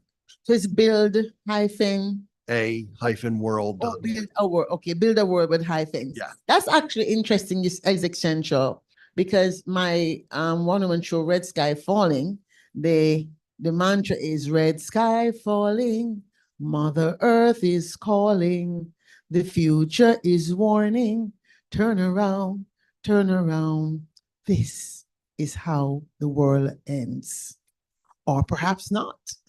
How it begins. Exactly. And we go through telling the story of potential ways in which, and I think our plan is to actually use that story to introduce the students to like systems thinking. And I really would love to look at your platform to see if maybe that's something we could utilize again. Because once you get the students thinking, you have to send them somewhere, send them somewhere to engage and not just leave them, oh my God, the world is going to end and I'm powerless. We really have to have people see that we are part of co-creating the world, not the planet. We're co-creating the world, which is the man-made elements of, this ecosystem in which we live. There's a neat word coined by Paulo Solari, the famous architect, and it is arcology, which is the understanding of the relationship between humans, the built environment, and the natural environment. What's that? Arcology. Spell it, please. ARCHOLOGY.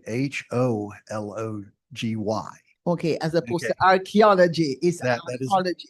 Okay, and what we have to envision is a realized arcology, where we are going through and cultivating and curating the relationships there, based on the best understandings that we can come to. Yes, yes. Kim or Cindy, you have any comments? Any response on your side? I'd just like to say thank you for everyone who spent time watching, and we're so excited about the idea of being able to use this as a way to amplify so many different ideas and approaches and ways of working, and incorporating different approaches to education, and all the different elements that everyone has brought up are absolutely things that we'd like to do. We have started with a prototype platform, which is on blueprintforthefuture.com. And you can go live and see the artifacts. The artifacts are starting to grow. We'll be continually adding new items all the time. And we're also interested in hearing from people of ideas of how you might contribute to helping this shape and grow as part of shared visions for the future. Thank you. I think I saw someone from the audience hands up. Yeah, there you go. You have the mic.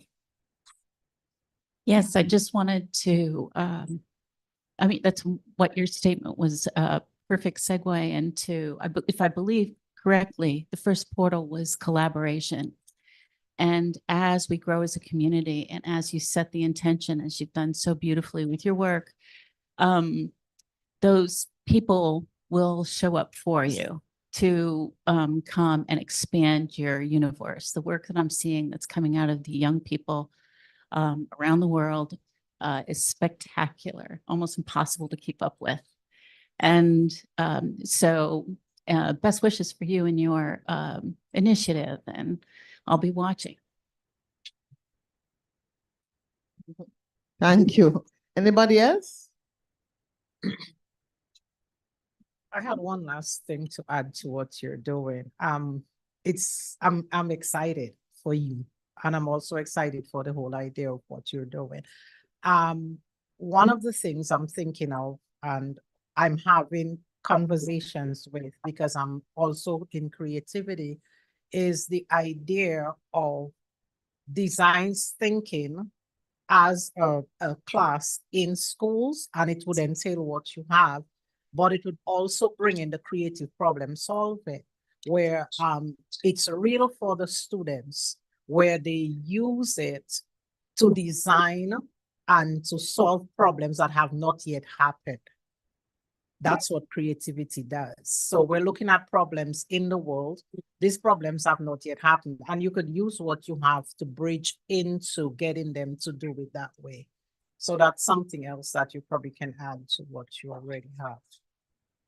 I see someone packing up to go. Please take a pledge card with you. You have, and have you left your paper behind? Have you written on the black sheet? Fabulous. Oh, thank you. Thank you very much for everything. Just Yes, thank you. I'm glad you enjoyed it. Yes, thank you. I had wanted to announce earlier, but I forgot that freedom is not free. In order to leave the room, everybody has to fill out a form. To be free to leave the room. Yes, fill out a form. But we really do want to collect your thoughts and your ideas and take a picture. And since we have your email, if you registered, I'll be able to send you the collective thing when it's done. All right, we're coming to the end of this session, getting ready for the World Ocean Futures. We have a couple more minutes. Anybody else have any comments? I just want to do some, go ahead. My only other comment is I think it's very impactful how you're saying that this is a way to offer hope to the future generation, because now, especially during election season, a lot of people are looking at, our next future leader as the hope to get us or propel us into a different future. But I think this, and especially your point of human flourishing, that's a way that we can flourish as individuals if we look towards the future, plan towards the future, and kind of envision what we want it to look like and create a space that the younger generation can feel comfortable to create what they want to see in their future, along with the elders shaping them and showing them what happened before and what worked and what didn't work, so that we don't make repeated mistakes. That's really a very powerful thing to say. And if we don't have intergenerational dialogue, we are going to also be toast. There's so many ways in which she could self-destruct. Because I can tell you, as somebody who likes to learn, and for example, trying to figure out how to do the restream this morning, because I don't do it often. Every time I do it, I have to relearn what I did.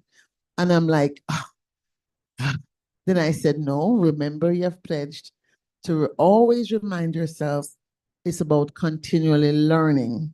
And so we who are on the other right side of 60 have to recognize that, yes, it's okay to admit that, idea of digital currency, cryptocurrency doesn't quite fit with you. You're kind of like, but is it real? I know you can spend it, but still, is it real? Because it just didn't come out at a time when we were doing computer science, right?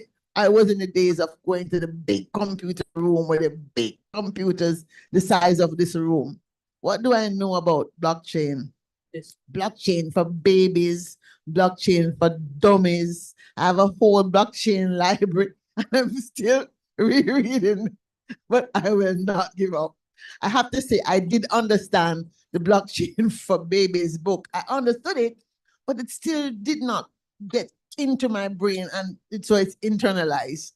But my point is, having a platform like this, I'm excited because the reality is that it's going to be a very different world, and we're in a situation where we are going to have to learn and not learn for rote. You don't have to learn a lot of things to remember, because now the computer has everything. But you have to learn to be able to discern. And it's a very tricky thing to learn to do.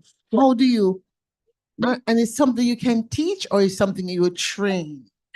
And so even the words teach and train, I think school almost has to go back to be an apprenticeship approach, as opposed to the Socratic method, you just learn, but where you go, so I want to be a physicist, but you're not just going to study physics the way we did. You're going to have to almost apprentice with a physicist to kind of understand why you do things, because the answers are already at their fingertips. Why bother to learn it? It could even implant it in your brain. So why bother to learn it? This is the reality. I think something that was said earlier by one of the people on the space platform about travel and future travel. There's a whole network of people that are very much under the ground talking about, do we really want to have a techno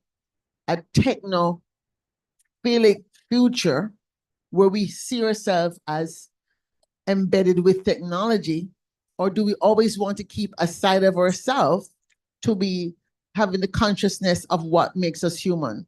And that community is called the Exo Consciousness Group. And I have to say, you know, they say that they're considered to be like the woo-hoo kind of a people.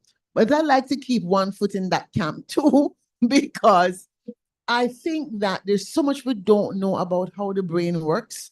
And if we're going to be able to tap into those things that when you see autistic children who can play the piano like geniuses and those things, do we really want to have technology take away those opportunities that maybe exist in this neurodivergent ways of being? So I think that a platform like this, for example, giving that to a neurodivergent child who's not the traditional, they might come up with something that we hadn't even thunk of. That, like, what is your idea, for example, that platform? Oh my God, can that be? And next thing you know, the other neurodivergent child will say, oh yes. And we'll go, really? Yeah, and they'll say, here's how you could do it. And that's what we're gonna need to be able to survive this period of very dangerous travel in our future travels as we go past this era when we could still self-destruct. I think we're going to turn around.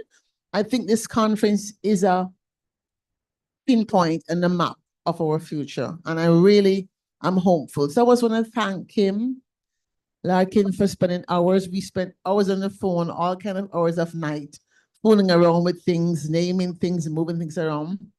And Cindy Cohn, the godmother, for first of all bringing us all together, because she's the one that called me to be part of this group. So give them a hand, please. And thank you all for listening. All right, we have time for a break. You have 14 minutes. At 2 o'clock, we get into Ocean Futures.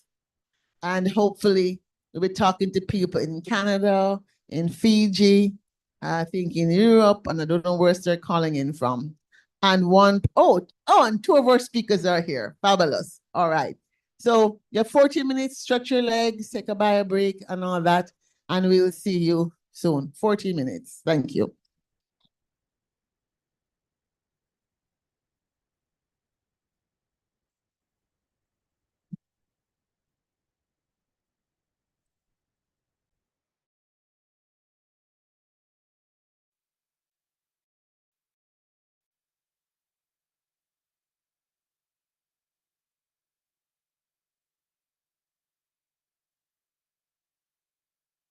The Education Update. 10 years after the establishment of CARICOM diplomatic mission in Kenya, the number of African and Caribbean exchange students has reached just over 4,500. This, because of the growth in micro-credentialing, the increased availability of hybrid degrees online plus in-person, and the lack of need for visas. Barbados, Botswana, Ghana, Guyana, Jamaica, and Kenya are among the top destinations. Meanwhile, education faculty in universities in the ACP countries have benefited from the Enhancing Capacity in STEM Education initiative, funded by the ACP, with over 120 faculty exchanges taking place since 2028. Exchanges in health science, agricultural sciences, marine sciences, and earth sciences have been prioritized as relevant to securing the SDGs, with $5 million from climate finance funds applied to joint research activities. The Sahara Dust Research Consortium, founded in 2023 by All Nations University in Ghana, Northern Caribbean University in Jamaica, and Morgan State University in the USA, is now a consortium of 15 universities in 15 countries. Finally, it must be mentioned that the AfricaSat and the CaribSat initiative, launched in 2023 to support building foundational capacity in space science and technology, has successfully launched 3 constellations of 8 CubeSats between the 18 participating universities.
the video for me, please.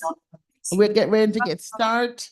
Getting ready to get started. If you could stop play and stop share rather, and we can get started with this project. All right. We are going to be joined by our moderators, Zadie Afrin. I will bring her on screen. If you could turn on your camera first, please, Zadie.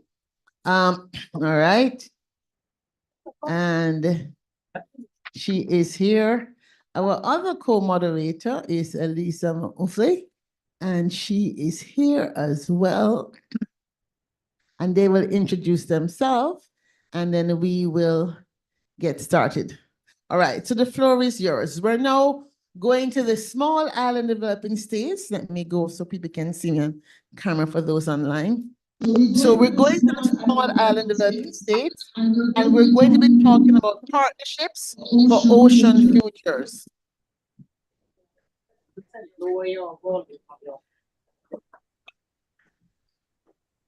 All right, thank you, everybody. Just checking the logistics. Can I have all my panelists in the panelist room to the host? Thank you very much. Just the Sure. Zoom logistics.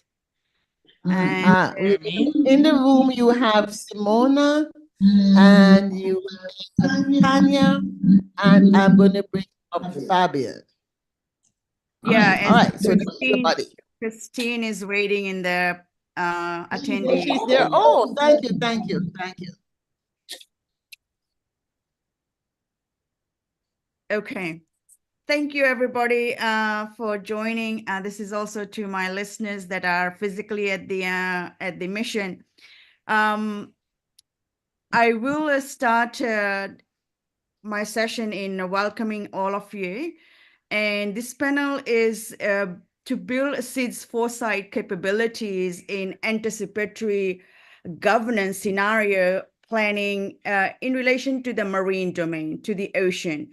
And a little bit of just a short background. We are starting our session with the SIDS new framework. That's a new 10-year Sustainable Development Goals that have been adopted as the document called the ABAS.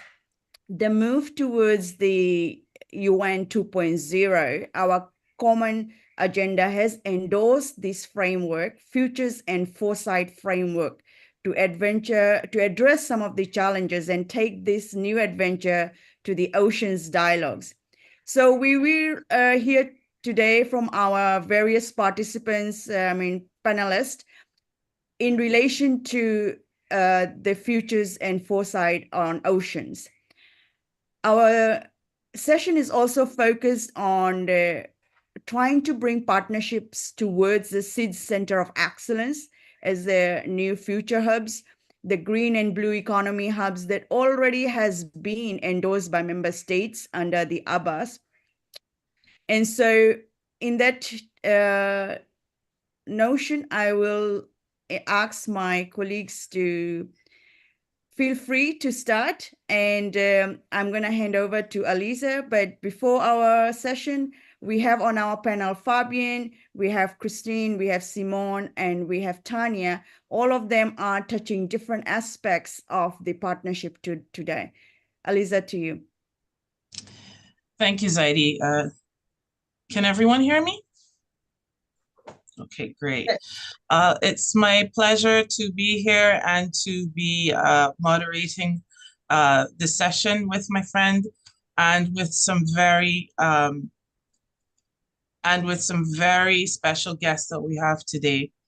My name is Aliza, and I am hailing from Barbados at the moment.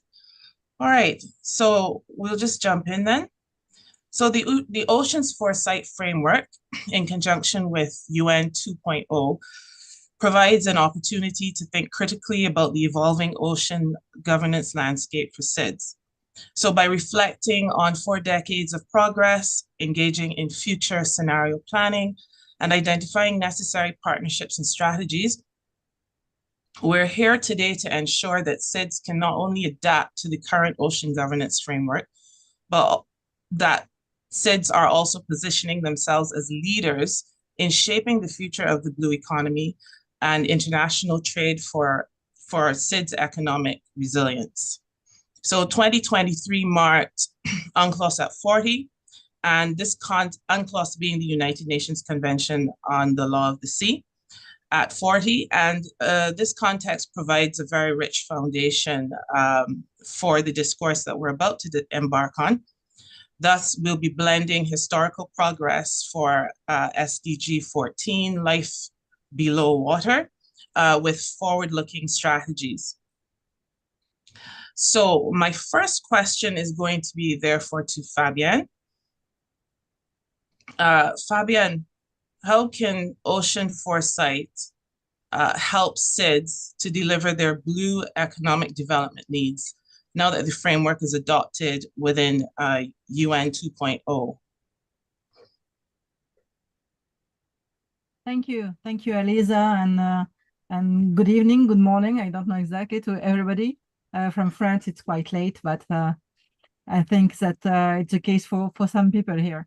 So let me answer your question, Eliza, with 3 keywords and 3 related proposals to ensure the future, the ocean as a future. So my first keyword here is to define the situation. It is urgency. The rate of degradation of the marine environment, from biodiversity loss to sea level rising and well, other major changes, you name them, is such that there is no longer any room for procrastination. And urgency is not just about the planetary ocean, but it's for half of humanity who live on the coasts or depend on marine resources for their survival. So our situation right now is that our current system of ocean governance is deficient. It takes too long. It lacks the means for real control, and the urgent need to protect the environment and human health is failing to stand up to the economic interest of the accelerated industrialization of the ocean. So my first proposal is, as UN 2.0 urges to rethink, refocus, and recharge, we call on the United Nations to declare a state of emergency for the ocean at the next Ocean Summit in France next June. Because an emergency situation requires emergency processes, as in time of war or disaster, and that's what the global ocean needs right now. So this would be my first proposal. The second one, my second keyword, is cooperation. We need to pool both knowledge and funding. We also need to reduce the knowledge gap between developing and developed countries. And finally, we need to involve local population where every citizen can be an agent of change. And my second proposal, that the collection of data should be distinguished from the analysis made of it, and that the public data itself should be made accessible all around the world to all researchers and decision makers in all countries, and particularly the SIDS, because they are at the greatest risk. So I guess my colleague, Christine Ward-Page, will speak more in detail about such a similar proposal. And finally, my third keyword, because I have to stick to my 5 minutes, is operational foresight, or anticipatory action, if you want. I mean, we cannot face the future unprepared. It's very simple. So our collective failure to recognize and prepare for change is obvious, I guess, for everybody today in this room and online. So we need to change the way we think and we act as if we are to shape the future. So we need to adopt a systemic view of the world, a proactive approach, and a long-term vision. And my third proposal, I mean, the International University of the Sea and Foundation 2100 in France have designed the project called Ocean 2100, as a global network of ocean-related centers from local to international levels in order to implement ocean foresight programs to assist in the proper management of the ocean seas and coast, including the development of the blue economy in a sustainable way. So we would be delighted, of course, if the SEEDS could initiate the first of those local networks. For to be operational, foresight needs to move away from the major global scenarios to tackle the resolution of local problems under the guidance of an anticipatory governance. So we are convinced that the ocean-based development of the SEEDS would truly benefit from such a cooperative, future-oriented project aligned on the UN Quintet of Change. Thank you for your attention. Thank you very much for that comprehensive description, Fabienne, especially with just 5 minutes. A lot was said there, and we see that what you proposed is a very comprehensive and cross-cutting sort of plan. And so I'll move to Simona now, where Simona, what do you think are the 3 key priorities for SIDS Center of Excellence Future Hub and the SIDS Green Blue Economy Knowledge Transfer Hub adopted by SIDS 4 through ABAS? Thank you very much indeed. I'm hoping that there is no echo coming through the link. I would like first to thank the organizers here, Dr. Nelson, for extending the invitation. Obviously, it's a busy time at the United Nations, and we look forward to sharing ideas and possibly partnering for the long haul. Indeed, SEEDS in June adopted a 10-year framework that comes with some firsts. The first of the firsts is that for the first time, SEEDS decided that there should be an institutional framework to take this agenda forward. The Center of Excellence is not a UN entity, is an intergovernmental entity that is meant to provide services to small island developing states in the implementation of the new agenda. It sits in Antigua and Barbuda, but it has a network that will operate across small island developing states. The second first into this process is that understanding that financing is the most critical problem that small island developing states are facing. There is no lack of knowledge, there is no lack of will, there is a lack of means across small island developing states. And let me also say that we operate under high time pressure. Some of the small island developing states will not make it towards the mid-century mark. So they decided to establish a debt support service. It's called Debt Sustainability Support Service. The first meeting of the already operationalized debt support services tomorrow morning. Just to bring that into the context of the agenda, into the context of the blue economy that SEEDS want to develop using the center. As we all know, the ratio of ocean versus land for SEEDS is 28:1. We have SEEDS in which the ratio of the ocean to land is 97:1. This is Cabo Verde. And that, of course, varies across small island developing states. It's also important to mention here, just to build on Fabienne's point, that the urgency of dealing with the ocean-related problems, it comes within the context of the global emergency we are on right now to ensure that this common resource that we all need will be able to provide benefits to everybody. So in that context, the Center of Excellence is putting forward a proposal for the conference in Nice next year, the conference co-hosted by France and Costa Rica, to establish a World Ocean Authority and an ocean trust. This would help the benefits of the ocean, both in the high seas as well as in the exclusive economic zones, to actually be shared equitably. So there should be a system for monetization of benefits coming from the ocean. So that's something that, just to connect with Fabienne's point made prior. So the Center of Excellence is an invitation for thinking and foresight thinking and futures thinking. And while we have an agenda that was adopted in St. John's, we do not have the 10-year plan for the implementation. And that's where I'm making a call on the community here to use the center as a platform to support, to operationalize those very aspirational thoughts that have come into the ABAS. So we would need a platform to start developing the framework to reach 2034 goal of a resilient prosperity in all small island developing states.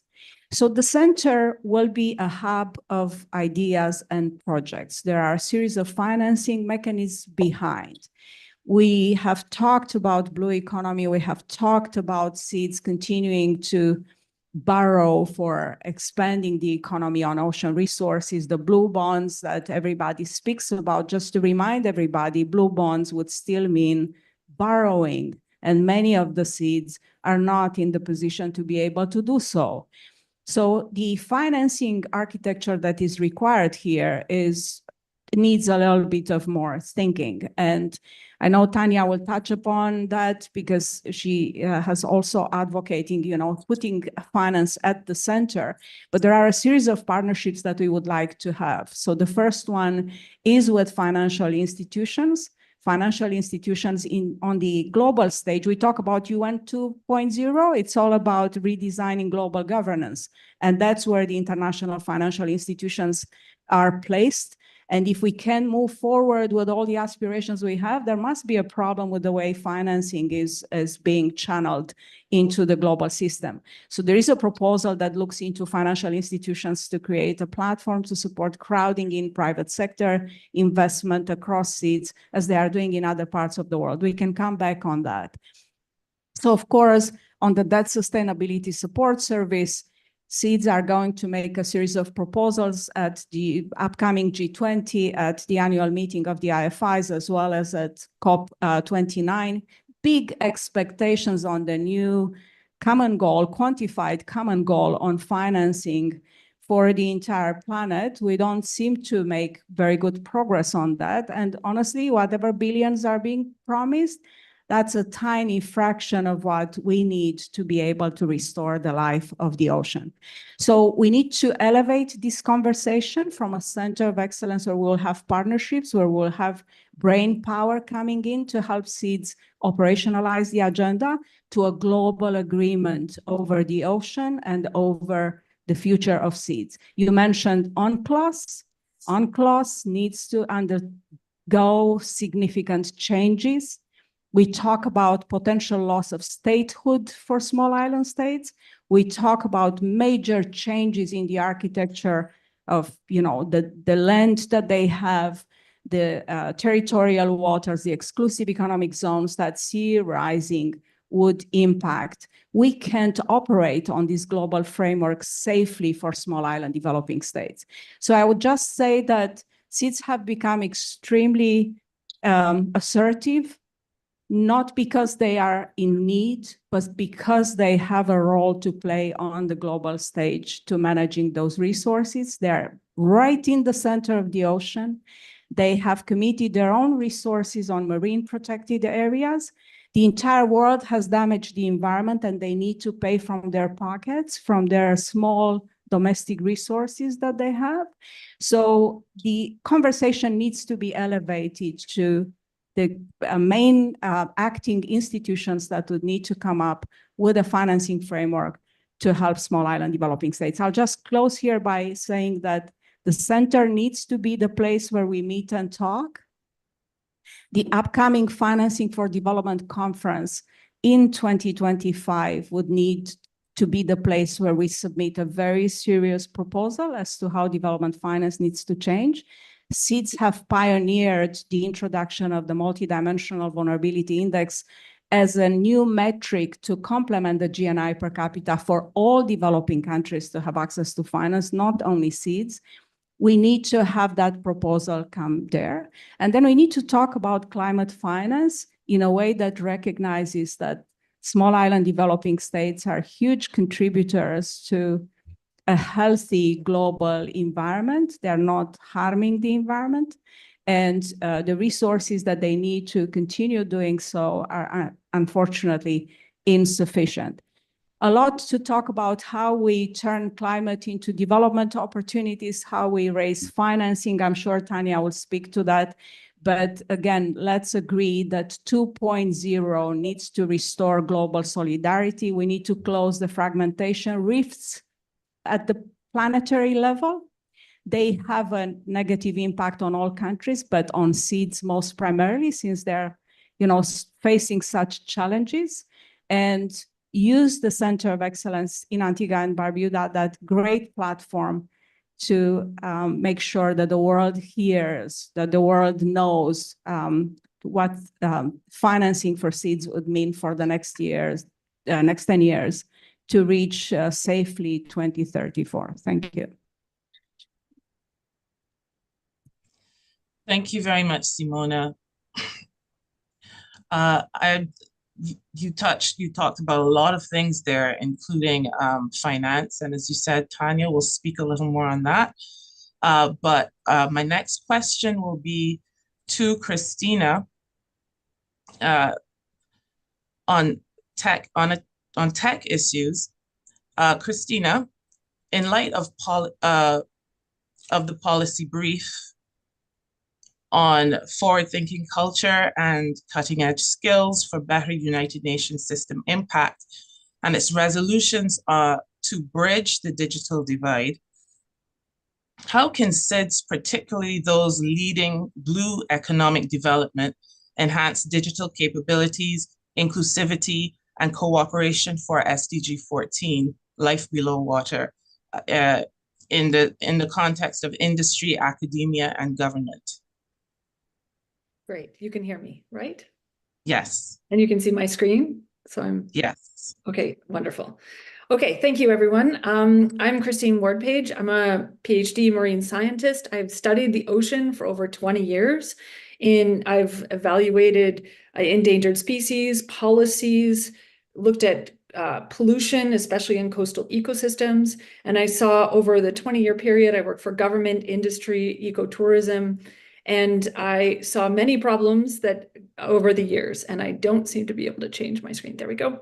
So one big issues that we've seen, that I've noticed, is in a very short period of time, we've undergone massive ocean misuse. So the oceans have, as we've alluded to, declined dramatically.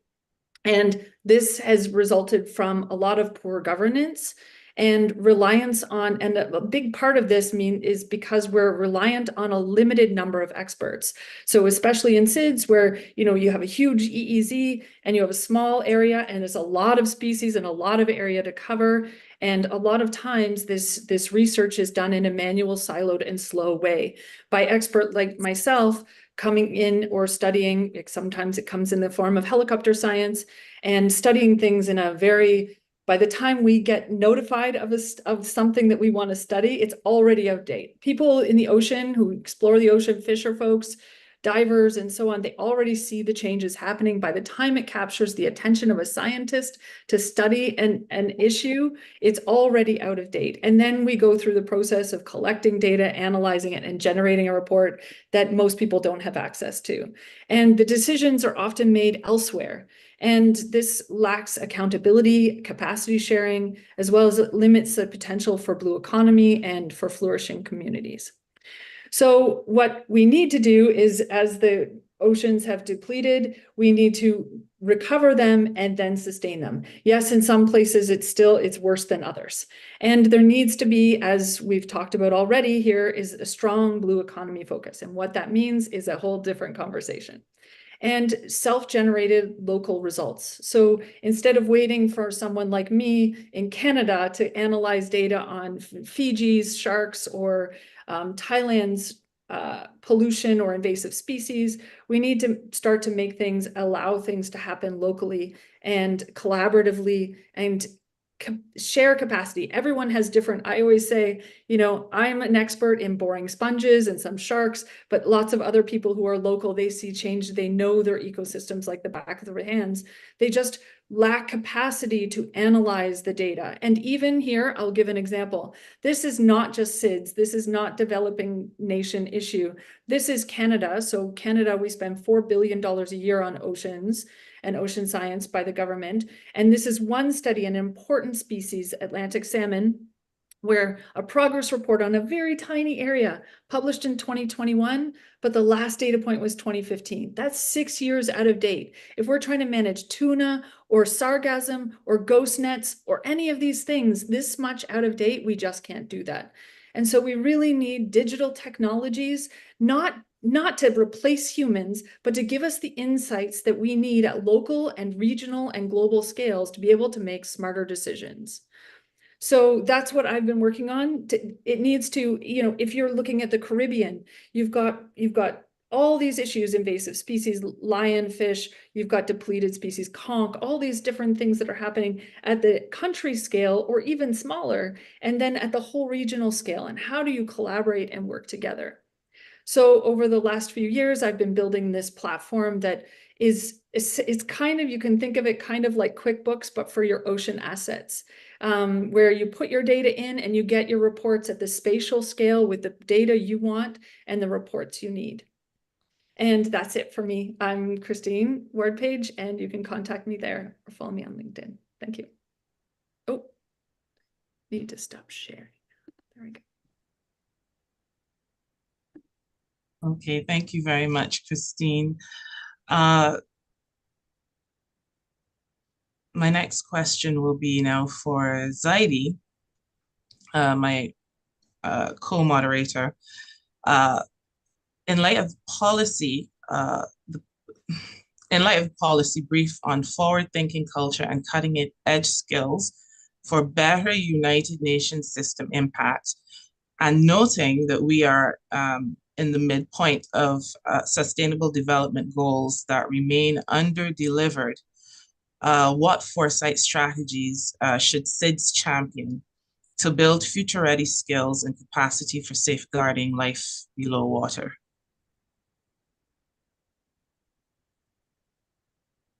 Thank you, Eliza, and thank you to all my panelists so far to set the scene up. And how do we kick actually UN 2.0 from the SIDS block? I really want to highlight that what Christine took us into really going life below water. And today I would like to present and take my listeners to the real place we have to get the work done, which is underwater, you know, and how do we get it there? How do we really do it? Because the previous UN system was just a landlocked system. I mean, we have not managed to really kick in workforce. So allow me to share with you a video that I think will set the scene that we want for 2.0 and where SIDS can be making an instrumental change and sit back and think of being underwater.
I'm sorry, Zaidi. I don't mean to interrupt. Is there a voiceover, supposed to be a voiceover with the video, or? Thanks for the question. That's the whole idea, that we want to listeners That's to the know that we underwater are sound. underwater. Yes. Okay, got you.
Thank you very much. It's an idea to allow us to think a little bit at the UN and how could we do things differently.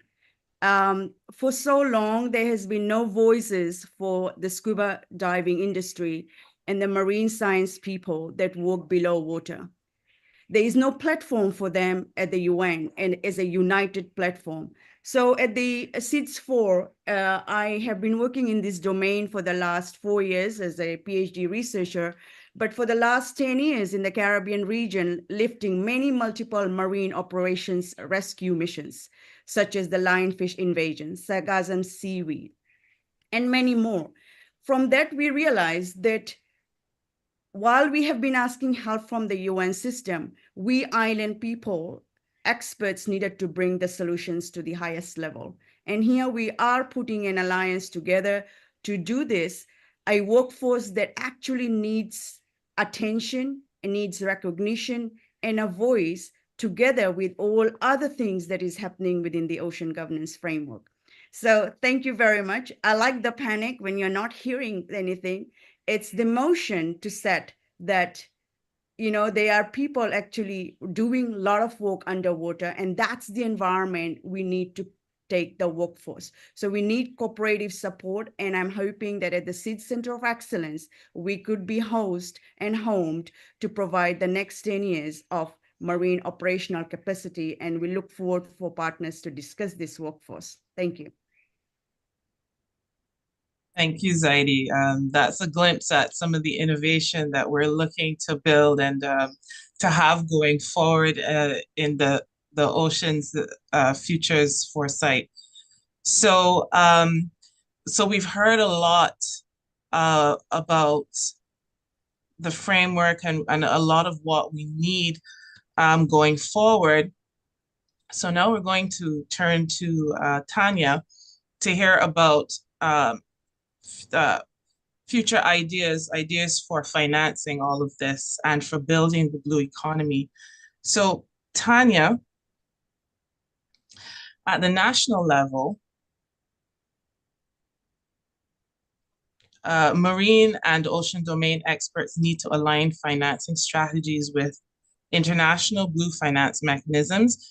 And this requires specialized learning, and the education sector must step in to equip marine industries with skills necessary to understand and navigate these blue finance opportunities.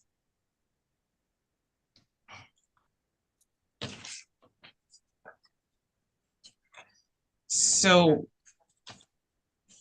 also, we observe a growing trend of countries focusing on assessing future financing opportunities such as blue bonds, climate finance, and sustainable investment to secure funding for blue economy projects, also marking a new chapter for many nations and building on skills.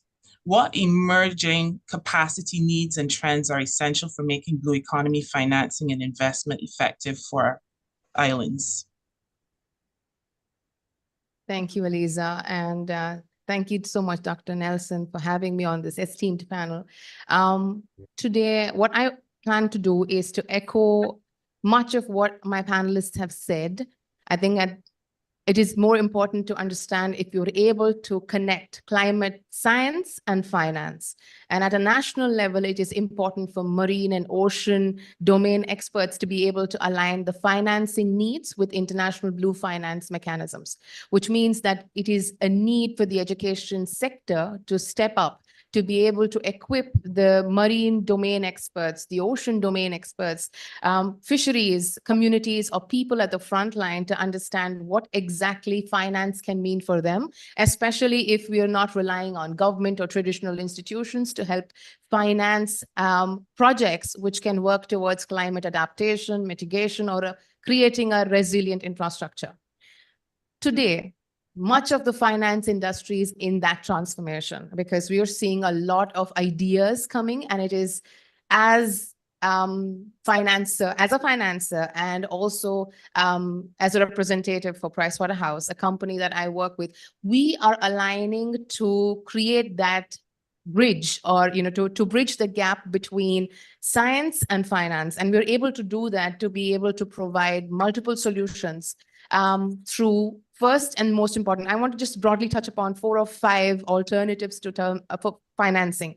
The first one is to establish a structured social security stock exchange platform, which is basically an electronic fund platform allowing ideas from not-for-profit enterprises or profit enterprises to be able to register, to gain or to raise alternative sources of financing to fund their projects. So a social stock exchange is key that needs to be established across all SIDS, which allows a fair platform for most of these ideas to come to life with financing that is needed to gain traction on their projects. The other one is funding projects with carbon credits.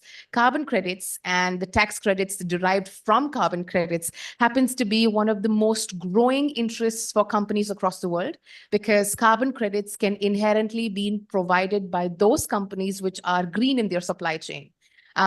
For example, the marine protection agencies, the fisheries, companies or ideas that relate to agriculture, or those which are into agro farming, or any of these companies where the entire supply chain is green, they're able to provide certain carbon credits to those companies whose supply chain has some bit of carbon footprint. And I'm talking about, quote unquote, the shipping companies, the oil companies, the cable companies, all of which inherently have a carbon footprint. So for us to be able to offset those carbon, that is the one that is leaving a mark more negatively on the planet, is to be able to use carbon credits given by green companies, quote unquote, to companies which are emitting carbon footprint.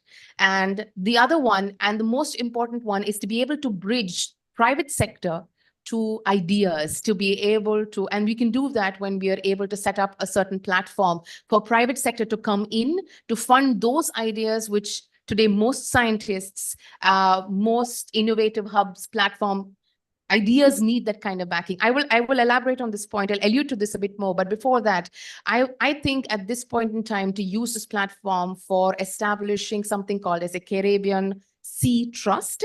Sea Conservation Trust, if you may, whereby companies or organizations within the sectors who are using the sea, say if they're able to use 1% of their marketing spend or 5% of their marketing spend, pool all of it into a fund over a period of time, say 20 years from now, we are able to use that fund to finance projects which will help aid the marine side of things, the ocean side of things, and in generally, what kind of ways we could engage in projects that can work towards climate resilience, adaptation, or mitigation.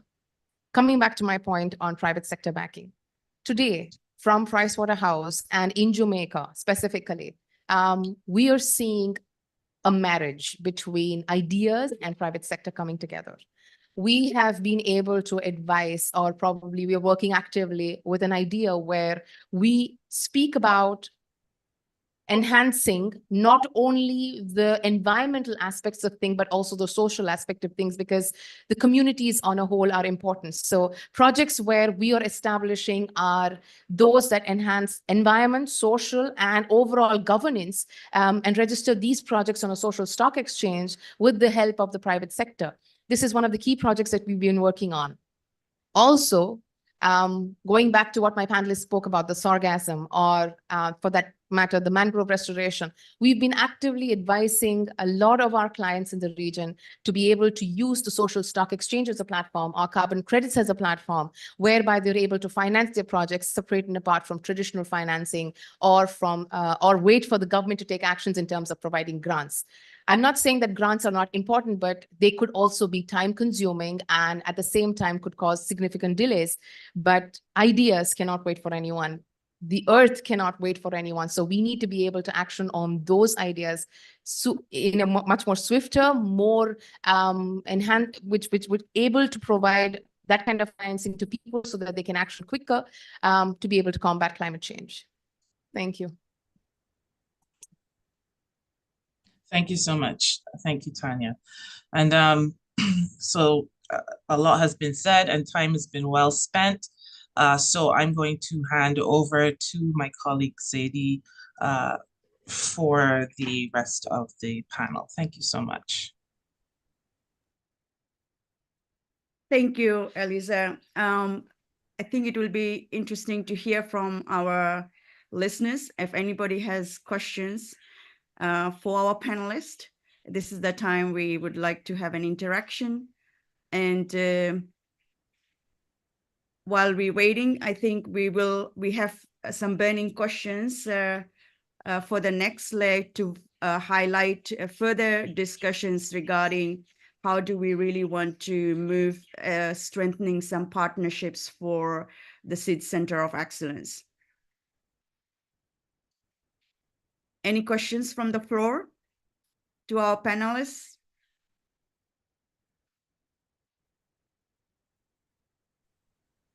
Question in terms of, this is Gary Barnhart with XISP Inc. You mentioned, of course, the urgency of the sea level change, but in recent years, and particularly in the last year, there's been a significant amount of scientific research associated with the change in the currents, which could significantly impact the climate change initiatives. What struck me is that when the initial call to action was one of urgency and to make things apparent, that the point of action was a year from now, get a conference to agree that it's a problem. Okay, the initiatives and the potential implications, not just for sea level rise, but for fundamental changes in climate associated with the current changes could have dramatic impacts far beyond that.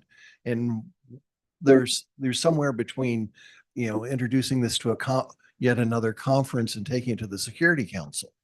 Okay, what are the levers that the United Nations is offering up, okay, that can allow for proper engagement? We know how to fail.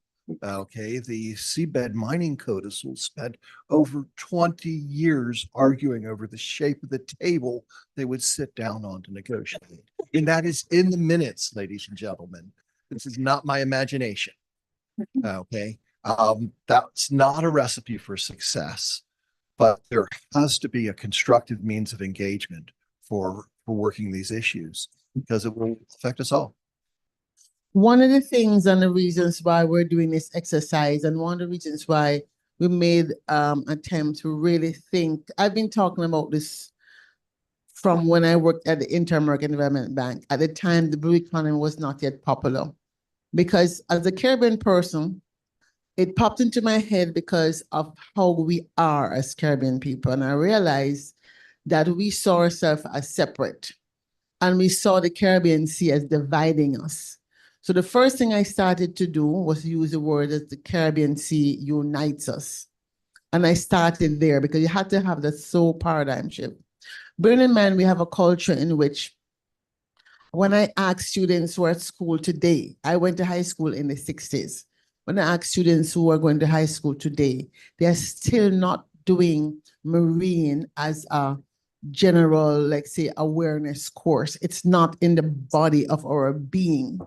It's different from the Pacific, where the sea is in the body of their being. So there's a lot of way knowledge is embedded that we have to shift in the Caribbean. Compound the fact we're talking about 36 nations. And the last time I looked at a document from an organization called the Caribbean Sea Commission, my eyes rolled back in my head because I thought, if I'm an interested engineer reading this document, I can imagine what the politicians reading it are probably just, looking at it, closing the eye, going to sleep in the meeting and waking back up after it's over. So we've got to democratize the knowledge in a very different way if we have to have the urgency that Sabine is talking about. And the study that she did, which was funded by the King of Morocco, is focused on making ocean futures and ocean foresight, not just like an academic exercise. We've got to take account of the knowledge that the fisher folk have, the people that live on the coastline. Stop pretending as because they cannot pronounce 6-syllable words that they don't understand what they look at every day. And so I, having worked in the institution, decided that I'm not going to leave it up to the traditional status quo. I'm already known as a troublemaker with a big T in Washington, D.C. And so if we're going to change the system, we have to have civil society engaged in the way we are right now. We're happy to have a partner like Dr. Simona, who actually does not stand on the sermon of many of the people like her who say, oh, who are you? Why are you inviting me? I don't know you. You can't. None of that. Oh, you're having something? I'll come and share what I have. Which means that at least there's a new culture, at least one person. I just need one person in the system to be able to say, I hear what Claire is saying. I hear what she's trying to do. Because if we can get support of this Center of Excellence, so it doesn't just become another Caribbean government project. And let me tell you, I have been arguing for long that too much money is spent in the Caribbean with no results. And I see this as a Caribbean. I love my people. I love my region. But there's got to be more accountability in the implementation processes. And now we have the resources. We have smartphones. We can give the people, the teachers that are working with the high schools that are on the coastline, they can support the fisher folk. It's their parents anyway. They can support them with education, with their same high school students can work with their parents to give us citizen science that we can move faster together. But it requires a mindset shift. And so we've got to see the ocean as a system of systems. We've got to see it as the 9 or 10 different industries that use the sea. We've got to have them come together. And this is the reason why the session after this is the Caribbean Parliament of the Future, which is going to be focusing on solving the problems of the sea with young people, again, beginning to help them think. So foresight, I think, is the way to go. We've got to get foresight thinking into the language of our organizations, both civil society and government, and try and educate as quickly as we can those people who are the actual stakeholders, the fisher folk, the MPA people who manage it, the people who live on the coastline, the towns that have that are seeing the receding sidelines, whose roads are washed away, to get them educated so that they can support and push their ministers of government and their agencies to move forward with the partnership. I think you have something you want to say, Simona. Here you go. Thank you so much, Dr. Nelson, and thank you so much for the question. And I just want to ask the organizers, if possible, there is a PowerPoint that I sent earlier just to show the structure of the Center of Excellence with the Global Data Hub, with the Innovation and Technology Mechanism, as well as with the Island Investment Forum and the Debt Sustainability Support Service. So those are key areas, great partnerships behind a lot of philanthropic financing coming in, which is very first for an implementation of a government negotiated agenda.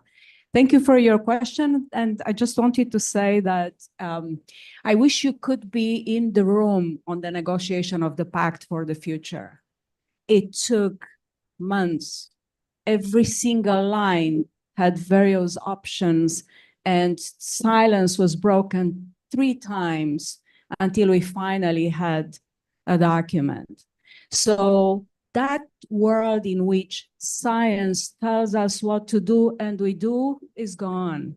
Where we are right now is that a tension among various interests, a push for my interest, my agenda is more important than yours. So that's why I started by saying that we have a solidarity problem. We have obviously a global governance problem, and they are all in this document. In my view, the conversation should have started, how do we make progress despite the global governance system we have? Because at some point there are things that, stay in the way. But the UN at least has the capacity to bring everybody in the room and generate that discussion. So the main issue we have right now, it's not the science. You're absolutely correct. We have known that. I wanted to come with 2 books here, one of which is The Sea Change of Christine Gerhardt, the professor at Georgetown University, that shows per decade how the geography will change, but also the Nomad Center of Gaia Vince that shows that very few areas of the planet will be actually inhabitable for people to be safe. So we have entered into a world from the limits to growth of the Club of Rome to where we are right now. We advance step by step on this decline, and we continue to decline. In my view, is that the problem is not how the UN operates right now. The UN, again, is an environment in which everybody has a say and a vote. The key problem we have is how the financing is moving into the global system. That's where we should have spoken years back. So Bretton Woods are celebrating 80 years of existence this year. And if we look into how much value for money we managed to achieve, yes, we have made progress, but we made progress that is unsustainable. It's too carbon intensive and pushing us into a hole. So the Center of Excellence is right behind me. So kindly use this platform. This is not an institution sitting somewhere. This is a series of mechanisms of partnership. We need to just putting together the Pact for the Future, the Global Digital Compact, the Declaration on Future Generations, to bring all the brains. We have the brain trust, Dr. Nelson, to put forward an agenda that is feasible and an agenda that draws on the resources of SEEDS. SEEDS have started the negotiation by saying, we are not here to tell you we are victims. We are here to tell you that we have reached a point where we know what to do. We just want you to understand that we need to do this together. And the call came from the Caribbean. The Caribbean was very vocal on that, to say, we have the knowledge. There is no knowledge gap. We have the brain power. We have young,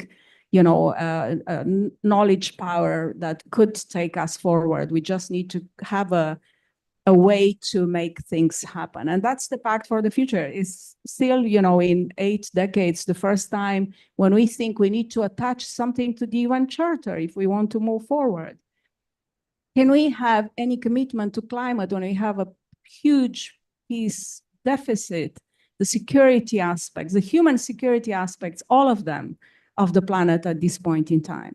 So the Center of Excellence, again, is an invitation, if you wish, for putting things together. So I hope, Dr. Nelson, with everybody who spoke today, you would move this conversation there. And let me also say that having attended all the COPs to date since I've joined the UN, I believe that if we keep the COP in the innovation space where you go and see what the world is doing, we are safe. There is a lot of innovation happening. We have solutions to almost everything. We just need to be able to scale them up. If you move into the negotiation room of the member states, you get depressed, very depressed. So that's why I'm saying, let's move forward with the innovator will and minds, and understand that on the political side, we are a different world. In 80 years, we have changed this world to the point that I don't think humanity is able to continue together unless major shifts are happening. Thank you. Thank you. Thank you. From the and Claire. And thanks for our audience for some questions. I think very well put together. I have a question. My question is, how are we going to bridge the gap between academia and local community? The reason I'm asking that is I'm a researcher in sustainability. And one of the biggest problems I'm seeing as an educator is the fact that there's enough data. There's enough information. There's enough experts. What we have is so much individualism within academia that the data, even when compiled, does not go where it's needed. So how are we going to, with all the information that we have, looking into the future, what are we going to do to bridge academia and local community, because that's valuable for sustainability? Well, in the Caribbean, I'm thinking of climate mass. We're playing climate mass. We're going to have a masquerade band, all right? We're coming down the road on the climate mass. So, you know, you have to bring your side. You bring your side with the data from the MPA. Over here, the Turkle people. You come over here, Turkle people, you bring your Turkle side. The Turkle mass over here. Now, where we going? We're going down to a living sea. Then this carnival going hot again, get on bad, because guess what? If we don't play this mass good, it's not just the carnival going down, you know, it's we going down and we want to stay alive, right? So if we can change the mindset, one of the things I learned with COVID, we in the Caribbean diaspora stop saying we're not unified. I said, stop it. Because words repeat themselves. We hear unity in the Caribbean and we think unison, and we don't want to be de-individualized. However, if we look at ourselves like a mass band, you have on the same costume, but everybody personalized their costume somehow, right? Depending on their size. So if we use the word, we need to work in harmony.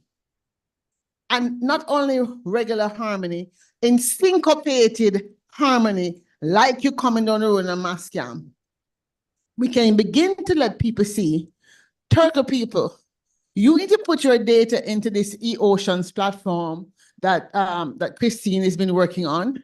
You group of people there, Conch people there, Lobster people there, Hebesiba people there, or somewhere that now you will be better off, because now you will know where your predators are when they are there to protect your species. So we have to do the education differently. We have to let them see it as not giving up. It's not a zero-sum game. If I give your data, I'm going to lose power. We've let them see that unless we have power together, the sea is going to die. If the sea dies, we die. This is not a joke. And that's why Fabian is saying it's a state of emergency. That's why all of us have to get ready for this conference in June next year. It's the Ocean Decade, is year number 2 or 3, right? Year number 3. Let us move. We have a conference. We have the SIDS conference just happened. The UN Futures just happened. We're moving into the Ocean Decade. I've never seen a lineup like this. Bam, bam, bam, bam, bam. It's up to us who are wise enough to understand there's certain things we're not going to change overnight, as you said. So we can't take on the other side, the secret council. I say that's the big man business. I'm not going to get involved in that. But what we can do as civil society and academia, along with those people who work inside institution, because Simona is a version of me when I was in the IDB. Because I was willing to listen to the NGOs and give them a way into the system. So she's saying, hey, we're building this platform. So if we don't take her up and jump in the system, then we're the ones that fall, because she's giving us a little room to wiggle, right? Wiggle in our way in. Because if that doesn't happen, it's not going to happen, because governments and bureaucracies do not change easily. And so it's up to us, civil society, to take it upon ourselves. Don't wait to be baptized. Baptize yourself and move forward. That's the only thing I can say, because I'm scared. I'm really scared. I can't even swim and I'm scared. But one day I went to the beach in Jamaica, and I'm going to stop after that. And the water was hot. And so I said, oh, this is so nice. I said, no, it's not nice. The water is not supposed to be hot. You're supposed to go in and go like this. And then you go, oh, then your body warms up. And then you go, 1, 2, 3, 4, 5, shoot. And then when you go in, then it feels warm. But when you go in and it's hot from day one, that is not a healthy sea. So we have to find a way to tell our story, use storytelling, use movies, use theater, use carnival, whatever we can to get the message that it's a new day and keep it moving. Zadie. Use Thank you. opportunities in board meetings the same way to establish that it is important. Climate urgency is now, because I think resonating to what Dr. Claire said, even back home in the Caribbean or just Jamaica in general, we've spoken to so many companies about what is their green plan. Yes, you're in the business. Yes, you're making products. Yes, you're making services. But what are you doing to tackle climate change? So awareness is key. Marrying that with the sense of urgency is what's going to get you, it's what's going to get action done. Thank you. I wanted to go back on the question from this floor. What are the tangible way forward to get academia to change right now under UN 2.0, where marine education, marine science becomes a national strategy, and it's the science, marine science and systems thinking science is something that needs to power the blue economy. So the answers to that is, there is one new formation in the parliaments, which is called Small Island Developing States Grouping in the International Parliamentary Union, which is going to kick in this year in Geneva in 2 weeks' time, where island nations' parliaments are now talking climate and oceans at the International Parliamentary Union. What do they need? They need experts to guide the parliaments. Right now, the capacity is missing there. We need the academic people to engage with the industry. It's very similar like what Christine has done. That work together with industry, academia, and government to advise on and help governments push for a national skills strategy that is focused on marine, blue economy, and climate workforce. 2, getting the Blue Education Charter on, which is basically getting schools and finances to move on that. 3rd, putting the Workforce Act for the blue and green workforce. People that are working in this arena do not have a decent work right now under the International Labour Organization. So these are my 3 proposals that we would need to push at SIDS Center of Excellence. And I look forward for the cooperation for all of us to unite the academia, industry, and governments of island nations. And therefore today's panel expert, Fabian, Christine, Aliza, and all of you out there listening, that seeds are coming in a very powerful manner to make the moves, and we need to get all the hands on the deck right now. Thank you. Christine. Not a question. I just wanted to react to what came last from the room. My view is that academia is doing very well on the global stage, not as well at the local level, in country, in actually bringing its knowledge and data and everything with the community. So my immediate advice would be, if we are talking about an NGO, an academia, operating in Jamaica, your first platform is the UN in country. They have a large portfolio of initiatives in which they commit to including academia. So they offer a safe space to connect the academia with the community. They do a lot of advocacy in that regard. So I would definitely recommend that for country impact, just making use of the UN in country. The UN is there to serve the people and to work with all the stakeholders. Academia is extremely important. Everything we need to do is knowledge intensive. Everything we need to do is data intensive, and we do have data. The problem is not the data gap. The problem is the analytics we derive from the data to respond the actual questions and challenges that countries have. We sink in data everywhere. So that's, I think, something that academia together with UN could do, and kindly use that. Thank you. So I want to say, wrap up. Yes, All right, go ahead. Fabian have a answer. Yes, Go, Fabian. Thank you, Zaidi. I would like just to answer to 2 points. So first point about bridging academia and local communities. This is exactly what the project 2100 is doing by creating a place where academia can train local communities as well as the private sector's people in foresight and operational foresight. Especially, it is not about making a PhD in foresight. It's really about training people for local decision making and management in foresight. First thing. Second thing is, we are talking about companies, but we are mainly aiming at big companies, multinational companies. But you have so many local companies or national companies. They want to act. They really want to do it, but they don't know how to do, because you have so many contradictions between experts in the field of ocean or whatsoever. It is the same everywhere, that they don't know what to do. And we have to consider this. We have to step down our position as academics or as experts and try to put ourselves in the shoes of the decision makers that have to have their company working and to make some money, some cash income, some activities in order to keep workers working for them and pay them. So I think at a certain point we have to be a little bit more humble and just go and meet these people and discuss with them and see where are the blocking points and help them to overcome them. That's it. Thank you, Fabian. And the last comment from Christine, I think to say, what we're looking forward in terms of partnership at SEED Center of Excellence, in terms of, digital support, digital twin oceans. And with that, we will be wrapping our session that gels together what we have touched. So to you, Christine.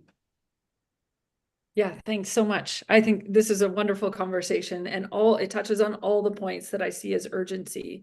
And so I think bridging that academic, the policy, and the students, whether you're a tourism guide, a fisher folk, or an up and coming young student, everyone needs to come together. And so that's what I've been focusing on, is trying to build just the platform to enable that to happen, so that we can not was said that we have so much data and we have so many people that know so much, but being able to collide that data with analysis, reports, and insights to make decisions together, I think is going to be essential. So thank you so much for a great talk.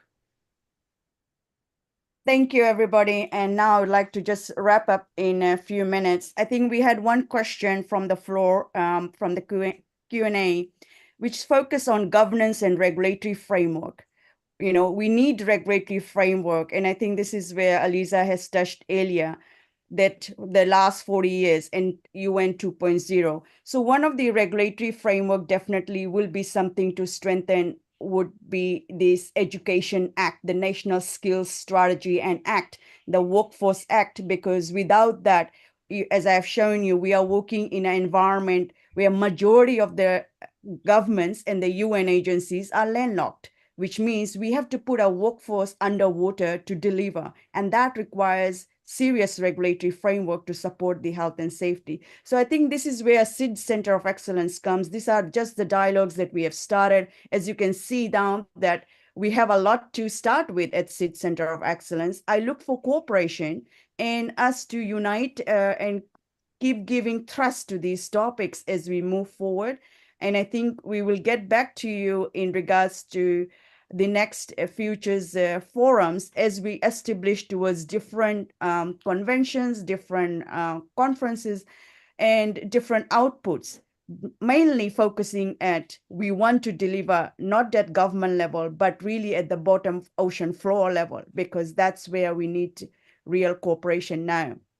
Thank you very much, everybody. And I thank the experts for putting their time together to join us. Thanks, Dr. Claire, for this session and everybody in the room. If we have not answered your questions, please feel free to reach to us, and we look forward to continued dialogue of this. Thank you. Thank you so much. Yeah, this is not the end. This is the beginning of the second round. We began in May in Antigua. We launched this in May in Antigua. And there's really, I think, the momentum is there. Let's run with it and make something happen. So thank you, Fabienne from Paris, Christine from Canada, Aliza in Barbados, Zadie in Fiji, and my two friends, she flew from Jamaica. So Tanya came from Jamaica for this. And so thank you so much for being here. Thank you. All right, so you have a quick break, a quick bio break. We'll be back exactly at 3:30. We're going to begin our Parliament of the Future, the Caribbean Parliament of the Future. I see the delegates filing in. They're flying in from 2029. So delegates, get yourself together and ready.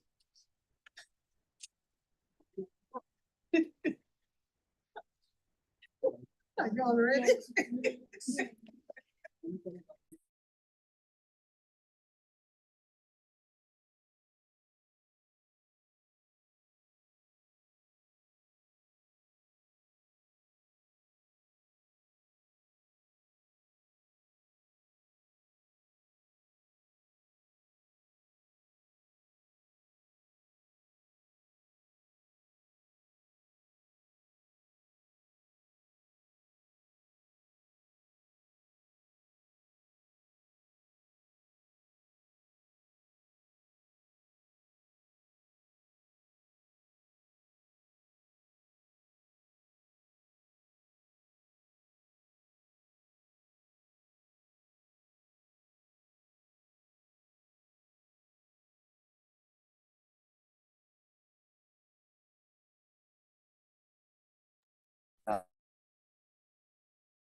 Parliament of the Future. It's the last session of the day.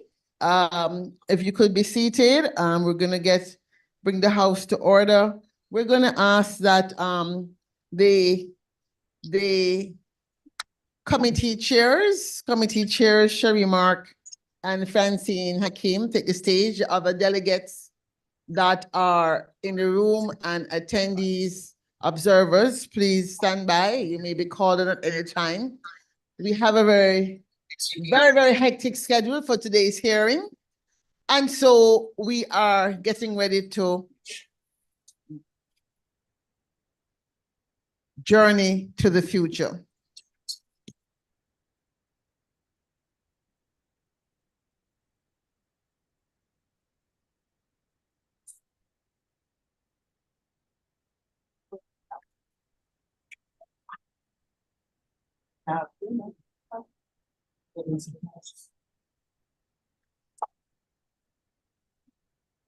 Hear ye, hear ye.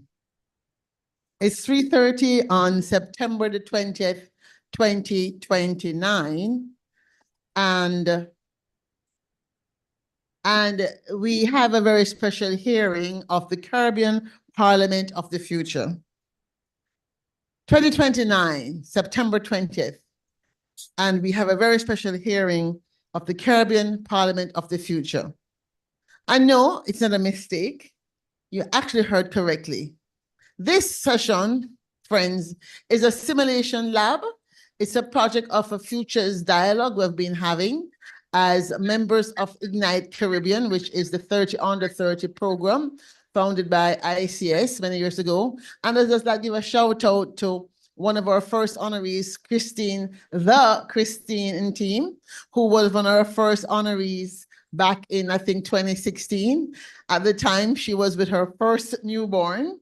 Since that time, Christine has not only organized many summits across the world, she has also birthed 3 other daughters. So Ignite Caribbean now has a second generation to be trained. So thank you, Christine, for being here, taking time to join us. This Ignite is really a space in which we want to engage Caribbean young leaders. People already demonstrated the mindset shift necessary to lead change in futures thinking, to prepare them for what's going to come. And so we're going to spend the rest of this hour focusing on a simulation of a Caribbean Parliament of the Future, established sometime, I believe, in 2027, to following this UN Summit of the Future and the COP29, I think, is happening this year. People decide to really take up this action of creating new institutions to manage the challenges. And so the Caribbean Parliament of the Future was born as an idea whose time has come. So I would like to, without further ado, turn the floor over to our committee chairs. As Speaker of the House of the August body, I turn the floor over to our Senator Francine Hakim, who represents the Twin Island state of St. Kitts Nevis, and Delegate Sherry Mark, who represents the islands of Grenada, Carriacou, and Petit Martinique. The floor is yours. Hello, Mabrika, welcome. Delegates and senators of the Caribbean Parliament of the Future, representatives of the peoples of the Caribbean. This hearing is called to order. Let us begin by recalling the words of our founding precepts and pledges.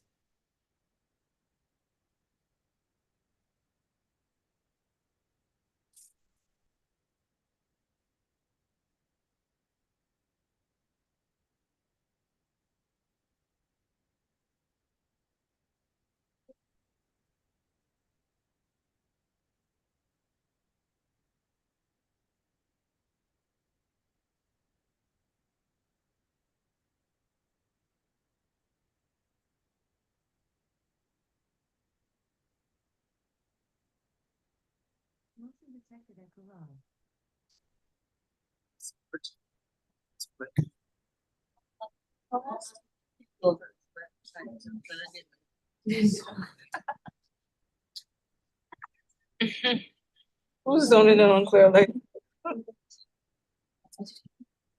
Yeah. Yeah. Yeah. We seem to have technical difficulties. Despite the fact this platform is 5 years old, we're still having challenges, but we'll get it. We'll get there. All right.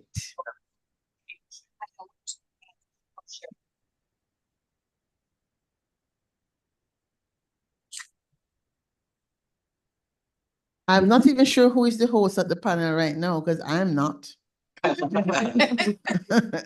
It's Sherry, and she's going to be taking us through our introductory CARICOM song as if we were in Parliament. Our parliamentary hearing is started with some sort of formality to bring the House to order.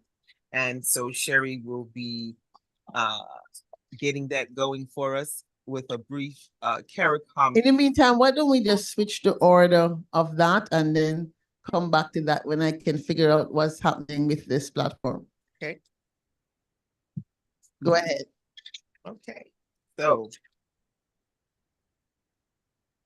Sherry has turned the floor over to me. My name is Francine Hakeem, and I'm I'm Senator by this time. By that time, I will be Senator Francine Hakeem and representing the Twin Islands state of St. Kitts and Nevis. And thank you, Delegate Sherry Mark, representing the Spice Island of Grenada, Carriacou, and Petit Martinique. Mabrika, welcome. Welcome, colleagues, at this special hearing of the Caribbean Parliament of the Future. On this date, September 20th, 2029, we commemorate 5 years to the date of the United Nations Summit of the Future. We are here elected by the people who even now are asking us to remain eternally vigilant to ensure the health and sustainability of our Caribbean Sea. Our life needs the Caribbean Sea. Today's session will focus on ABBAS, Blue Economy. ABBAS stands for Antigua, Barbuda, Advancement, SIDS. SIDS is the small island developing states group that meets every few years. The last time they met was 2024 when Dr. Claire Nelson brought us together with a host of other small island nations to discuss the impact of the seas in their particular regions. So this blue economy thematic, 5 years since its inception, please be reminded of the core themes of our sessions. Session Alpha, land-based sources of marine pollution. Session Beta, deep sea bed mining. Session Gamma, coastal zone assets resilience. Each session is allotted a maximum of 15 minutes to present. I call on Janine Shepard to open session Alpha on the land-based sources of marine pollution.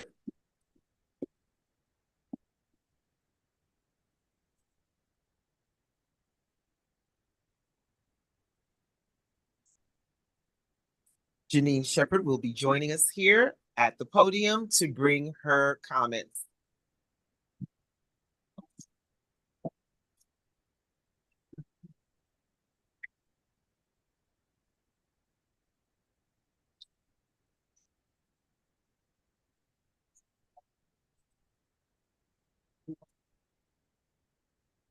So I stand before you as lead delegate with responsibility for land-based sources of marine pollution.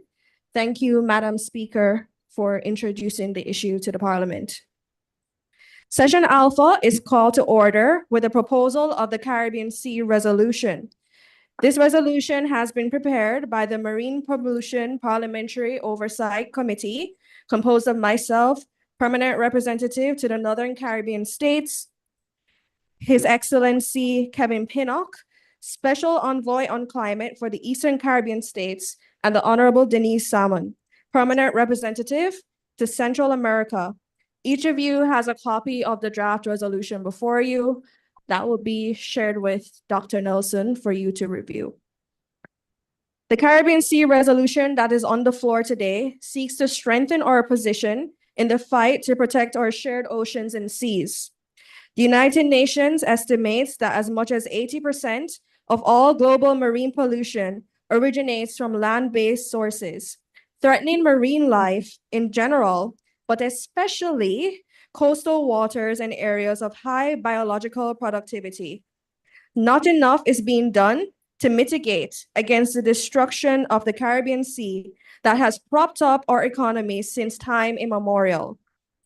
Those lovely white sand beaches that bring in millions of tourists each year are heavily polluted with plastic waste and runoff every day from pesticides, chemical waste, cleaning agents, petroleum products, mining waste, garbage, and sewage. Even pharmaceuticals ingested by humans, but not fully processed by the human body, have been detected in fish. Nitrogen-based fertilizers, which are routinely used in agricultural operations, migrate to rivers and estuaries and ultimately to the sea, where they promote harmful algal growth and deprive ocean areas of oxygen, creating multiple dead zones in which marine life cannot exist. This means that our food is impacted. Our fish are dying. Our fisher folk are not able to bring in as large of hauls as they would have even back in 2030. It is no secret that the region faces a high level of food insecurity. The CARICOM 25 in 5 initiative that sought to reduce the region's food import bill by 25% for 2025 fell drastically short. We are still heavy net importers, susceptible to the shock of the external markets, and we pay the price for the wars over in Europe that drive up shipping costs and the Baltic Dry Index. Imagine killing the food we didn't have to import. The food import bill for Jamaica alone in 2034 last year was USD 1.5 billion. The region saw 28.3 million visitors in 2022 alone, equating to approximately USD 60 billion for the Caribbean economy, or 24.5% of the region's GDP. Tourism in my home country of Jamaica accounts for an average of 30% of our GDP.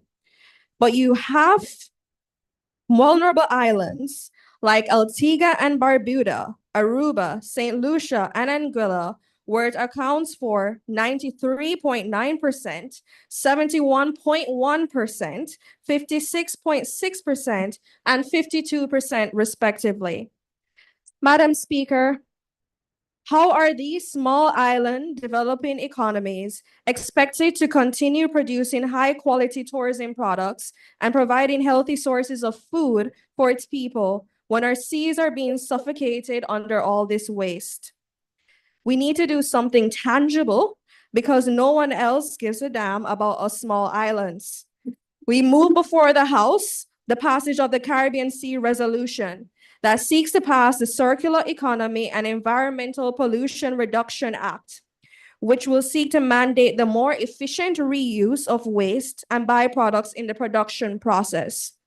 This new act will work in tandem with the existing Education in Environmental Conservation Act that was passed in this Parliament in 2027, that integrated education about the preservation of the seas into core regional examination curricula. I now cede the floor to Special Envoy Kevin Pinnock, who will share our objectives for the Circular Economy and Environmental Pollution Reduction Act. Thank you. We're in Paraguay.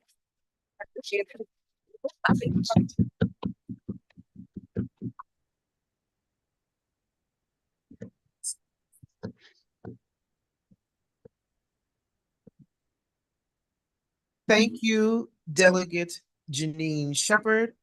We'll hear from Delegate Kevin Pinnock.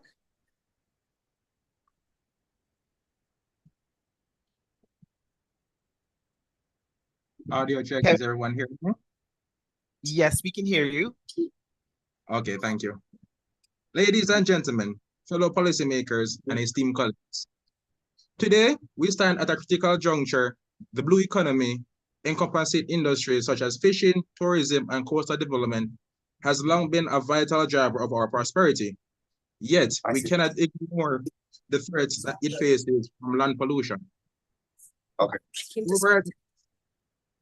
Over a decade ago, our oceans began to show signs of distress with rising sea levels from plastic, chemical runoff, and industrial waste pouring into the marine ecosystems. If we do not act, the damage to our blue economy will only worsen. To counter this, we must embrace the circular economy, an approach designed to reduce waste, reuse materials, and promote recycling across all sectors. Allow me to outline 3 key steps that Parliament must take to safeguard our blue economy for the next decade. First, we must enforce the principle of extended producer responsibility, EPR, through a Products Steward Bill. This legislation means that companies should be responsible for the entire life cycle of their products. From the production to the disposal, whether it's packaging or fishing gear, businesses must design products that can be easily recycled or repurposed.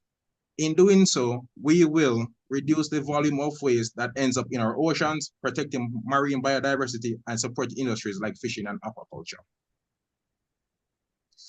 To address the pressing issue of discarded fishing gear, or quote-unquote ghost gear, in the fishing industry, the Fisheries and Marine Gear Recovery Program should be initiated, providing incentives for the recycling of all discarded fishing equipment. Secondly, we need to prioritize the modernizing of our waste management systems. I propose the creation of a Waste and Recycling Infrastructure Modernization Act. By investing in better waste collection, segregation, and recycling technologies, we can prevent land-based pollution from reaching the ocean. Public-private partnerships will play a critical role here, bringing together government, industries, and local communities to modernize in our approach to waste management. Third, we must incentivize sustainable practices across industries. I propose the establishment of a National Circular Economy Task Force. This task force would be responsible for creating financial incentives for businesses that adopt sustainable materials and processes. By encouraging businesses to adopt biodegradable, reusable, and recyclable products, we can reduce the flow of harmful waste in our waterways. A phased reduction of single-use plastic could be enforced through a Plastic Reduction Act, which would set targets rather for the complete elimination of plastics within the next decade. Some of the highlighted expected outcomes for these actions over the next decade include: we will see a reduction in marine pollution. With less plastic and fewer harmful chemicals in circulation, there will be less likely to be contaminations of our ocean. This will restore the vital marine diversity in the ecosystem and help protect coastal communities that rely on fishing and tourism. We will experience economic growth through these sustainable practices, with new job opportunities emerging in recycling industries, eco-friendly manufacturing, and waste management innovation. By fostering these sectors, we ensure that the economy thrives while respecting the environment. And finally, we will achieve increased global leadership. By adopting and promoting circular economy principles, we position ourselves as leaders on the world stage, driving international cooperation in the fight against marine pollution and setting a precedent for other nations to follow. To conclude, the time to act is now. A decade from now, we want to look back on this moment as the turning point, when we chose to prioritize the health of our oceans and the future of our blue economy. Together through these initiatives, we can create a sustainable future for generations to come. I now hand over to my colleague, the Honorable Denise Salmon, who will expand on the role of education and innovation in driving the solutions forward. Thank you.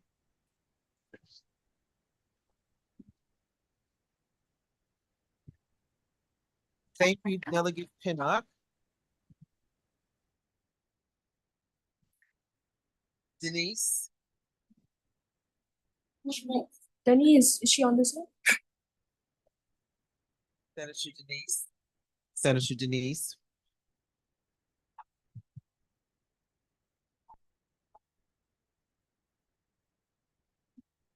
Someone? Oh, I can deliver her message. Yes, so part of the Alpha Group, we're expecting to hear from Delegate Janine, followed by Delegate Kevin Pinnock. Senator Denise Salmon, is she in the room? Is she in the building? Could you check? There she is. Fantastic. Senator Denise, we're looking to hear from you.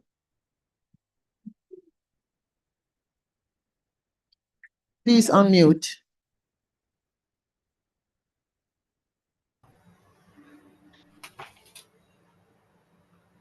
I thank you, Special Envoy Pinnock, Madam Speaker, Dr. Nelson, delegates, and senators of the Caribbean Parliament of the future.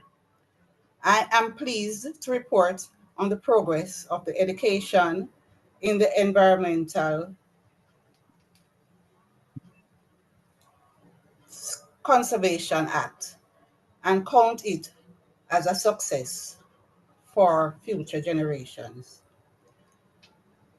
Decreasing the pollution of the Caribbean Sea as we embraced a new way of educating populations with an environmental solution became an easier task as time went by. We went from unsustainable to sustainable by transforming the way populations learned about environmental protection. In phase 1, children aged 3 to 12 were given soft and hard copybooks filled with simplified environmental solutions and facts about the damage done to the Caribbean Sea and its inhabitants. These books were sponsored by companies that benefit from having a healthy environment. We tapped into the support of hotel chains and food industries, pledged US$ 160 million to the Caribbean Early Childhood and Primary Environmental Education Fund. Due to the change in the way children were learning about sustainability, in the way parents slowly began to understand the importance of the environmental protection. They now thought of ways they could improve their lives and livelihood by adopting new, greener habits. This behavioral shift caused an increase in environmental protection awareness and spurred on the creation of more green jobs. Over 50,000 were added to the sector in the last 3 years across the region since the passage of the Act. Teenagers in high schools were also educated about environmental protection, and they quickly understood how much their survival on the planet would depend on their actions. There was a 15% uptick in the number of teenagers across the region who pursued degrees in the green and blue economy since the passage of the Act.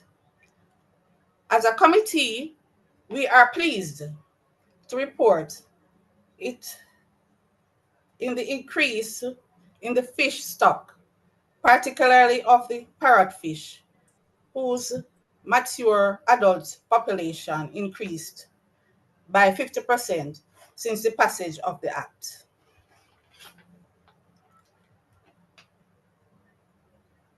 These fish have been critical in the restoration of the sand on our beaches. Our education mandate created. Senator, your time is almost up. Senator, your time is almost up. I don't know if anybody wishes to see the floor from the second group, but you have got to wrap up.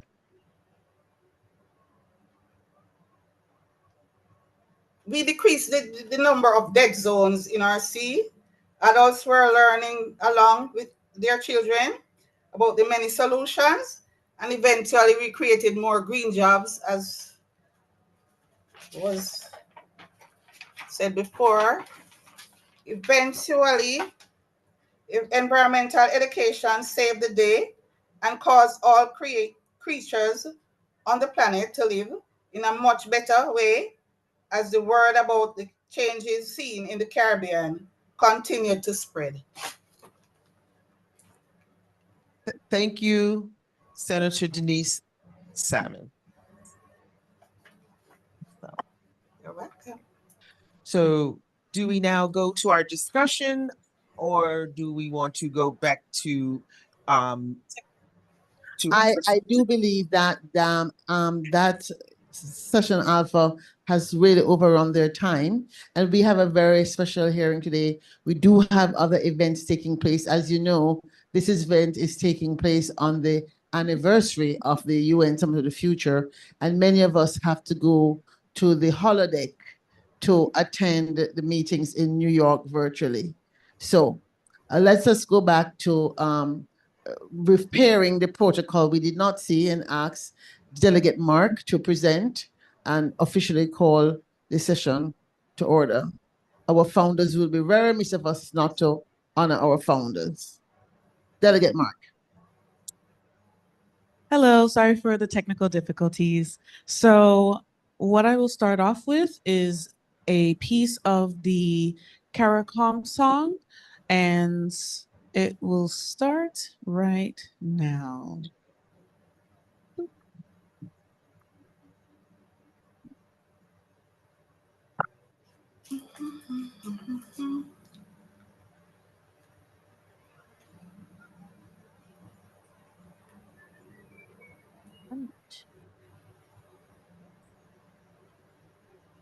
First.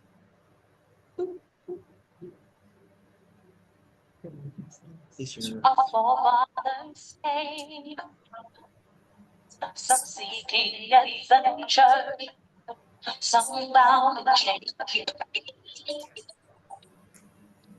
Through battles and fall, through victory and pain, by test of their courage, our freedom was gained.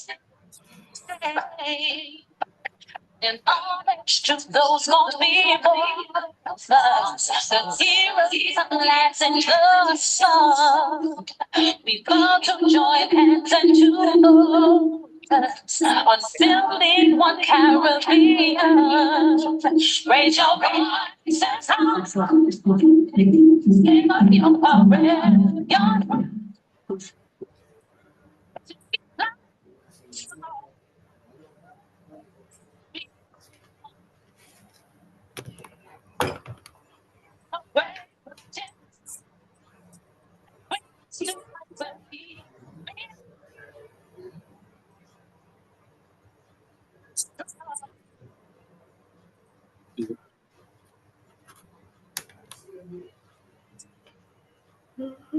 Thank you.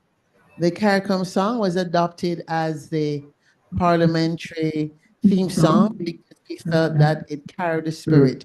Now we move forward to a quick reminder of the founding precepts and principles. I would suggest there's no sound on this video because I think this following video does have the words on it. There's no need to have the sound. Thank you. Right.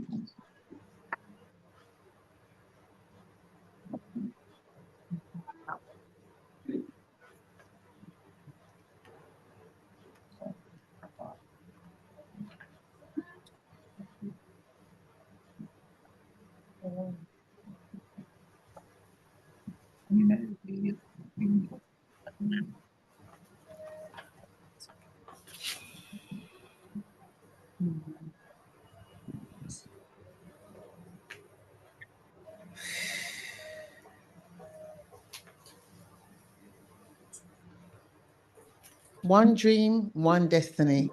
Bound by the wings, the strength of the sea, forward we move. On hand, the power of the Caribbean, our united Caribbean.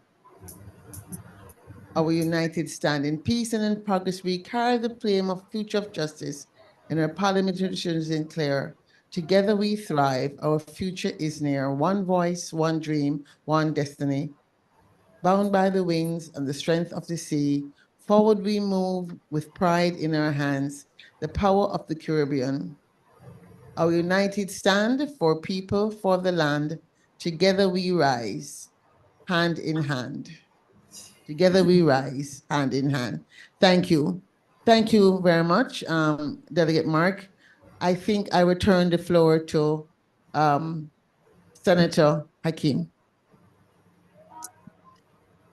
Thank you, thank you, thank you. So to catch up the community at large, we have heard from the Alpha session, and the Alpha session, will the Alpha session be doing a decision poll this afternoon?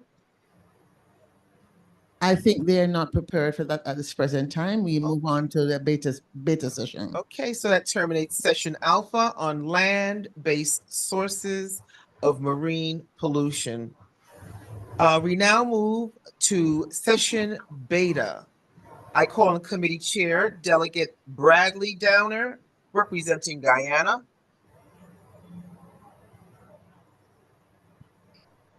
Delegate Bradley Downer, please unmute yourself. Prepare your remarks to the community.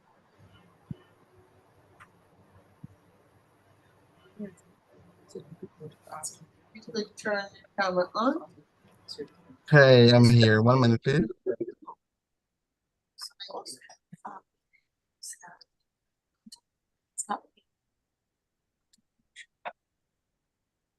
Please start your video in order to move to the platform.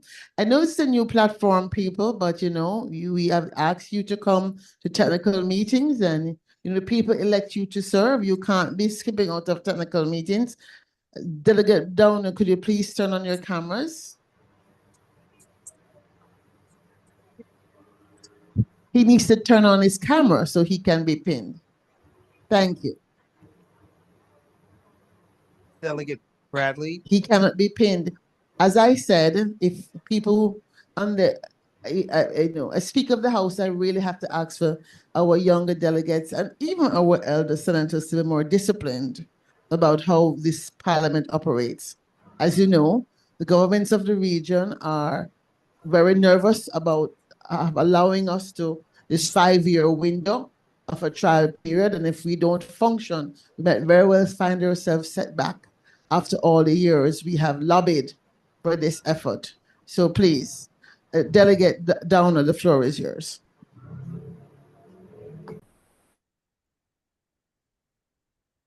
All right, thank you so much, Dr. Clear. Good afternoon, everyone. I am Bradley Downer, representing Guyana. I'll be speaking a bit on seabed mining.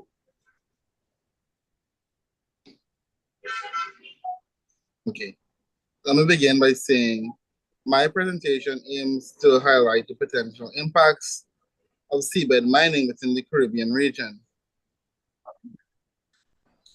It emphasizes both the economic opportunities and the environmental risk that seabed mining may pose. Caribbean countries like Trinidad and Tobago, Jamaica, the Bahamas, Barbados, and Guyana may experience significant economic benefits through resource extraction and foreign investment.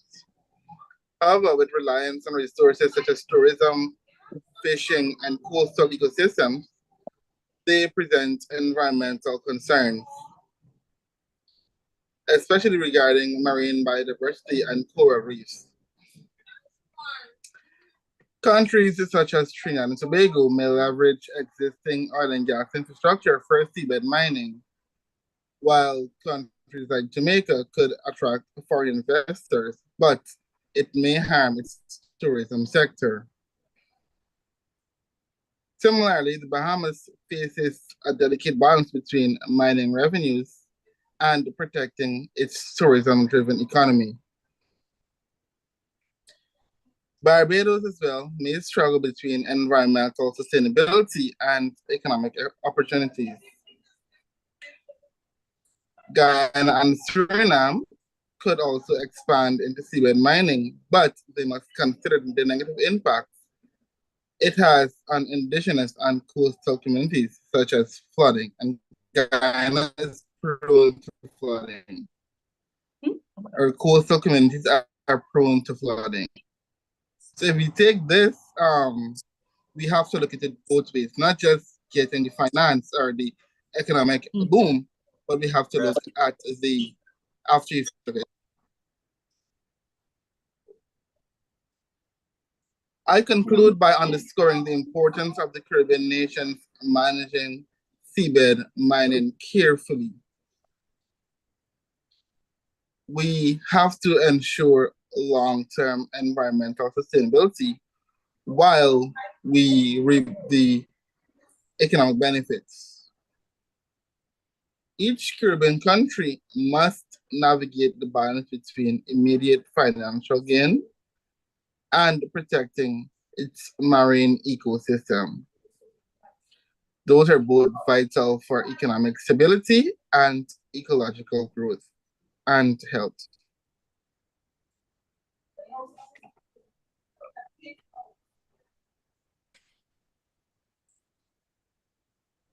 Thank Deep sea you. mining. Thank you.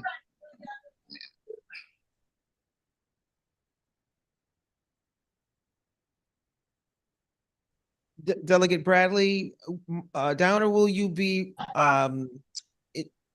introducing Delegate Mario and Delegate Lanika? Are Delegate Mario and Delegate Lanika available? Delegate Mario, he said he'll be unable to attend today. He has a class, not a meeting. So Delegate Mario's not available today. So Delegate Lanika? Sure about her. I spoke to Ashanti, not Danica.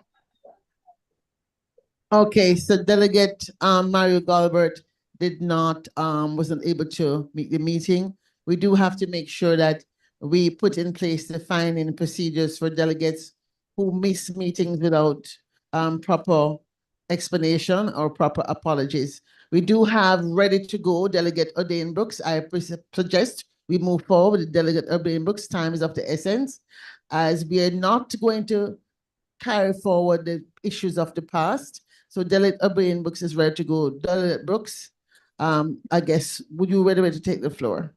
Okay, Delegate Brooks is with Gamma Group, and Gamma Group is being led by Delegate. Oh, he's not in this group. So are you saying that none of the other delegates from the deep seabed mining showed up? Any beta delegates available? Any other beta delegates available? No, but we have a senator who'd like to speak extemporaneously. She was not registered to speak, but she has raised her hands to be recognized. I recognize the senator. Recognizing From Senator Dominica. Thank you. Dominica. So You have 2 minutes. Good afternoon, Madam Speaker. Good afternoon, all other senators on the floor. Good afternoon, Dr. Nelson, and good afternoon to all our listeners. Our concern here is with the floor bed, but not just the floor bed, but what happens, all the residuals we get going into our waters. As we know, the Caribbean waters is the most important thing in our blue economy because it provides for us most of our financials with reference to tourism, fishing, and everything else. What we are looking at on this act is that we collaborate as islands for the long term. We make sure that our people are healthy. So therefore, we want to feed them healthy food. So if there's excessive any kind of pollution getting into our waters, it means that we are not eating the fish that is healthy. We are also looking at, we want our tourists to come in and swim as well. If the water is polluted and dirty, we can't have that happening. So yes, we want to have mining happening, but we want to have mining that goes in accordance with our environment and with our ecology, saving our animals, saving our seas, saving our economy, but most importantly, saving our people. So what we are looking at is long-term planning that is integrated. It has to be very involved. It has to be collaborative, but it has to stem from a creative standpoint and creative problem-solving standpoint through education. So with that, I would like to see our app push forward so that we can protect ourselves and protect our environment. Thank you. Well, I'm hearing two different stories. And so I think this issue of data seabed mining, I know for sure many of the other delegates, and I'm very surprised that Delegate Garber was not here. I know he has spoken off the record of his total decision to ban. So I do think that this matter needs to be taken forward. I urge you to go back to subcommittee and come back when you guys have worked out a deal and worked out a proper arrangement. This is not 5 years thinking process. This parliament is meant to be a problem-solving, action-oriented parliament to circumvent all the challenges we have had with former CARICOM agreements. And therefore, I urge you to go back and come up with an actionable solution without all of this, what I call parliamentary fluff. Now, could we go back and call the committee chairs, please, to the next session? Thank you. All right. So that concludes the session on deep sea bed mining. Now we call on session Gamma, Coastal Zone Asset Resilient Initiatives, led by Delegate Nandi Walcott, representing St. Lucia.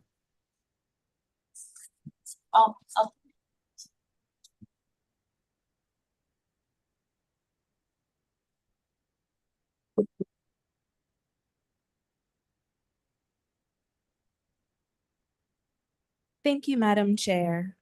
My name is Nandi Walcott, and I'm here representing the Coastal Zone Asset Resilience Committee. I would like to raise the implementation of Resolution Cesari for coastal zone resilience.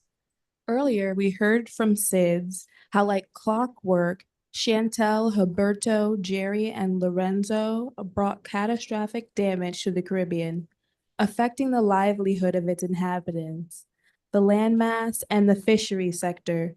For years, the livelihood of the fisherfolk in the Caribbean are increasingly under threat due to climate-related risks such as hurricanes, rising sea levels, ocean acidification, and other adverse weather conditions.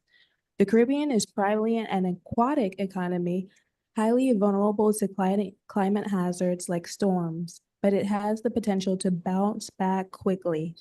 As soon as fisherfolks have favorable weather conditions and functioning boats, they can resume fishing and provide food to communities that could otherwise be isolated after a disaster. Rapid recovery of the fishery sector after a disaster is therefore critical for the food security of many communities in the Caribbean. Any scheme supporting a quick recovery will contribute in many ways to lessen the overall impact of the disaster.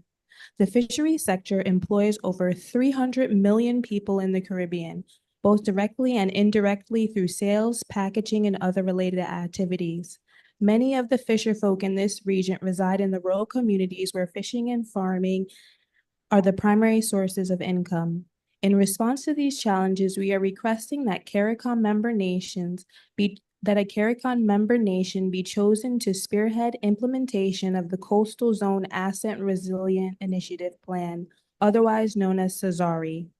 We want to form a database that accounts for the damages from the natural disasters and offers government subsidized paramedic insurance offered to those registered in our stewardship training program, in which fisher folks partnered with marine scientists and environmentalists and engineers to support marine protected areas and developed alternative livelihoods like fishing for lionfish to make leather for luxury leather good industries, pushing for innovative strategies to develop alternative markets for the fisher folk industries. A significant amount of fisher folks have not bounced back since 2029. Instead, they have become displaced and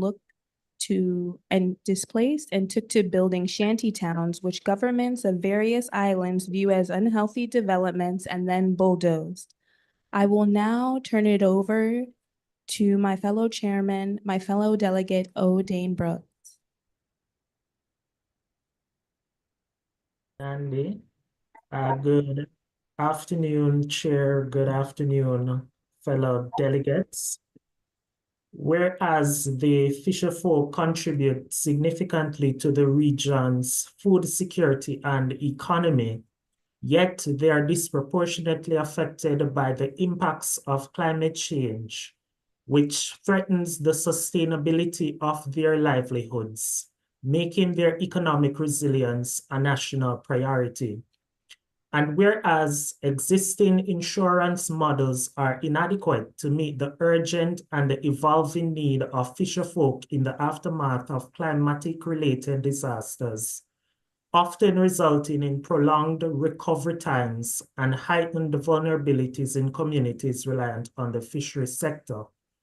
And whereas parametric insurance, being a data-driven mechanism that disburses payouts based on predefined triggers such as wind speed, rainfall levels, and other objective climate-related factors, offer a fast, transparent, and equitable solution to mitigating the financial impacts of climate change on fisher folk.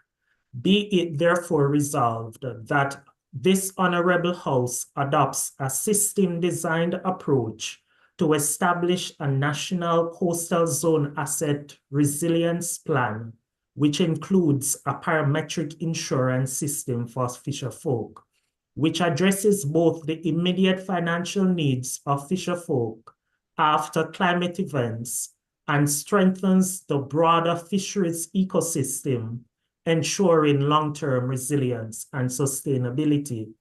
Be it resolved that the Ministry of Agriculture and Fisheries, in collaboration with the Ministry of Finance and the Public Service and the Ministry of Labor and Social Security, be tasked with the establishment of a parametric insurance program for fisher folk in key climate vulnerable fishing communities.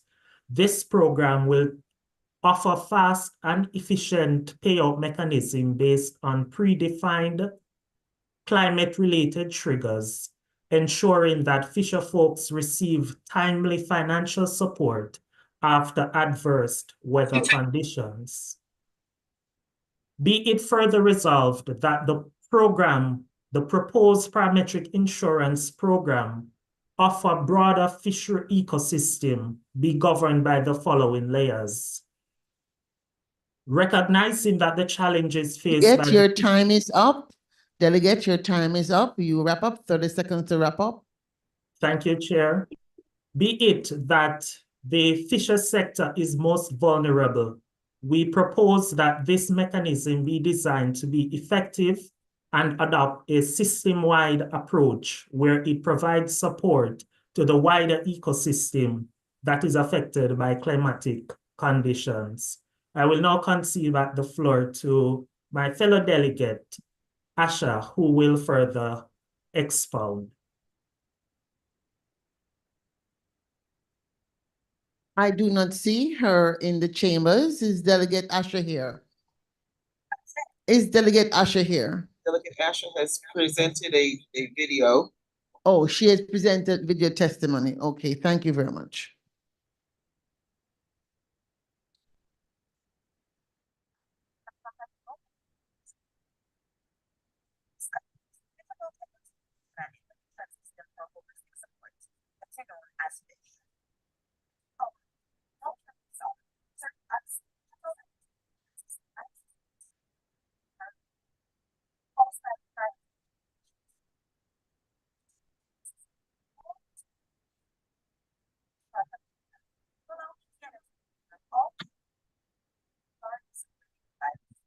Okay, it seems, does anybody have the text of her intervention? Do you have it? Would you not read the text of her intervention, please? Thank you. Presenting text for consideration. I just want to commend Delegate Asher for taking the time to tape her intervention.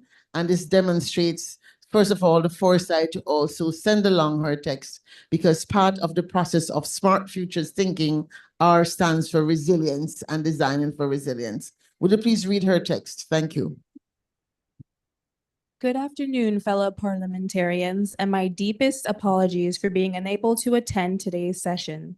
Despite my absence, I would like to signal my support for the Cesare resolution presented by Mr. Brooks and Ms. Walcott, as it shows great potential in supporting vulnerable fisher folk. With that said, for Cesare to run efficiently, we need to not only be able to quickly identify eligible persons in need, but accurately assess their needs. Currently, CARICOM has no mechanism for such quick identification, and for this, I propose the aspect of Cesare, which is called our Fisherfolk Identification and Information System for Holistic Support, also known as FISH. FISH would operate in conjunction with Cesare, serving as a digital identification system and database for fisherfolk in the Caribbean region.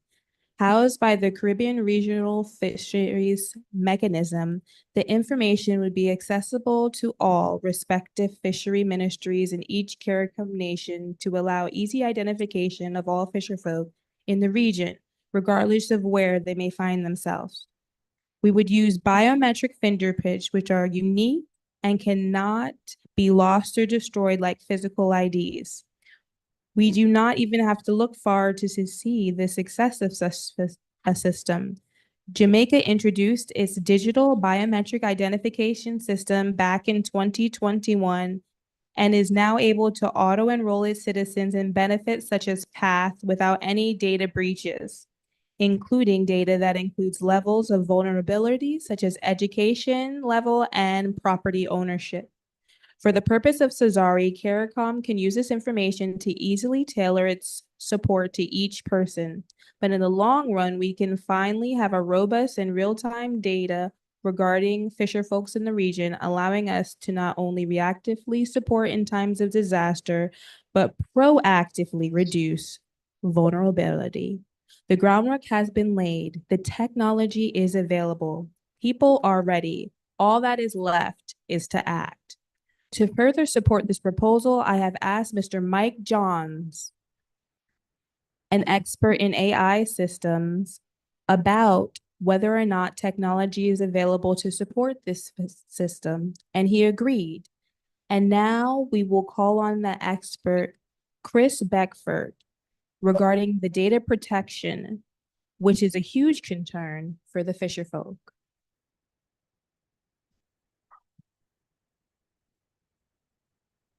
Delegate Beckford?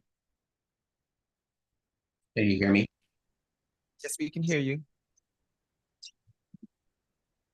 As it relates to the data protection, since we're talking about 2029, by this time, there is a level of maturity as it relates to each country and CARICOM's sovereign AI development.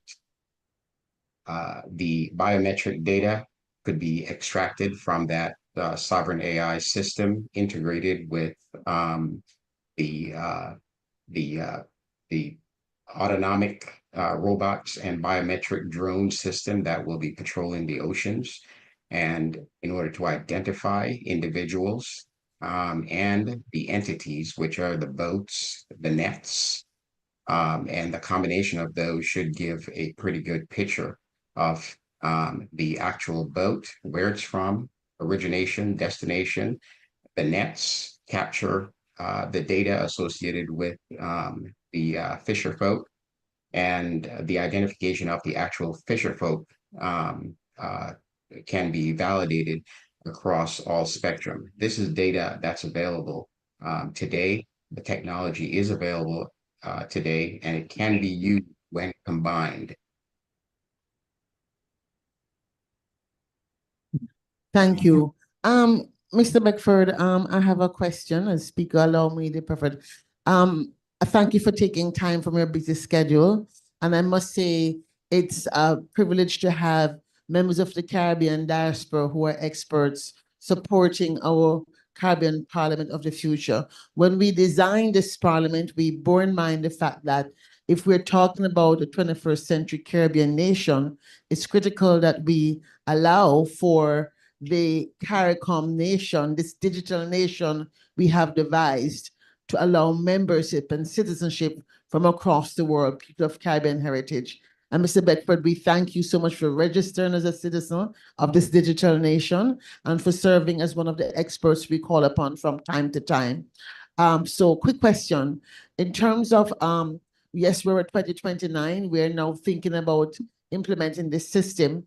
Do you think that the planned space-based data set that we're going to be getting down, what else we might want to put into this package? Because we do have to send forward a package for financing. What are we talking about in terms of something to manage this data for the 21 countries and the island nations that are part of this system?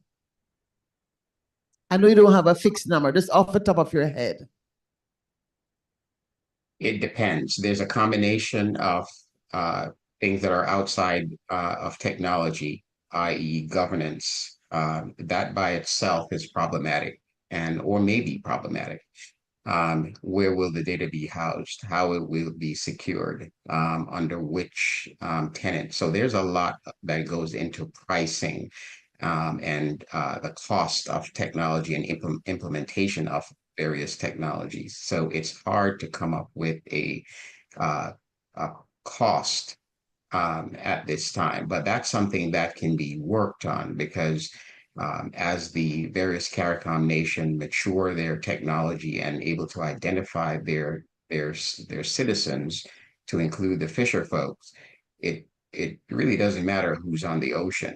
The drone-based technologies will be able to identify any individual in the water when combined with sovereign AI. It's hard to give a cost at this time without more data and more research.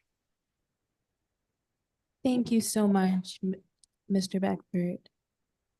One other question, you did mention that there is a certain type of certification that could be done.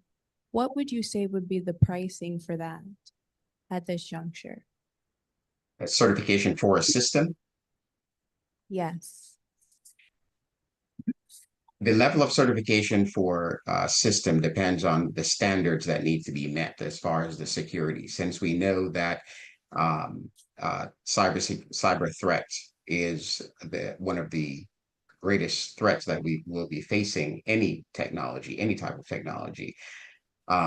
Again, that is difficult. However, within mature standards, within countries have been maturing their security positions. For example, within the United States, they have a more mature system designed for a government. It's called FedRAMP.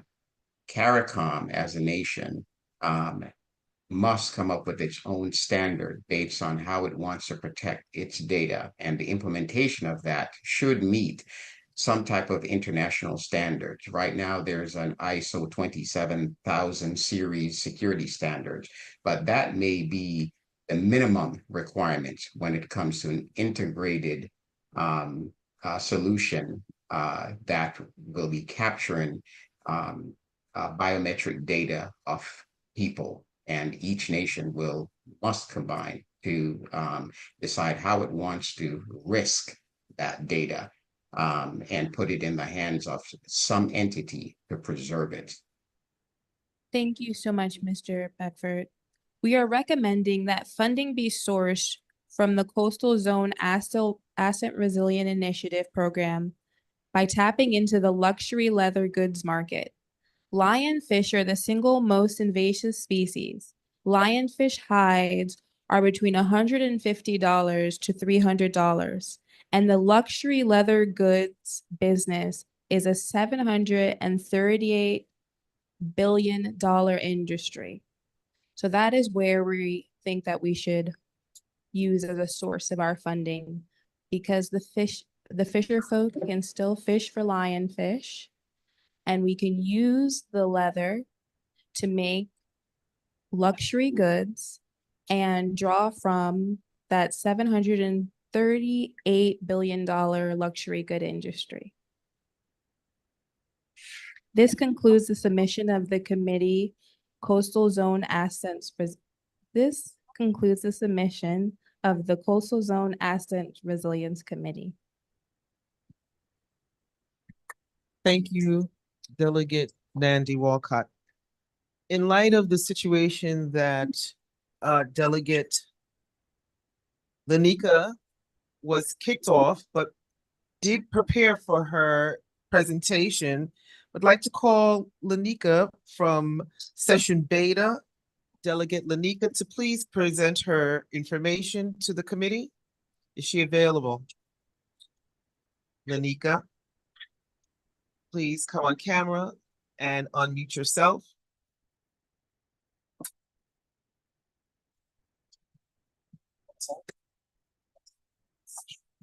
You know, we are in a smart building that the building itself begins shutting down, so we really have to move. Okay. So, Delegate Lanika going once. Delegate Lanika going twice. Delegate Lanika, we will be calling on you during our next parliamentary session.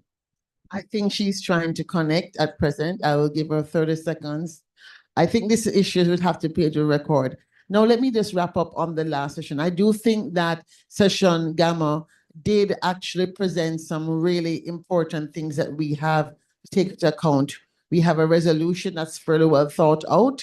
We have also some specific ideas on financing. We have some gaps in knowledge, but I think we have enough here for certainly the participants in the room, as well as the other delegates, to perhaps do a vote by poll. I'm not sure if our polling is ready to go.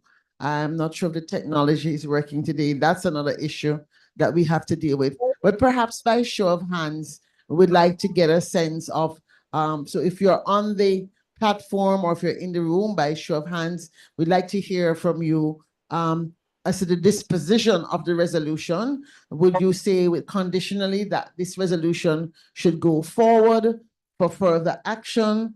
Because I do think this committee is ready to move forward. They've presented a really robust argument that can actually be acted on and not just talked about again. So can we hear it? Can we get a vote from those in the room by show of hands? Should the resolution for the coastal zone asset resilience and the proposal to seek financing through an integrated line fishing project, should it go forward for action? Show of hands in the room. Hands. Yeah. Right. Thank you. Those online, if you would put up your hands, I'd appreciate it. While that count is being done, Miss Roden, you have the floor. 30 seconds. Okay, no problem. Thank you so much. So I just wanted to say hi, everyone. Welcome. I fully support the remarks made by my colleagues and fellow delegates.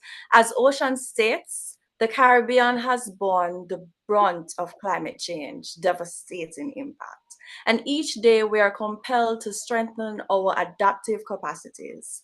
It is crucial that we collaborate to establish regional infrastructure and the frameworks necessary to advance these efforts. We possess the expertise, the knowledge, and the resilience to drive meaningful progress. Additionally, we must collectively push for the ratification of the Biodiversity Beyond National Jurisdiction Treaty. This will empower Caribbean nations to establish world-class marine protected areas and standardize environmental impact assessments globally. And of course, we understand that by doing so, we can further protect our ocean resources that formulate a critical part of our economy, ensure its sustainable use, and safeguard marine biodiversity for future generations. So So, now it is madam, I could cut you right here. I would like to hear a specific recommendation. Ms. Roden, specifically, what is it you're asking us to do about the biodiversity? Are you saying that this parliament should promote an agenda for education so that it can be enacted? As you know, this has to go back to the national parliaments. So the question is, what is the action that this regional body can take to push that agenda? Could you be specific on that, please?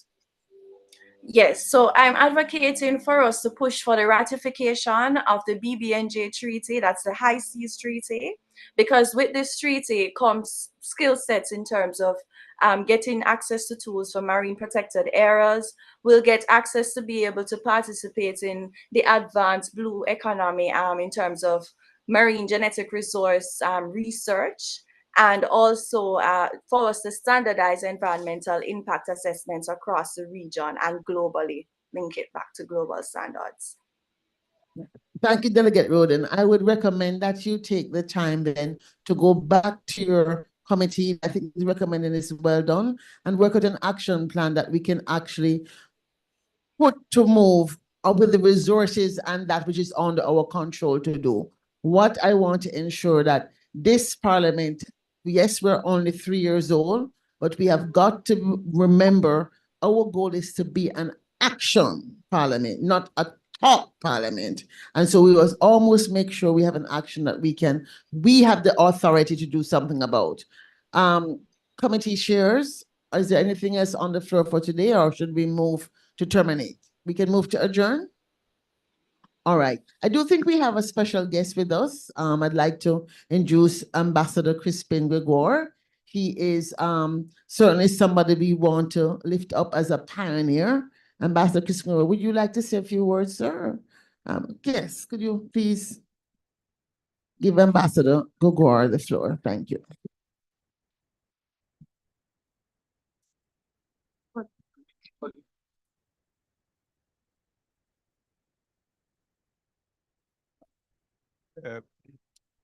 Madam Speaker, thank you for giving me the floor. Esteemed senators and delegates, I rise to take the floor to give some background to a core principle of the climate change negotiations, the principle of 1.5 to stay alive.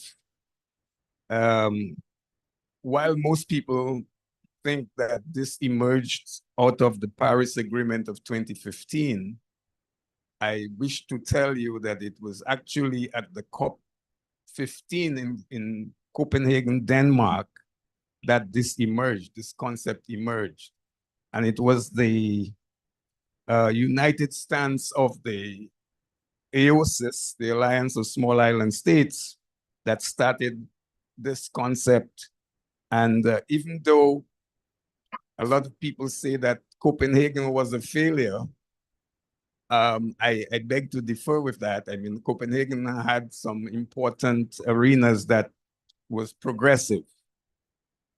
And it took us about 6 more COPs from 2009 to 21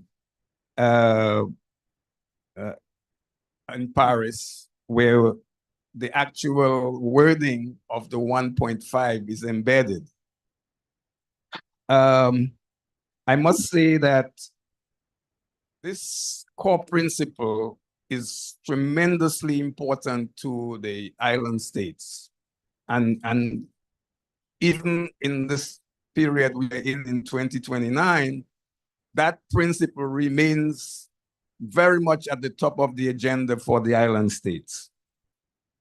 The world's average temperatures should not exceed that of pre-industrial times by more than 1.5 degrees Celsius. It is now 29 years since COP15, and progress on the 1.5 Celsius still remains elusive. I thank you. Thank you very much, Ambassador. We always like to have special guests who have served at the international level to remind us that this process of futures planning and futures thinking must rely on the foundations of our past. The Sankofa principle is alive and well. We must go back and fetch that which has worked for us to bring it forward. And so I ask the committee chairs that called this special hearing, could you please close the session? Today we have heard from 3 of our committees on some of the critical challenges facing our Caribbean Sea, the lifeblood of our region. These issues demand our collective response. As co-chair representing the Senate, I propose that we allow 10 days for public comment on the cases presented. And in the meantime, I recommend that our legal team undertake an assessment of the Caribbean Court of Justice to hear our case regarding the personification of the Caribbean Sea. I call the session to a close. Delegate Mark. Thank you so very much. Our life needs the Caribbean Sea. As a founding member of this body, I know that what we do here defines that we ensure the environment of our shared future. Before we end, I would like to share an update on the winning design for our proposed physical HQ. Thank you, Prime Minister Motley, who has been a staunch supporter of our vision and supported us, supported our founding back in 2026. And we have a couple of questions from the participants. We'll take them after we have terminated. All right. Go ahead. Okay. This has no sound. That's okay.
All right. The future is ours to shape, and we will continue to thrive together. This concludes the 4th special session of the Caribbean Parliament of the Future. This hearing is adjourned. Ahome. Thank you. One destiny, one Caribbean. Thank you, thank you, thank you. I see that there are 2 people who have questions from the floor. I'm just going to allow them both to speak and if somebody could ask them both to speak. And just wrap up by going over a quick, let's say, feedback on the audience in the room in particular as to what you heard. Any comments? Is there a mic we can share? Any comments? Any comments from anybody who was participating? Not those who actually did the work, those who were just observing. Any comments? Tanya, Cheryl, Ayo, Dr. Sakai. Any comments? Feedback. This is a simulation process. What I did, we had a session, the first meeting, to talk about what interested the young people. We started with many more than this, but as usual, you know how it is, right? And one group wanted to talk about deep seabed mining, one group talked about fisher folk, and one group talked about, but it was kind of all over the place. And so the question is how to put it into one that would make sense for something that's actionable. And so I went to sleep and I woke up the next morning with the Caribbean Parliament of the Future. And when I woke up, I was very excited because I thought this really is actionable. It really is actionable. The idea is that it's a clause in the Declaration of Future Generations. Remember that we're here in the Jamaican consulate. Jamaica's ambassador to the United Nations is the co-facilitator of the working group on the Declaration of Future Generations. The declaration is saying that there has to be opportunities, first of all, teach young people how to think about the future. It also says that in the Pact for the Future, that there has to be some institutional changes to ensure that the wishes of the Pact for the Futures are implemented. And there's a whole section on science, technology, and innovation for sustainability. Now, it doesn't specifically mention the ocean, but as you heard in the session before, we just came out of a SIDS UN conference in which all the islands have said they're going to be driving the future of the islands with the blue economy. If we drive the future of the blue economy and we don't take care of the health of the sea, the possibility that the sea could be utilized to its detriment is real. If the sea dies, so do we. And that is literal. We cannot have a dead Caribbean Sea. And so when I woke up with it, I said, okay, if we're going to actually move forward, and if you were here before, you heard about the fact that the data is not being shared. Turtle people don't talk to grouper people, don't talk to whale people, don't talk to snapper people, don't take the crab people. There's a lot of different actors. And so we have got to have a different approach. We cannot go forward. And personally, I do not think that the current mechanisms, which is the Caribbean Regional Fisheries Mechanism, or the 5 Cs, those are two institutions that deal with stuff or Caribbean disaster, operate in a way that allow for civil society to fully engage. And so I thought, you know, we've been doing CARICOM the same way from when it was founded.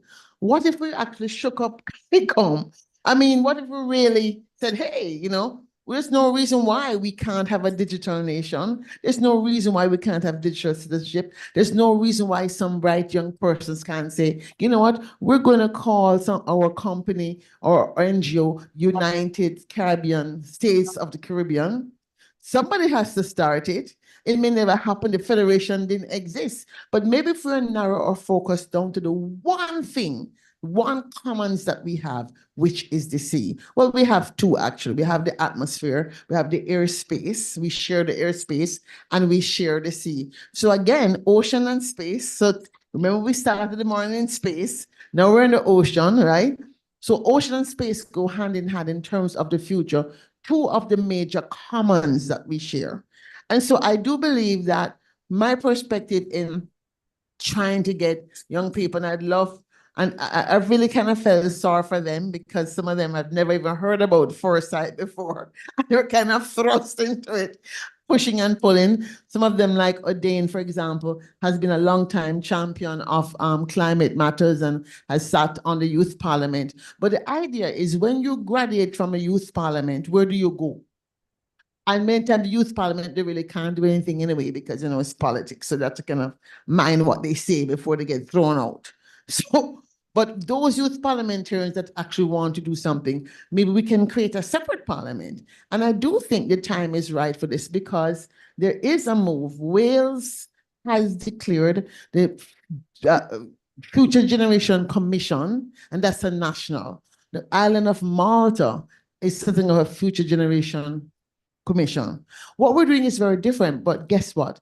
There's an EU Parliament and there is a Central American Parliament. So why cannot there be a Caribbean Parliament? There's nobody to say it can't happen. So I do believe that the simulation I felt was important to push the envelope. So they even had to make IDs saying they were, just to give them the feel of it. Because in foresight work, there's a whole technological and narrative foresight, which I'm definitely one of the proponents of. It is not fully developed space, but because part of my brain is playwright and I'm an engineer, I do see that narrative foresight will be very useful in community planning, community design, community engagement, because our people are traditionally very much theatrical in the way they are. So it would not be very hard to then train our teachers in elementary school to use these tools. And we started this morning with Teach the Future. I would want to borrow from what Teach the Future is doing, adapt it to the culture of the islands, and then put out curriculum through our platform. So we have created the Caribbean Futures Forum as an opportunity for anybody here to participate who wants to join one of our working groups. Magella Mark, Sherry's sister, is going to be co-chairing the process along with myself. And the idea is to really begin to not let this just be another document that gets signed by the UN and a few people know and some people don't know. And then 10 years from now, so, oh, yeah, we did have a conference and we are just where we were before. We really have to do better. And it's up to us. As a Rasta man say, no, man, the tail can't walk the dog. We run government, you know, government run we. We really have to see it like that. And so I hope I know one or two of you have a comment you want to make to the young people. There you go. Dr. Aya. Just read it down. Yeah. Okay. Just go ahead, keep up nice. Yes. For the next go out. A pleasant good afternoon, everyone. I just want to commend our youth for stepping up. I thought the simulation was awesome. Of course, some were more prepared than others. So I could just say in the future, always be prepared because you never know what is going to happen. And that's how we move with excellence as people, as Caribbean people, as Black people in this world. We must be prepared for anything. Be a Girl Scout. I'm a Girl Scout forever. But I commend you all. I enjoyed it. And I'm looking forward to seeing you all excel. So keep up the good work. And thank you. And thank you, Dr. Claire, for all you do. You're excellent.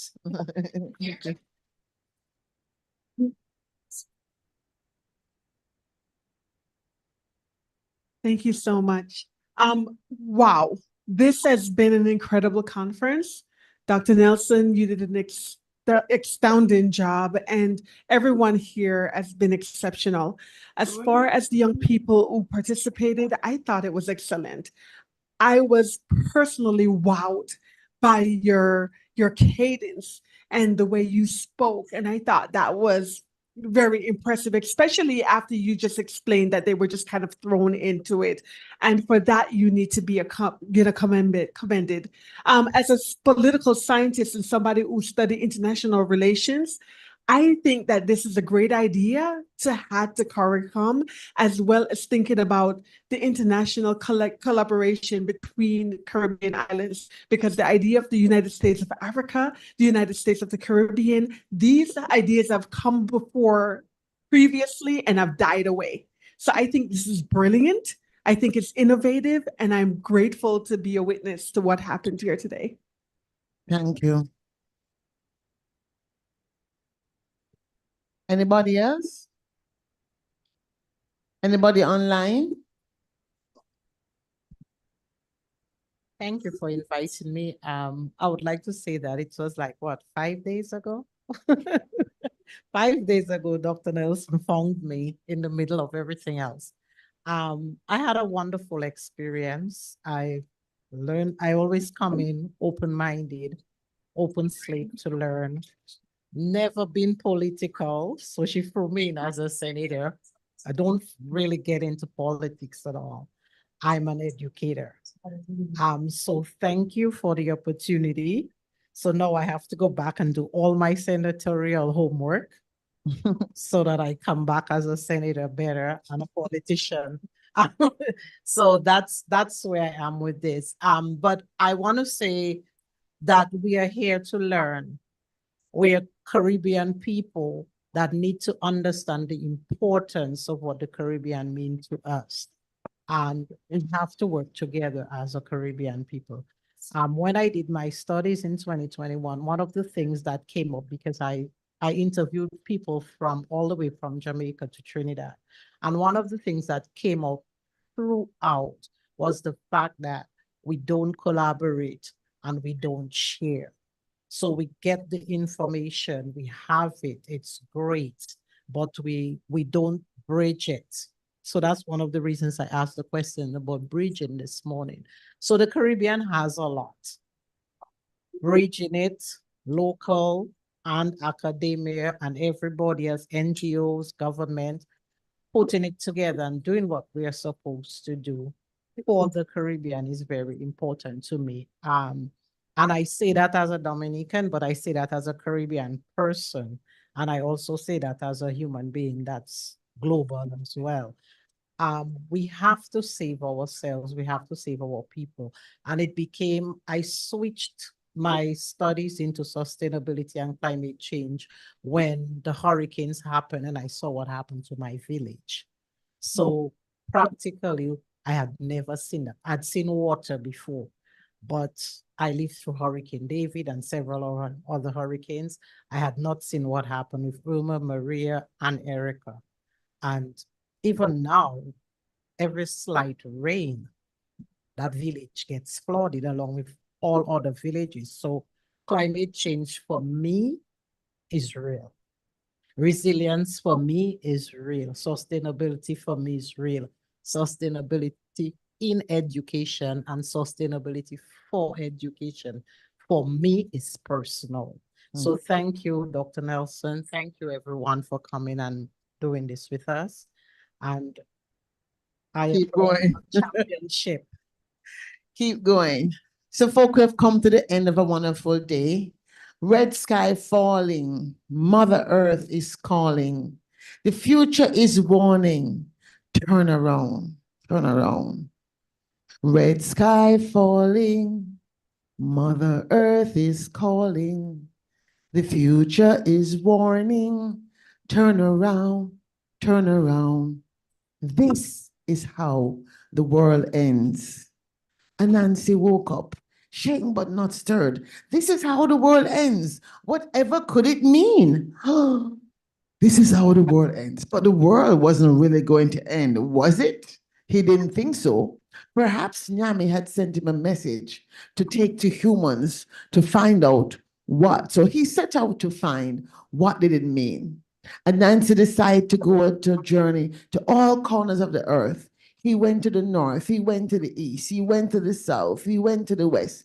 He spoke to Brother Bear, he spoke to Elder Eagle, he spoke to Elder Whale, Elder Tiger. And at every turn, he found out that perhaps the world could end.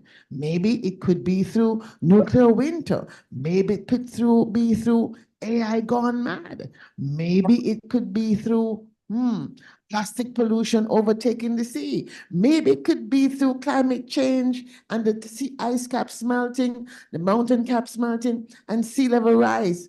There were so many ways in which the world could end. But then he decided to go to the last. He went to Elder Elephant in the continent of Africa, because that's where humanity began. So maybe he thought they might know how it meant. What did it mean? Red sky falling, riddle me this. Mother Earth is calling, riddle me that. The future is warning. Turn around, turn around. wriggle me this, wriggle me that, guess me this wriggle and perhaps not. And Elder Elephant said, ooh, I don't know how and I don't know when, but I don't think the world will end, because don't we pray world without end? Amen. Amen. You see, as we search for the beginning of time through the galaxies of space, we realize that we don't know the beginning. So how will we know the end? The world is a story we're telling ourselves, my friend. The world is a story, and all we are is just a hyphen. So, friends, my story ends, as they say in the Caribbean, and now yours begins. What will you do? What story will you write to ensure that we do our part to ensure that the world does not end? I like to begin and end with a very important, very important message from the people of Jamaica. And it says, before God and all mankind, I pledge the love and loyalty of my heart, the wisdom and courage of my mind, the strength and vigor of my body, in the service of my fellow citizens. I promise to stand up for justice, brotherhood, and peace, to work diligently and creatively, to think generously and honestly, so that Jamaica may, under God, increase in beauty, fellowship, and prosperity, and play her part in advancing the welfare of the whole human race. For those, as a Jamaican girl growing up in Jamaica, I swallowed that Kool-Aid. And I invite you to drink it along with me.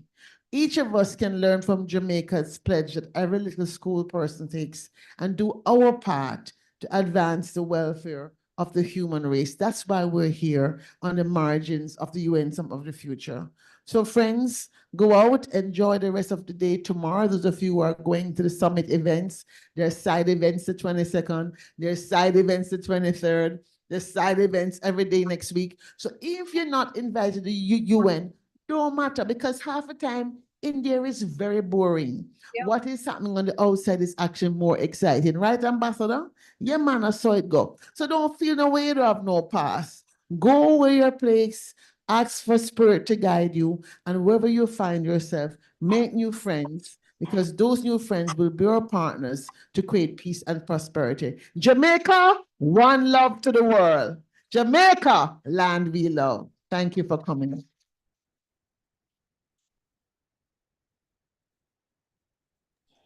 Hi, good afternoon, Dr. Claire. Oh, Dr. Claire. We're finished. We got to get out of here. Oh, I'm so sorry. Yes, I just wanted to notify you. I'm sorry. I've been in and out of meetings, but I was not able to join you, everyone, in person. So there's a great lineup of all day I've been on here. And just wanted just to quickly introduce myself as far as my organization, Positive Women United. So I'm very proud of our Caribbean people, what we have done today, and including you, Dr. Claire, as far as how we're able to move towards clean energy, efficiency, sustainable environment, which I am a part of ongoing through my company with heating and cooling system and ventilation. So thank you so very much, and I look forward to connecting. I don't know how is it that we're going to move forward with connecting with those virtually, or how we're able to connect, since I was not able to come in person. Is that still possible?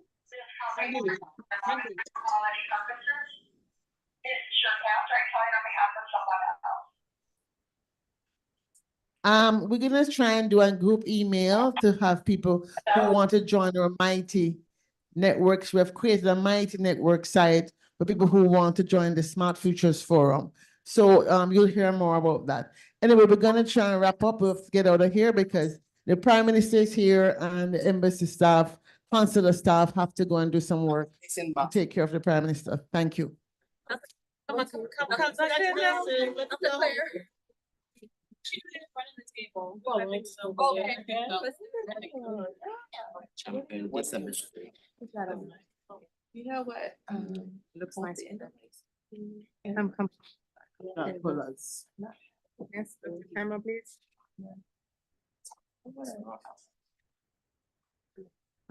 I had to go to the side. We'll talk about.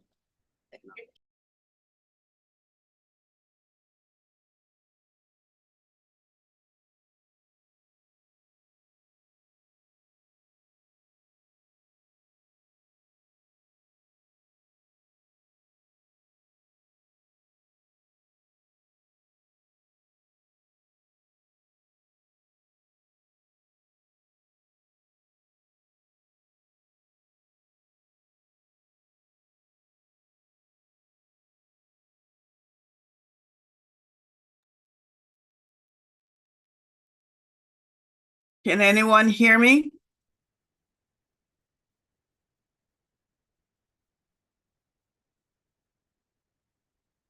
Can anyone hear me?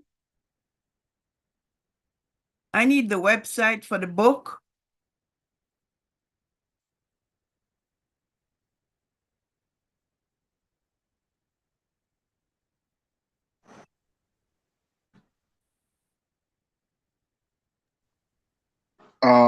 Miss Lerna, are you referring to Dr. Claire's book or another book? The website for the book that the kids got.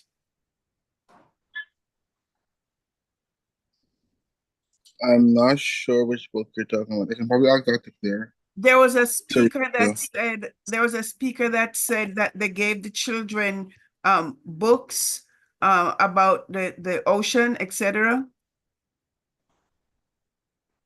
I will probably have to ask Dr. Claire about that, and I'll reach out to you. Okay. You Denise can probably Salmon. put your email in this chat. Denise Salmon says it's on the website, but I don't know what website. I'm not sure either. You can put your email in the chat, and I can always ask Dr. Claire to get back to you.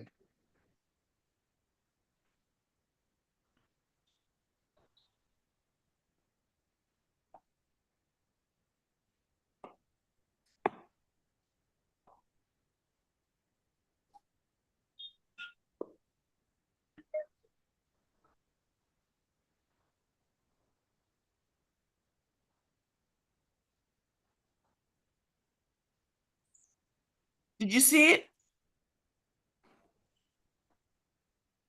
I'm checking. Yes, I see it now. Thanks. I'll send her an email tonight, and I'll have with you. Who am I speaking to, please? You're speaking with Bradley. Okay. Thanks, Bradley. No problem.